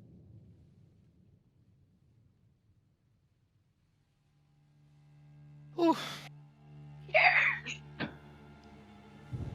So there's like 2 more, right? Or potentially 3. Oh my god. Yeah, that was the distraction. You see 8 surround us. It's the king and 2 mates, technically, but unless there's some hidden ones we don't know about. He did say that there could potentially be more mates.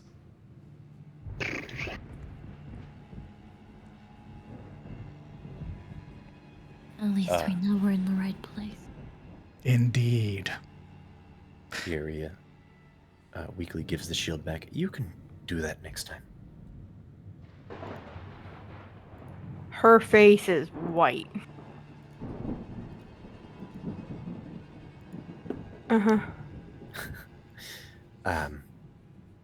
My stone, please. As soon as I take it out, is the darkness still there? No. I would say, yeah. I would say also on top of that, Yuri would have had to have rolled concentration, having gotten bit. I did. Oh, okay. I built a concept. I got a 15. Oh, okay. Belay my I think last I then. forgot. I'm learning. Well, you've broken concentration anyway, I think. Is Yeah, it half the darkness- damage? Is it half the damage or the full damage? All I'm only right, so you're going bad at beyond. concentration. So the con save, it has to be 10 or either half the total damage taken, Gotcha. whichever higher. So you'd have actually succeeded then. Never mind. I did succeed. However, I cast Hex, so darkness wouldn't be there anymore. Ooh, fair. I hand the stone back. She takes it. Hand shaking. She gives you a kind of an odd look when she realizes where you stashed it, but stores it anyway.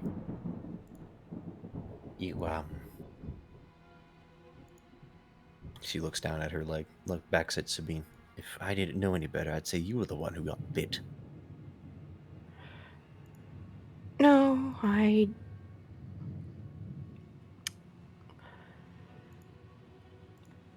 now know what it feels like to be almost petrified. Yuria kind of raises her chin. I stared into its eyes many times and I'm fine. Perhaps I am immune. Perhaps so.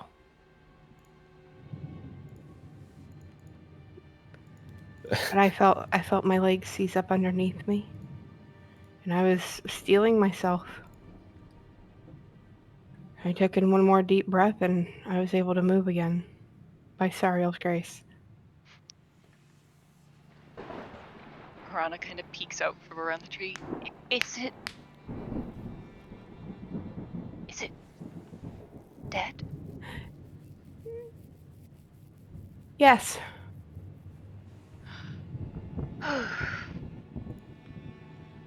Yo, DM. Yeah. How many legs is on this thing? How many legs? Yeah.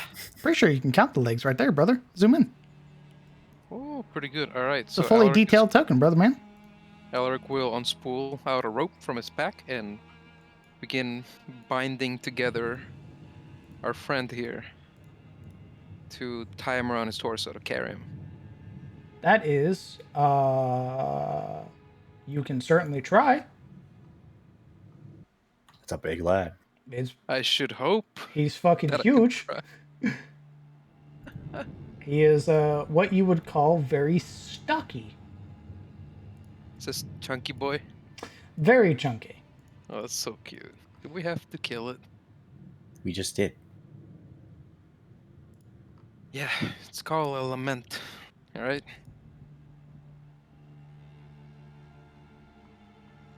You stop lamenting the things we kill, okay? Right, so the idea of the rope is to compact its frame as much as possible, tie in the tail and everything to its body. Silver will help him. What's your strength score? 18, boss. 18. Okay, give me a moment.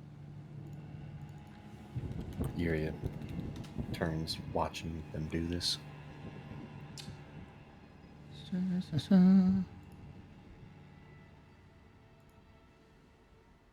Skibbity bop. Bop, bop, bop, bop, bop. How many Ooh, sets of this thing is too heavy for you to carry, brother. Ooh. It is thick enough that you alone would not be able to carry it. You would be over encumbered, on top of having all of your equipment on you. All right. So we can't. What if we quartered it? Started Rather than- hacking it up. Yeah, quartering essentially would be dividing its body without actually messing with its components. It'd be just splitting it in different parts, but you don't open the body itself beyond the sides. So cut the bottom section, cut the middle section, and cut the section with the head, like neck up, into 3 chunks. Unless you're pulling it apart or taking things away from it, it's still going to weigh the same. Yeah, so that's what quartering is. It's What like- are you trying to do? make him carryable without fucking with the carcass as a whole. So he can still be harvested. So I think we would quartering is, let's say a hunter fell an elk. Can't carry the whole elk home, but he'd quarter it into chunks, kind of dig some chunks under the snow and take what he can carry back. Why wouldn't we just try to harvest it here? Well, we certainly could. Be a risk, but We might need that gland that Reynald mentioned. Was that gland included in the generic basilisks, or was that just the king that had the gland? I believe generic basilisks. You would remember that he told you if it's by the king, you need the king's gland. But If this it's is not- generic basilisks, generic basilisk gland will work. Hey, can't hurt to take. Well, if someone wants to give me some light and a hand, I can probably help get the important bits out of this thing. And I can store them in the bag. Exactly. I can't give you a hand, but I can give you this. As she pulls out a tome, opens it up, sets one hand on your shoulder, and casts guidance on Kellen before he begins carving this thing. Okay. I'll be helping him, by the way. What do you think the skill is going to be? Survival? Survival or nature, yeah. It is not survival. Nature? Is it To nature? harvest this monstrosity, it is a nature check. Oh, can also help him with that. Oh, this was a monstrosity? Shit. Correct. Maybe you should help Alaric. So Well, I have survival, so, I don't know. Again, it's not Yuri. survival. It's nature. Well, I have nature as well. But if unless your modifier's higher or something, then whatever. yes. All right, which one are you is fucking gutting this thing? Well, I guess he is then. I'll just help him. Okay, Yuria would move over to Alric with glittering hand of, well, colorless light. She would set her hand on his shoulder and cast guidance. Why is there a dot on your picture? Given the nature of nature, insofar as that it has intelligence as its modifier, I'd say that Kellen, being the more skilled one with animal dressing, he'd be the one doing the cutting, and Alaric would be my God. directing him. So, yes, add the guidance to Alaric, because he will be guiding the knife. Sure, whatever. You'll be rolling, so there you go. Yes. No one gets guidance. I'm hexing both of you. Fuck you. Yeah, it's over. It's too bad now. It's late. Superb. What are you putting this into? I would say the bag of colding. With the chicken blood? Sure. How big's that bag? It's not that big. For I think taking, so. like, the gland in the eyes. It's big enough for that. And you're putting it with the chicken blood. How big is this gland? Because you didn't put the chicken blood in vials, you haphazardly spilled it inside of the bag. It's fine. It's just gonna have a little blood on it. It's fine. That's Not a little. It's gonna be fine. There's blood in the Is it- bag.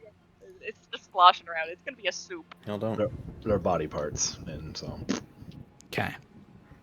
The way that the gland is harvested is that it's not the gland as a whole. It's vials. Ah. If there's a need for vials, Marana will provide a couple leftover ones.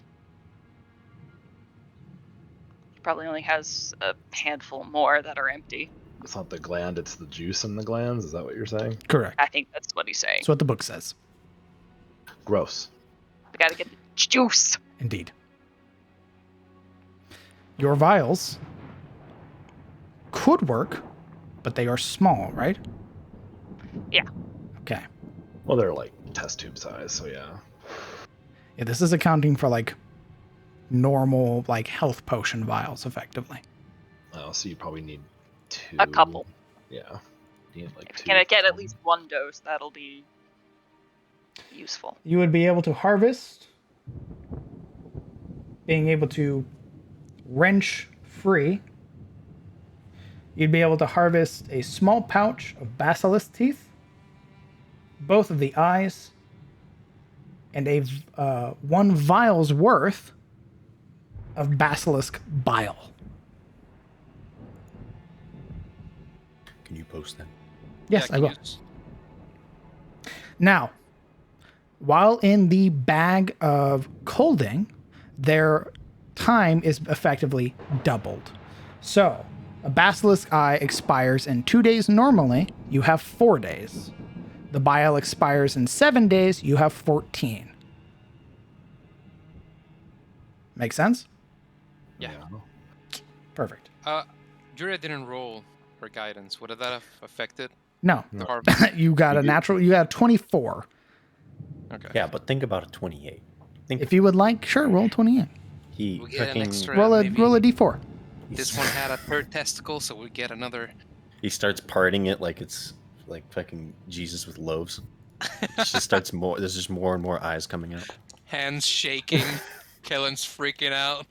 What's happening? What the fuck? What's going on, man? How many times did you teach you this lesson, old man?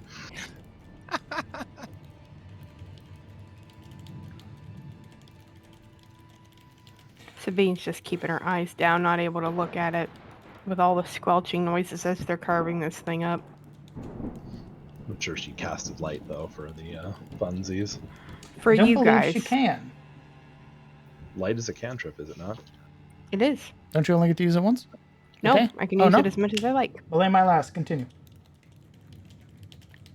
I'll give Kellen the light source so he can see while doing stuff.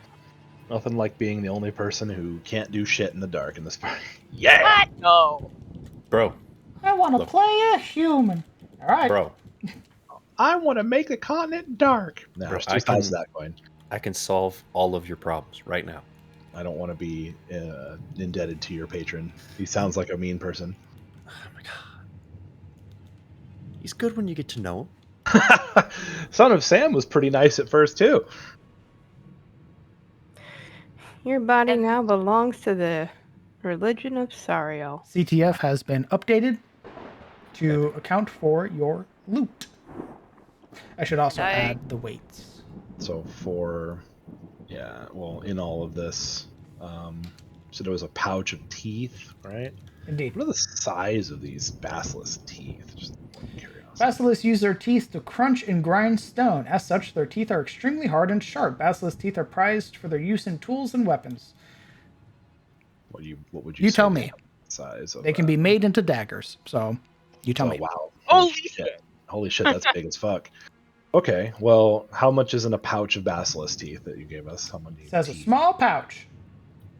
Doesn't say how much it contains. No. That's weird.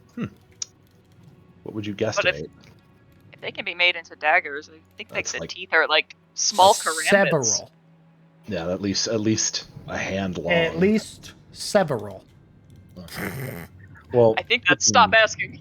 Yeah, taking two of the neater looking ones, he'll kind of hold them up over his shoulder in Morana's direction,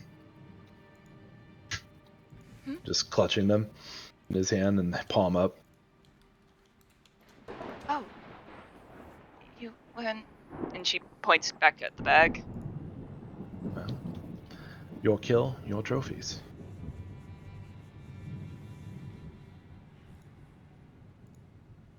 She's practically vibrating, but trying to keep it together.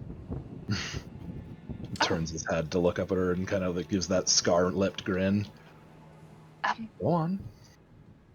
She'll take the teeth and in hand and look at kind of the others like, are you sure? Am I doing this right? This is really touching, but can we please go before we get ambushed by a psychic basilisk? We got what we wanted. We should hurry. This, by the way, harvesting this creature, are you also taking the meat? This basilisk. Hell yeah, brothers. Good eating. God damn it. Just Roll basilisk. me 2d6.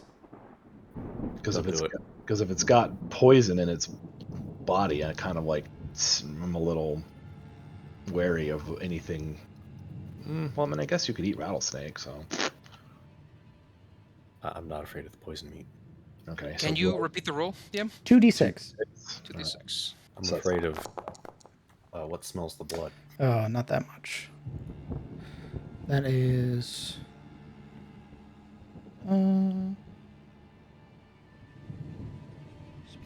Okay. So you get about 12 pounds Jesus. of meat. You Yo, could have what's up? potentially gotten 48 pounds of meat. Yeah, well, we're kind of in a rush, so. Indeed, in a rush. Not really familiar with gutting these types of creatures. You managed to gather about 12 pounds of usable meat that can be cooked, eaten like. However, it will expire after a day, and it does give off a very potent smell. Would Kellen and I gain a kind of proficiency in the whole Basilisk skinning carving. of these creatures? Yeah. Familiarity. As so much as to, I mean, if you want to take time to study this carcass, yeah, of course. But I mean like study. Probably don't have that time. Okay. Or something comes sniffing. Well, we did it once, so I think in the future we can. Did it once with flying colors, I might add. Right. So in the future we can just be like, well, and the last time it was like this, da da da. So I mean, we can RP that out. Like, yeah, we're somewhat familiar with this process. Somewhat. Being better than none at all. Is that Boar's Head? Hell yeah, brother. Boar's Head Basilisk. Wow, that's like a fucking metal album title right there. With a body filleted, its blood getting everywhere. Hell yeah, brother. And a ton of meat. What are you doing with your 12 pounds of meat? Letting you know right now, it's not going in the bag of holding. No, it's not big enough for that. Let's say we take enough for dinner. Haha. 12 pounds is more than enough. All right, we're backtracking, making up camp, cooking this, right? Yeah, 6 pounds ought to be enough. We can leave the rest if we don't want it. 12 For pounds. rations, too. 12 pounds. Well, yeah, but we only need 6. What I'm saying. A pound of meat per person, that's like a protein dump right there, dude.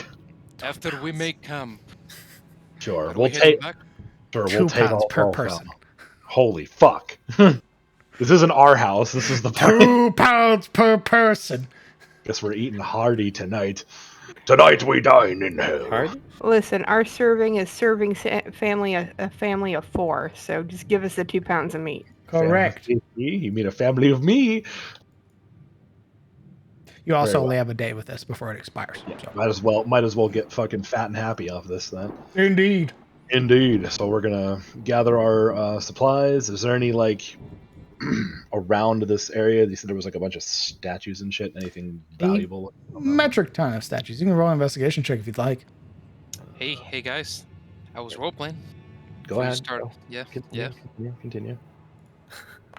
I'll just roll my investigation, but continue. 15. When we Okay. set camp again, are we going back to the town or what? I mean, we've only killed the one. There's at least another mate, one other mate, and the king itself. The ferry might be nearby. Not the ferries, but the ferry town. I mean, the summer court thing? Pixies, whatever, yes. I really believe that we should go back and make something out of this clan. It won't help us against the king. It'll only help us against another basilisk of this type. Any advantage we can get is good enough. He does have a point. That's 3 days back. It's not going anywhere. Let's be methodic about this. We've been counseled to be patient and be very thorough. Perhaps we should.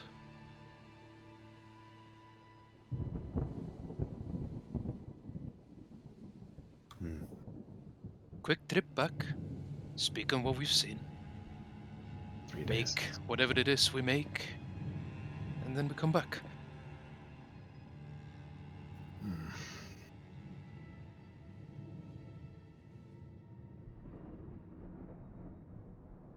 And we're already here, so if you guys want, if you guys want to, if you want to go back already, I suppose. But we are already here, making camp, tending any injuries, and continuing on would have been my vote. But Well, we're all entitled to one, so what does the rest of the group think? And Alaric's gaze sweeps round each assorted face.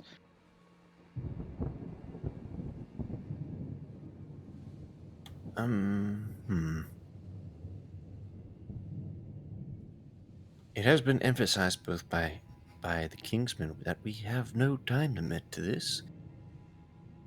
And as you said, they have told us to be patient and methodical. And we know the King Basilisk, that is, will more than likely have its entourage.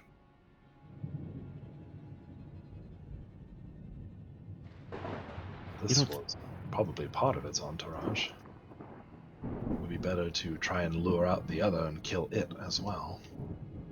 Deprive it of its allies, then we only have to deal with it. Well, how about a compromise then? We spend out a day out here, use the chicken blood, lure out hopefully the other basilisk, or one of the other basilisks. Slay it, and then we head back with the clans. Suppose. What do you think, Morana?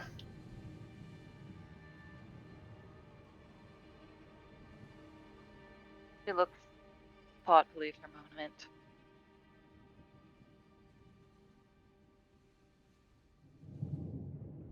Didn't do badly for being caught unawares. But if there's any advantage we can have against the King Basilisk, that would be preferable, but any time used, he might replenish those closest to him.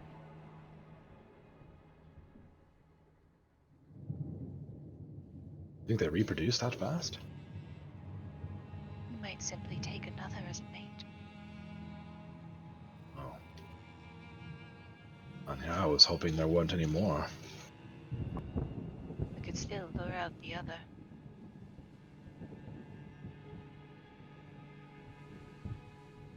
At least make sure their numbers are diminished.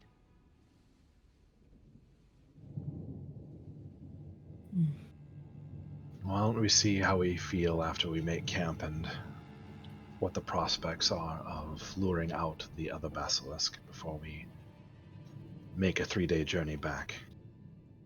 I think it would be wise to at least retreat out of the hills before the Patriarch decides it needs to retaliate. Yes, we don't even know if we're in range currently, so that at least is good. I agree. We should backtrack out of the hills. safe at camp. Safer.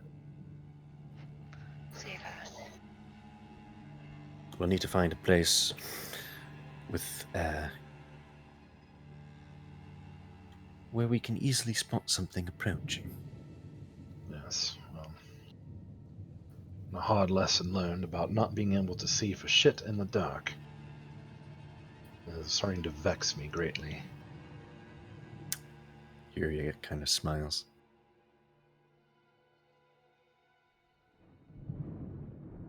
It is very dark in this part of the woods. Reminds me of Shademore.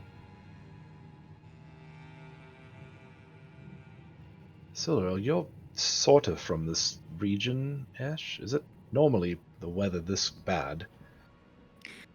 Celery looks very, very just almost lost and alarmed, distraught as she looks over a stone statue and takes a couple seconds to respond. DM, is this normal? The weather of the Etenmore is, albeit the terrain has changed, but the weather is still very much akin to swamp life. There are long sort of bouts of rain that occur here. Though the sort of this like perpetual rain, however, it's generally broken up into like bursts. For it to have rained as long as it has been is generally an oddity. It's definitely out of season for this. After a few moments, she realizes she hasn't said anything, probably answered in her head, and will slowly look up as she talks to him.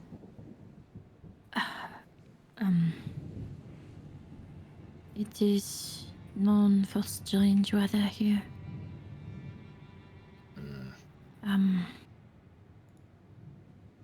It changes often throughout the year. Though this rain is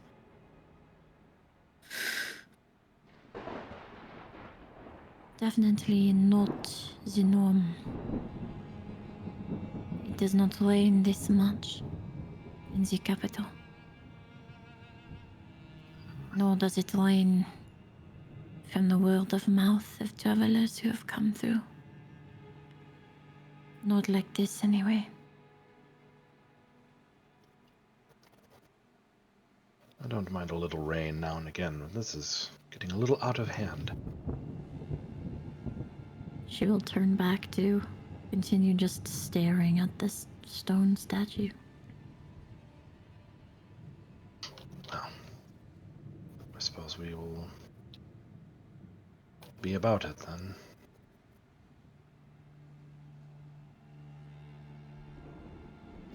With a 15, you wouldn't find anything. What you would find is that there,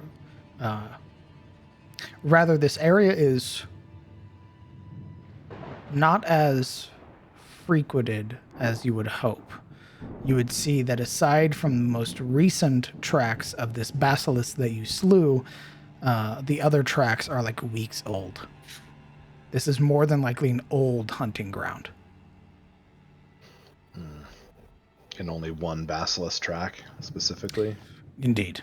Just this one.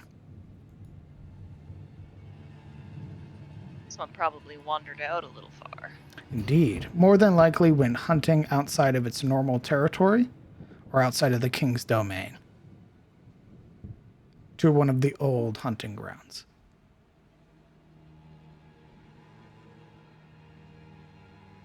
Nice.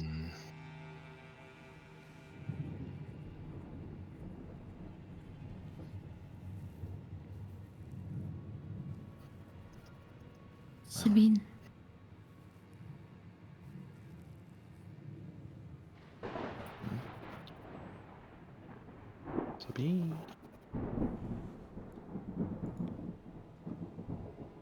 She would turn her gaze from the statue to Sabine. I was muted, and it wasn't letting me talk. I apologize.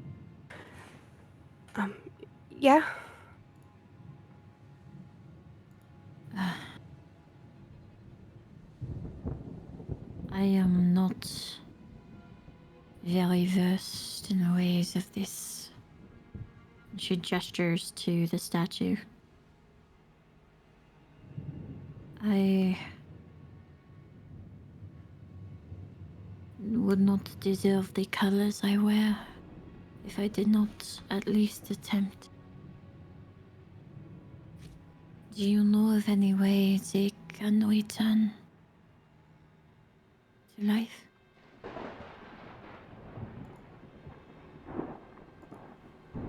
Like, are the statues broken? Like, Taking a moment to inspect them, none of them are whole. The least egregious ones are some that maybe have like their arms missing, like where their elbow to their forearm is missing. But there are others where the cracks just run completely up, like from the waist all the way up to its neck. If these guys were unpetrified, they'd probably die instantly, if not scream in pain before dying. The shock alone might kill someone waking up like that with a missing limb, spraying blood everywhere. based on what we were told, anything done while you were like this carries over if you're unpetrified. They would. Some of them would live, but their quality of life would be lacking.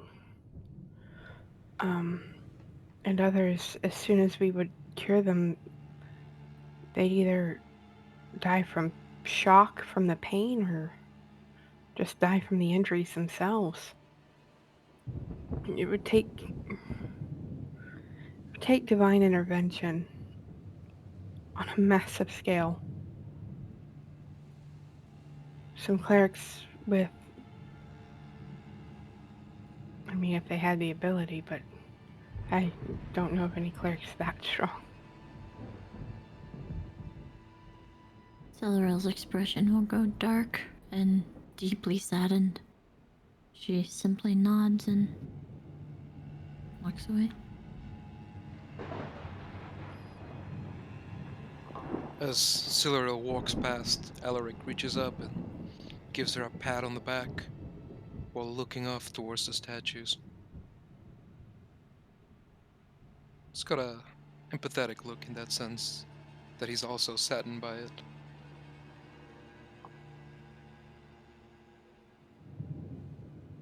What if we were to hit them with the hammer?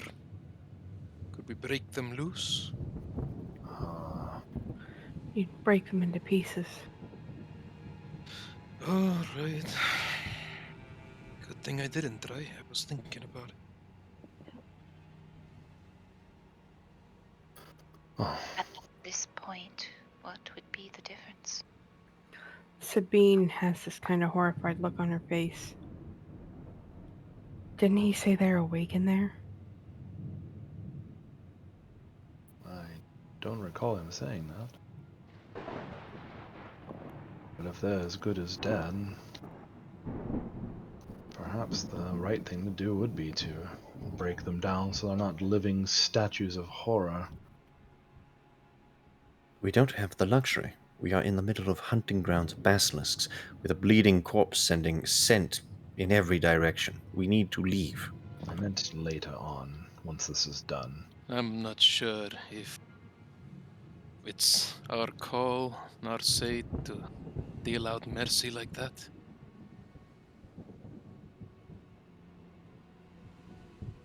I think Yuri's right. We need to move. Yuria nods. Time and place. Sabine would actually pray for all these people that they can pass on. All right. So yeah, I guess we move back to the what's it? What did you call it? Not the thicket for some reason. I don't know why I thought that. It was the thicket. Oh, it was? Huh, Yep. wow. The entrance of the thicket. You guys would be heading back to your old campsite. I assume, unless you went somewhere else. I assume the old campsite had like a pretty good view lay of the land. You were in a decent clearing. However, things were able to encroach on it. Yeah. Giant Maybe reverberating frogs. Maybe I can spend a little bit of time finding a better campsite. Potentially. You could also head out of the thicket back into the plains.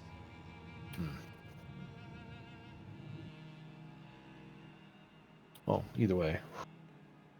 Heading out of here. Show me where you're moving.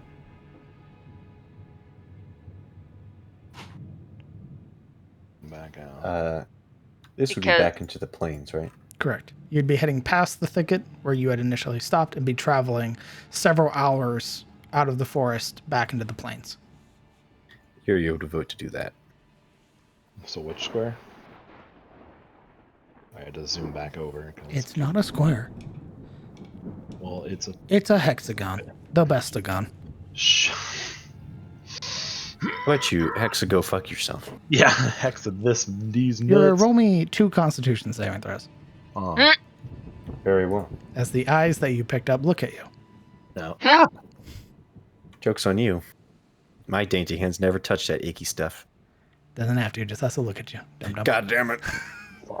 Fucking got him. No. So, Go move your ahead. token. Roll me a survival check. Or roll me a D100. Doing that. Is everyone, Character sheet. is everyone good with moving back to the plains? Yeah, Is that no. Okay. Morana would agree with that. Plains, vision. Probably not having much of a fire tonight. Yo, imagine if it's like, hey, what's that dot over there? And then you just get petrified. Fucking sniper eluded by a basilisk. The Basilisk King just like, what's good, brother? Slow-mo shot from Sniper Elite V5. Stone. No details. Roll me that D100. I free you from the I petrify you from the testicles roll. out. Oh, bam. Okay, go. Go. Do it. I'm sure it'll be fantastic. Hey. 66. Well, three off from what it could have been. You travel back into the plains through the thicket. Aside from maybe faint croaking that you can hear, The horror. your travel is uneventful. Making your way back out into the open plains, the rolling knolls that are out here, and beginning to set up your camp. The haunting. Plenty of clearing for you to look through, to be aware of, and a ton of basilisk meat to cook. Hell yeah, brother. You all begin to set up camp for the evening.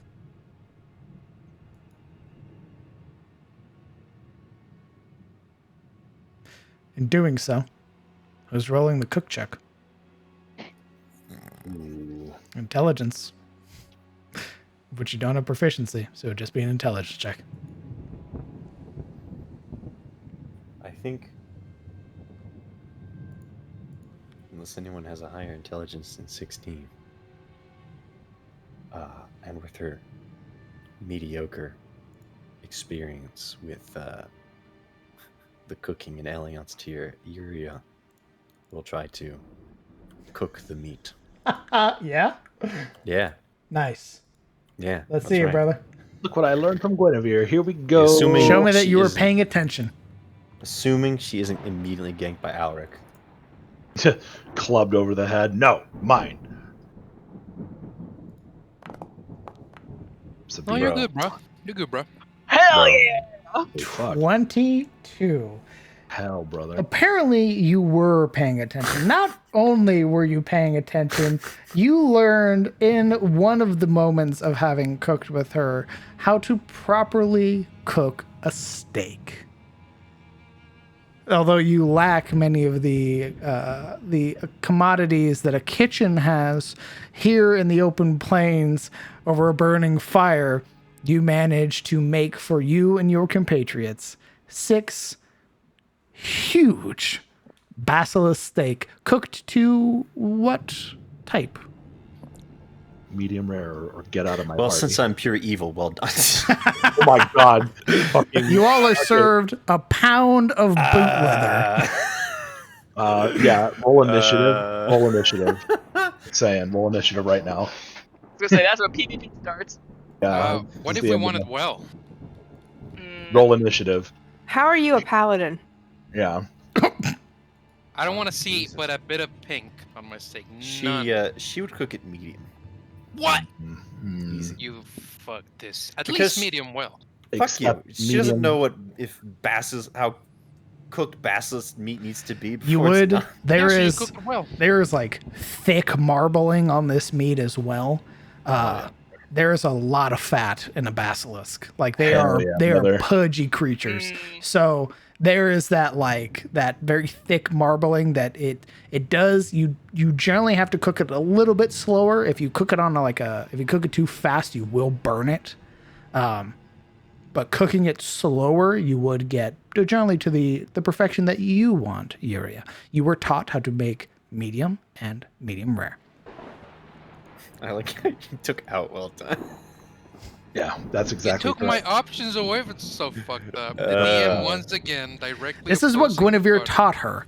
This is All because, right, that's because I'll Guinevere I'll baked. cook it medium because I'm not a good person. I'm a neutral person, and so Medium is That's Fair. acceptable, I guess. so I'm not like you're not going to get anything good out of me. You'll get something acceptable at best. This is very Enjoy. acceptable. I mean, I medium. imagine it kind of tastes like home. With some locally locally harvested wild Yeah, she garnishes. It's poison berries. Enjoy. pretty sure just the sting I wanted. it was probably Kellen finding the herbs because he's like, no, you're not going to put Yeah. poison oak on our steaks, all right? You guys have you guys again are served fucking thick ass portions of basilisk meat, effectively a pound each. Enjoy. 2 pounds. Yeah, And thanks. don't think too closely on the fact that it's eating people. That ain't rocks, technically. That used to be people. Yeah, that just makes it better. Now I'm eating those people. I'm gaining their strength. Yeah, absorbing their energies. That's nature, bro. Yeah. Yeah, so it's a Sabine cycle of might be life. just be like, no, poking at it. That's The balance. circle of life. It smells really good, which makes it even worse. I gotta throw this one up to Pretty Jesus. Jesus. Are you asking your god if it's okay if you eat basilisk? Yes. You get no answer. I This already is a know my test. god loves this shit. This is Yeah. it. Yeah, it's a circle of life. Eat what you kill. Huh? Go, son. Go Like, forth and cannibalize. Like, because there's no reply, she's weighing out. Well, it's kind of exotic and special. And he likes that. But it did eat a bunch of people. Huh. Staring at the steak.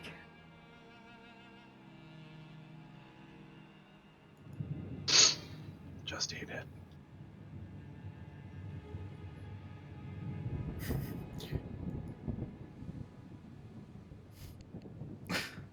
The natural juices cooked from this lend itself very well. Wow. Yeah, you know. I watch Gordon Ramsay. I watch Hell's Kitchen. You were able to make a very acceptable dish, Yuria, of which you have fed your companions for the night. Yeah, I'm just kind of naturally awesome. Hell yeah. And now the king has our scent because we've ingested the flesh of its mate and will now hunt us to the end of the earth. Hooray! And after Yuria cooks, she goes to sleep and doesn't offer what to do watch. My job here is done. Yep. You would, given how much meat it is, you would effectively be put in a food coma. So Yeah. Yeah, she's kind of a light eater, so this is like a lot. Sabine Before will take that- first watch. the discussion was, what is your plan going forward? for my sake and for your own. I believe, unless I'm mistaken, we were going to see if we could find the hunting ground of the other mate before we decide whether or not to head back. Lure it with the chickie. Want to lure it with the chickie. Yeah, the chickie blood. The chickie blood, yeah. Try to, anyway. So you think it wise to hunt the other basilisk? At the least. And if that goes well, we might as well press on. Already you know my boat. I'd rather leave, but I see wisdom in trying to get the other one before we go. More glands, more remedies, or whatever it is you'll make off of it. More advantages for us. We also run the risk of it coming out of its cave, looking for revenge, and catching us out in the open. Well, maybe falling into a trap that we can set. How much coin do you think we could make on the pieces we got? I don't know. Who would even want to buy that stuff? I'm not saying no, just I'm not sure. Reynold might. I don't. Maybe. Dustbrand? No, Dustbrand I could see. Reynold, no offense to him, didn't seem like he was very wealthy.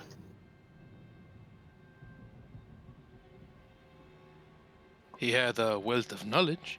I mean, yes. I mean wealthy in coin, though. I know what you meant, Kellen. I imagine for him it's not really about the money.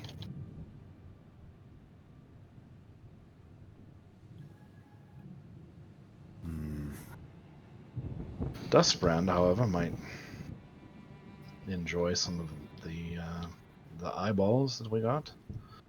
Perhaps we could fashion some teeth into daggers or something like that. If we sell what we have, we can make probably enough coin for some actual supplies. I mean, like a bedroll for yourself. Yes. As well as more vials for containers. Well, I suppose I do owe Marana at least 2. More camping equipment. Be a tent. Yes, a tent. One big tent. Uh, Just letting you know, I am the big spoon, always. Right. In the Grey Watch, we have to call that early, or else you're the little spoon by default, so. You have to call it. Mm-hmm. It's tradition. If we're also Taking able to make notes. some coin. So known as new member Wow. Hazen. Also, if we have some coin, we can maybe go to the ferry and purchase information. At least more before we see the King Basilisk itself. Yes. It is a possibility, but I guess we'll have to see how it goes, right? How this plays out with the next Basilisk mate. Like I said, if we are able to down it quickly, and we're feeling good about it, maybe it's the best course of action to press on and finish the hunt altogether. We can go back victorious. Sounds wonderful. Me, I caution patience. I don't disagree, I'm just saying we evaluated at that time. There's a mild shrug from Alaric as he's forking a huge chunk of steak in his mouth. Here's the long and short of it. You can leave and go back to Elion's tier. You will take the equivalent time to travel back, do whatever business you need to do, and then travel back to the lair. That's kind of why I was like... That is several days, if not an entire week's worth of time to do stuff. Right. However, it does afford you the ability to sell things that you've gotten from this basilisk and potentially afford equipment and supplies going forward, as well as having some coin to your name if you so desired to go to the Aram Ferry, purchasing rumors, information, and the like. However, who knows what that means for the Basilisk King?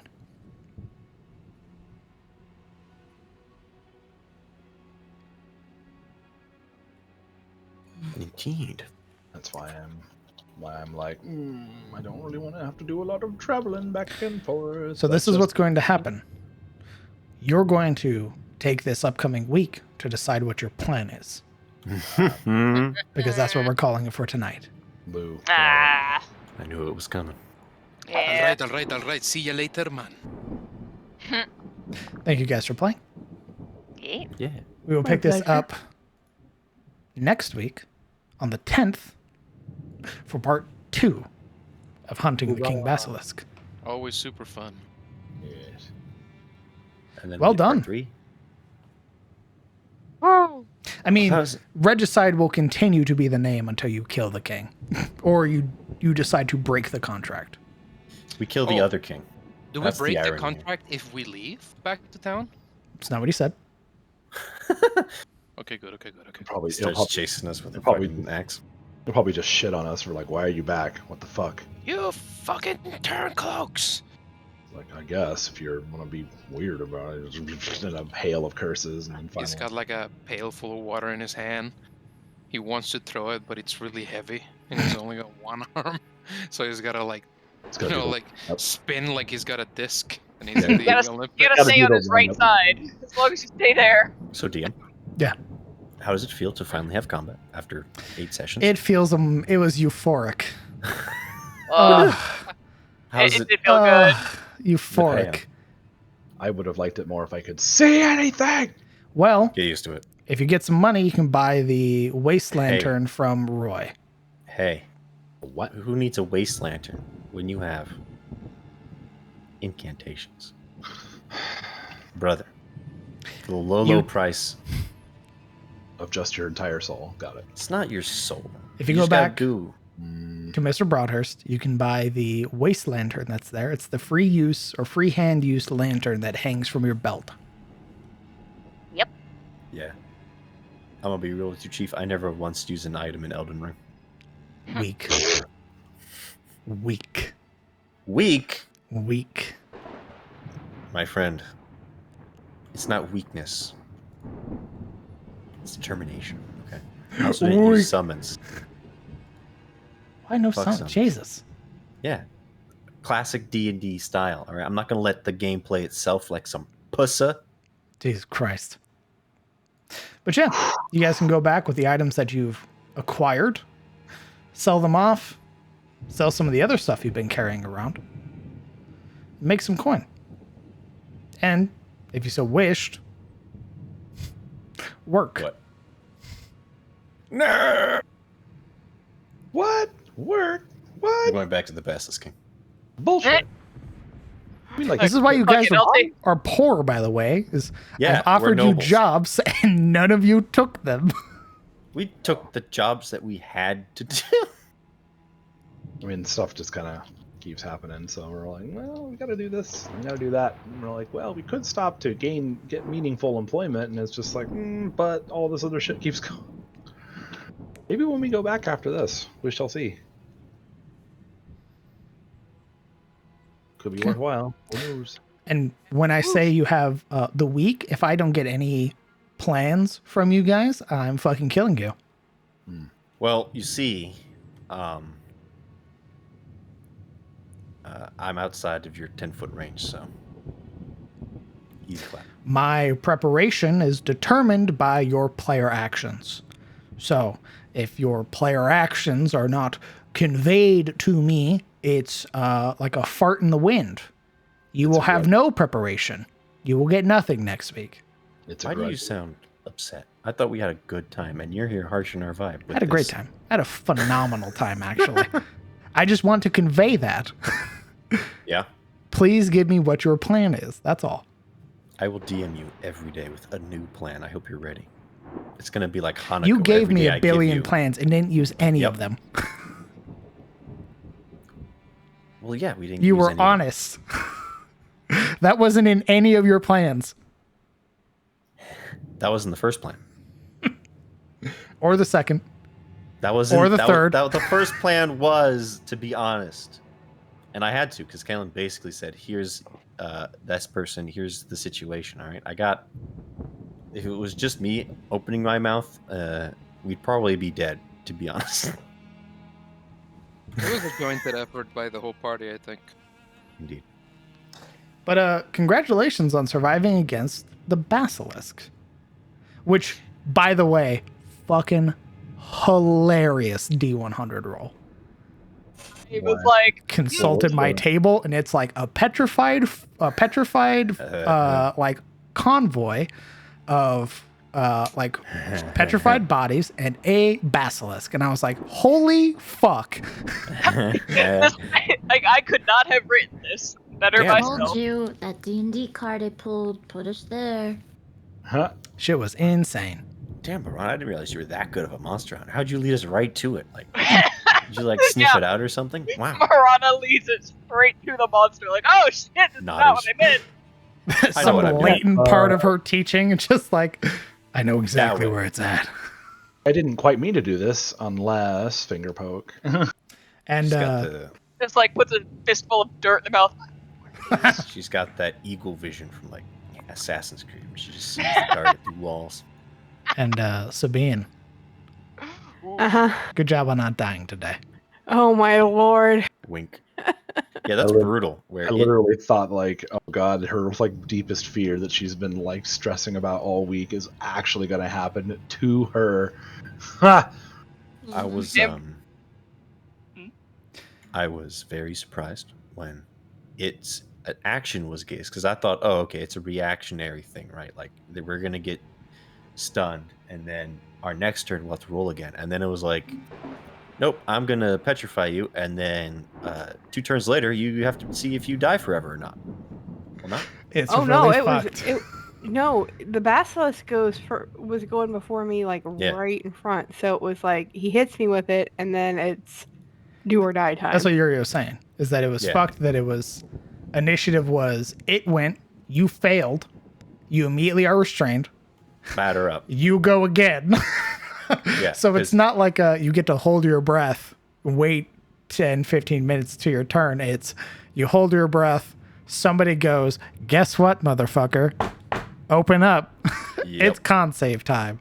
Because my plan was like, okay, I'll just walk over there and give her guidance, and that'll help her with her save. And it's like, no. Yeah, you learned a lot of You don't get things that from far. this combat encounter, by the way, which was Well- great. Yeah, mostly Yuria, who hasn't said anything. I'm getting there, okay? Jeez. Alright. I was. Well, I mean, cooking. from I'm like an just out of giving you character shit. perspective as well. Oh, yeah. You learned Oh, that yeah. the mirror shield needs light to work, so it needs to be able to see its own reflection. And if you can get up right up on its ass. Indeed, can't you learned see. that it's short-sighted. If you get right up in its face, it cannot use its gaze ability on you. However, you are susceptible to being bit, which is a risk, because Yeah. Yuria took 19 points of damage in one It bite. hurt. It hurt.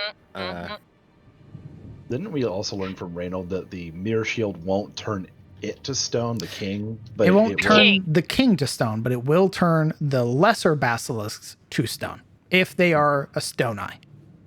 Just so the mirror shield is effectively like useless against the basilisk king. Is that what that? It's still a shield. I mean, yes. Still a shield. And the biggest worry that Reynold had was that you would fall to the maids. Which we're trying to systematically deal with beforehand. Correct. so. Which you have the perfect tool to do so long as you can provide light to it. Well, now we know. Indeed. I mean, into Sabine's the shield carrier with the light cantrip, this bling, so. What we need like a giant like jar that we can just stick on its head, like sticking a cup on a cat's head, and it just starts freaking out. Potentially. Yeah, the mirror shield's Deal cool with and it. all, but like, have you considered just covering it up? They got fat heads. I just need a big blanket. They're real chunky. So like Yeah, I need an Its head's stuck in a extra. waste bin. I need an extra wide bowl, bro. Can I do another nature check since we moved hexes for more hug? This is the hex you already explored. Well, what about the one we were in, though? No, because you only traveled into it far enough to get the encounter. Had you traveled further within, yes. Hey, DM. Yes. How do you like the helium balloon thing? Had a great Helium time. balloon, Alaric. Had a great time. I was, for a moment, I was like, oh, I guess they're not going to meet the pixies. Okay. I was going to mark that off as a potential, like, counter and fail. Or an encounter fail, so. And then the treats were given, and I was like, oh, we're circling back. Clutch treats. Snacky. I got pixie dust. Indeed. Dude, You have a small vial of pixie dust. It's Every- hanging right next to the tear poggers. every 6 seconds I was gonna add 20 feet to Alaric just...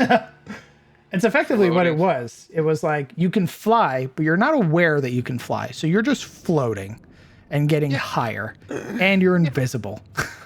Yep, so nobody sees him disappear. Yep.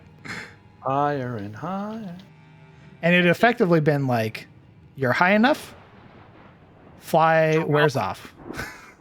I was waiting for so we're stuck at Elion's tier because Alaric is super small for like a month.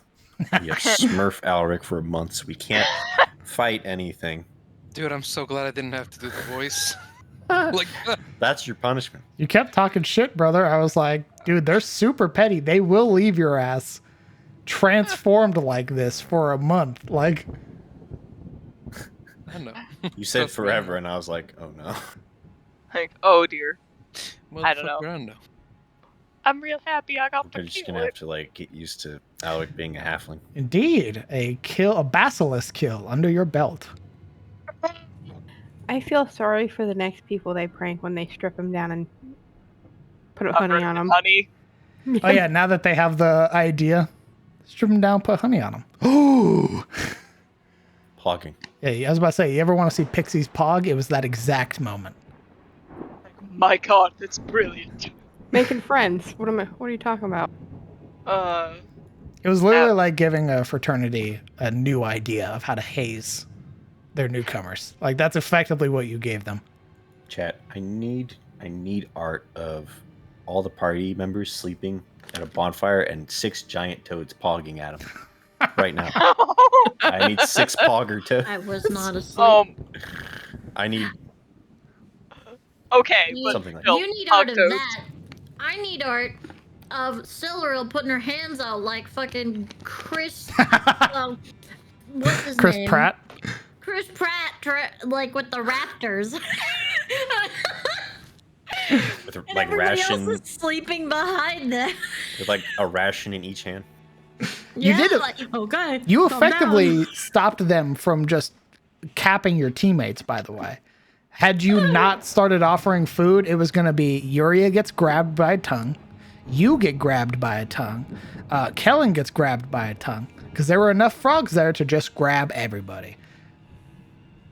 You guys would have been surprised, you'd have been swallowed, and had to fight your way out of giant toads.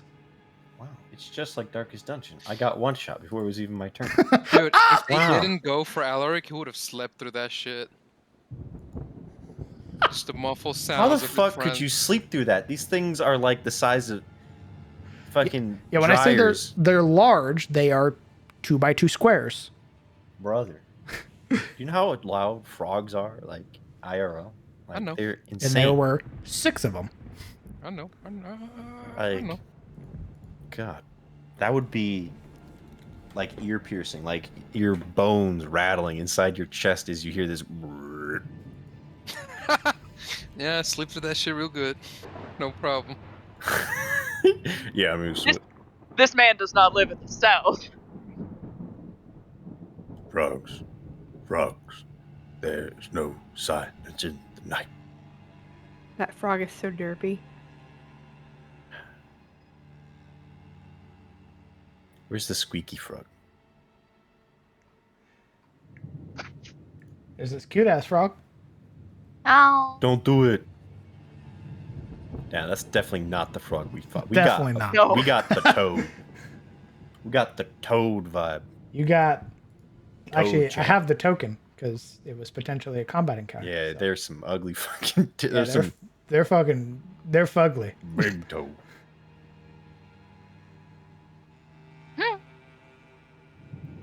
Here's what you saw. Good lord. God damn! Look at that girth. He's Why not he a look friend. angry? Why he look like a Final Steve. Fantasy monster? What the fuck? The amount. Potentially. It's also the quickest way to get warts in your life. Nah. And if you're riding on it, Toads don't actually get warts. Shut up! That's a common misconception. Prago. They're so cute. Oh my god. Why is everything in Tyros huge? That was my favorite Caressa was moment. bad. Like, yeah, Yuri is just like, what's in the water? why- What's wrong with you people? We have this. We breed them big here, boy. And that's what it's like to drive a Ford. How do you live in this? First the crabs, now this. That's what Why it is feels like to everything drive. huge? We have Forward we have looking. size insecurities, okay? How fucking big is your like? How big is a bear? Like Just it's a gigantic creature. It's like It's a 6 bear, what do you spaces. mean? colossal. It's gargantuan. Eh, It's bear. It's just bear. It's the fucking rune bears. Just Bill. I not understand what you mean. man, Big. maybe I. What do you mean, big bear? It's only bear. Just bear. It's fucking rune bears from fucking Elden Ring scratching up a tree. hate to tell them about the island of giant lizards off the coast of Katarina. Nah. Fake. This is the toads, by the way. Chat. Fake news. There you go. That's a Little mean. toad. That's a mean looking mamma jamma. Look at the toad. Everything's almost bigger looks in like- Tyros, brother. I hate that. That's right. Everything's really bigger did. in Texas. Roll Tide. We really did go south, see the giant wildlife, and eat steak. You're effectively in a swamp. You are in a terraformed swamp. The Ettenmoor, before the Warden families got their hands on it, was nothing but swampland. The only livable places, if you didn't want to live in a fucking bog, was to live on the mountains. Look, I know there was like Probably a has its war own on the giants, but I thought that meant we got rid of the giant shit. Like, No. Absolutely not. Incorrect. fuck. We even got huge man. Huge lizards, huge toads, huge crabs. Huge half elves looks at Alaric. I Yeah. Still medium, but mean, he's pretty huge for a half elf, though. Holy fuck, they're chunky.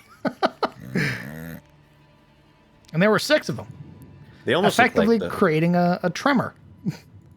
they almost look like the fucking geckos from Dark Souls that just shit death fog. Those are basilisks. No. They're called basilisks. Are they called basilisks? Yep. I don't know what. I just call They them have annoying. 2 sets of eyes. They have the fake eyes on top of their head, and then they have a smaller set of eyes beneath them. Nice. I don't like that. And You their know what? way of hunting is by petrifying you and eating you just like a basilisk. Jumping on your ass.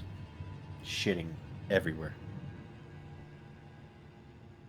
You could fight that version, which would be way worse. I thought that's what we were fighting in a way. No, a basilisk from Dark Souls fills an area with death blight. And Yeah. you stand in it, and you are rolling saves. Doesn't do damage. You just roll saves until you die. Yep. The end. And they fill Oh, yeah. big ass areas. And they're very acrobatic too. They jump Indeed. around and shit. Yeah, they're like leapfrogs from hell. Yeah, so they get in your face, they spit the stuff on you, and then they leave. Yep, they That's bounce really- back, Of course. then they bounce forward again, and then they inhale sharply, and They And it's- have to be. It's not like Okay. they spill it and then they jump back. No, it's like they spill it, they jump back, releasing another hail of it in their wake. yep. It's fucking crazy. I feel like I've been on some dates like that. What the fuck? They have to be Miyazaki's like favorite creature because they're in every game he makes. They are. They're in every fucking game. They're even more prolific than dog enemies. The best way to kill them is to run up to them before they can even wake up from their Which, of stupor. course, Miyazaki Swinging your knows. sword as they're opening their eyes. Which they know, so of course they plant one right there, visible for you to rush, and then they plant like two behind a pillar to jump your ass. As you're swinging, before the animation's finished and you can dodge roll, the other two are already exhaling. Yep, they're like baited. They say as they shit on your corpse. Get wrecked, scrub. Now, when are you going to make Basilisk with a swarm template? Fire this guy. Get him out of here. Tatsuya wants you guys to fight literally anything in a swarm template. No. Bro, to rest swarm template, bro. Let's go. I think that was propositioned at one point. Yeah, probably. I believe the last one we talked about was a Lich swarm. All right. Hate it. Now, if you look, that's not. I mean, that's terrible. But if you want real pain, like actual swarm pain, swarm of intellect devourers. That's how you die. Int save, int save, int save, int save. You're gonna fail eventually. You open like a horrible fucking bolt, and like 50 of them come out. They crawl out. Pain. Skittering on the floor of these brain-sized terriers. Do not like Hate that. You're gonna fail, and then one of them's gonna shunt themselves into your noggin. Yep. It takes one fail, right? To live? Yeah, if you fail, actually it's not, it reduces your score. So it rolls a set amount of dice, and then if your score equals 0, you become permanently stunned. After such, it will then follow up with its body snatcher ability, magically consuming your brain, destroying it, and then replacing it. You, I don't believe anything short of a wish spell can bring you back. A wish or like resurrection. But yeah, that's why Oberon was shitting his pants when he saw those. You guys want to know something really fucking hilarious? Real fucking Is it keck like W? hilarious for you, but like It's painful hilarious for me. It's a CR2 creature. Oh yeah, it is. Yeah. It's capable of killing level 20 characters. I mean, Absolutely. again, just reaffirming my constant droning of CR is often bullshit. Is it a ghoul? Nope. Oh, Is it a ghoul?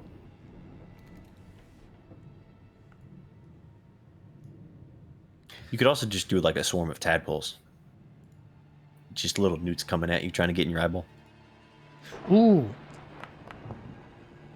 So let's roll 3d6. They all have 1 HP, but there's like 20 of them. Okay, thankfully not that bad. Whoever would get hit would have their intellect reduced by 7. Ugh. Easy. Like, what am I even doing here? If your intellect was reduced by 7 for most of you, you're barely competent.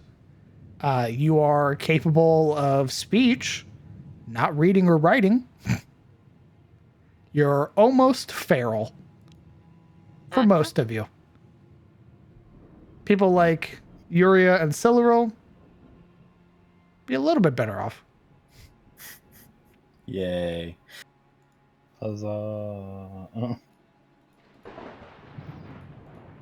I'm not a smart warlock.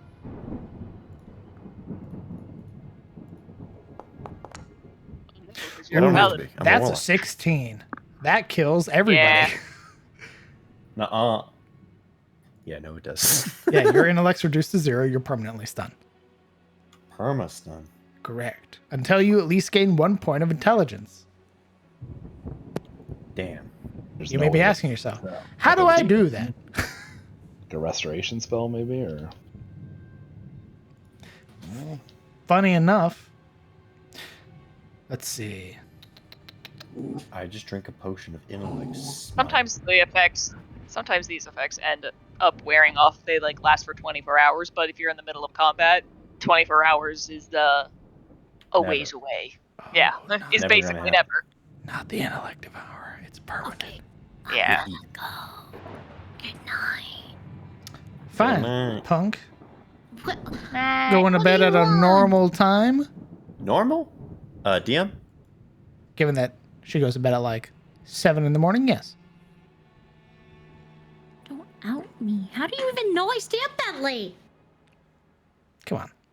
How do you know? Come on. Don't be Is foolish. tremors in the house. You don't know. Don't be foolish. He gets You up at 6 don't now. know. He gets up before the sun. He's a country boy. I He's like, I gotta go out, till the bed field. Easy around like 3 or 4 a.m. Yeehaw! Yep. He's up at 5 in the morning, ready to putting his Just straw because I hat don't on. fall asleep until then doesn't. You don't know. Go to bed. Thank you for playing with us. You don't know. Thank you for playing with us. Go to bed. Oh, okay. Shut up. Oh, fucking. I believe this is a good place to call it. Why don't you guys go say goodbye to chat? Nope. Bye, Night, Dad. Dad. Fuck. All right, goodbye, Chad. All right, I'll be back. Will you? All right. And with that comes the end of episode 24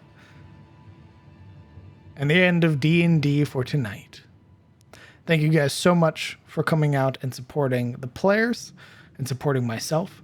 You guys make streaming very much worth it. I very much enjoy being able to put on a show for you guys. So thank you very much. As such, I believe that's it. No plans, no nothing like that. I'm going to get ready to go to bed. I hope you all have a good night. I hope that you all take care. And I look forward to seeing you this Sunday over on Momo's channel for the Secrets of Erist and the players and the party. The Lights Hope.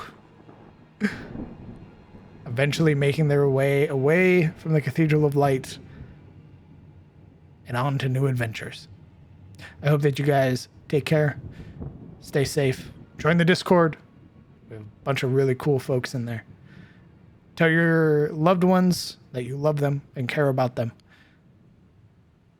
And have a good night.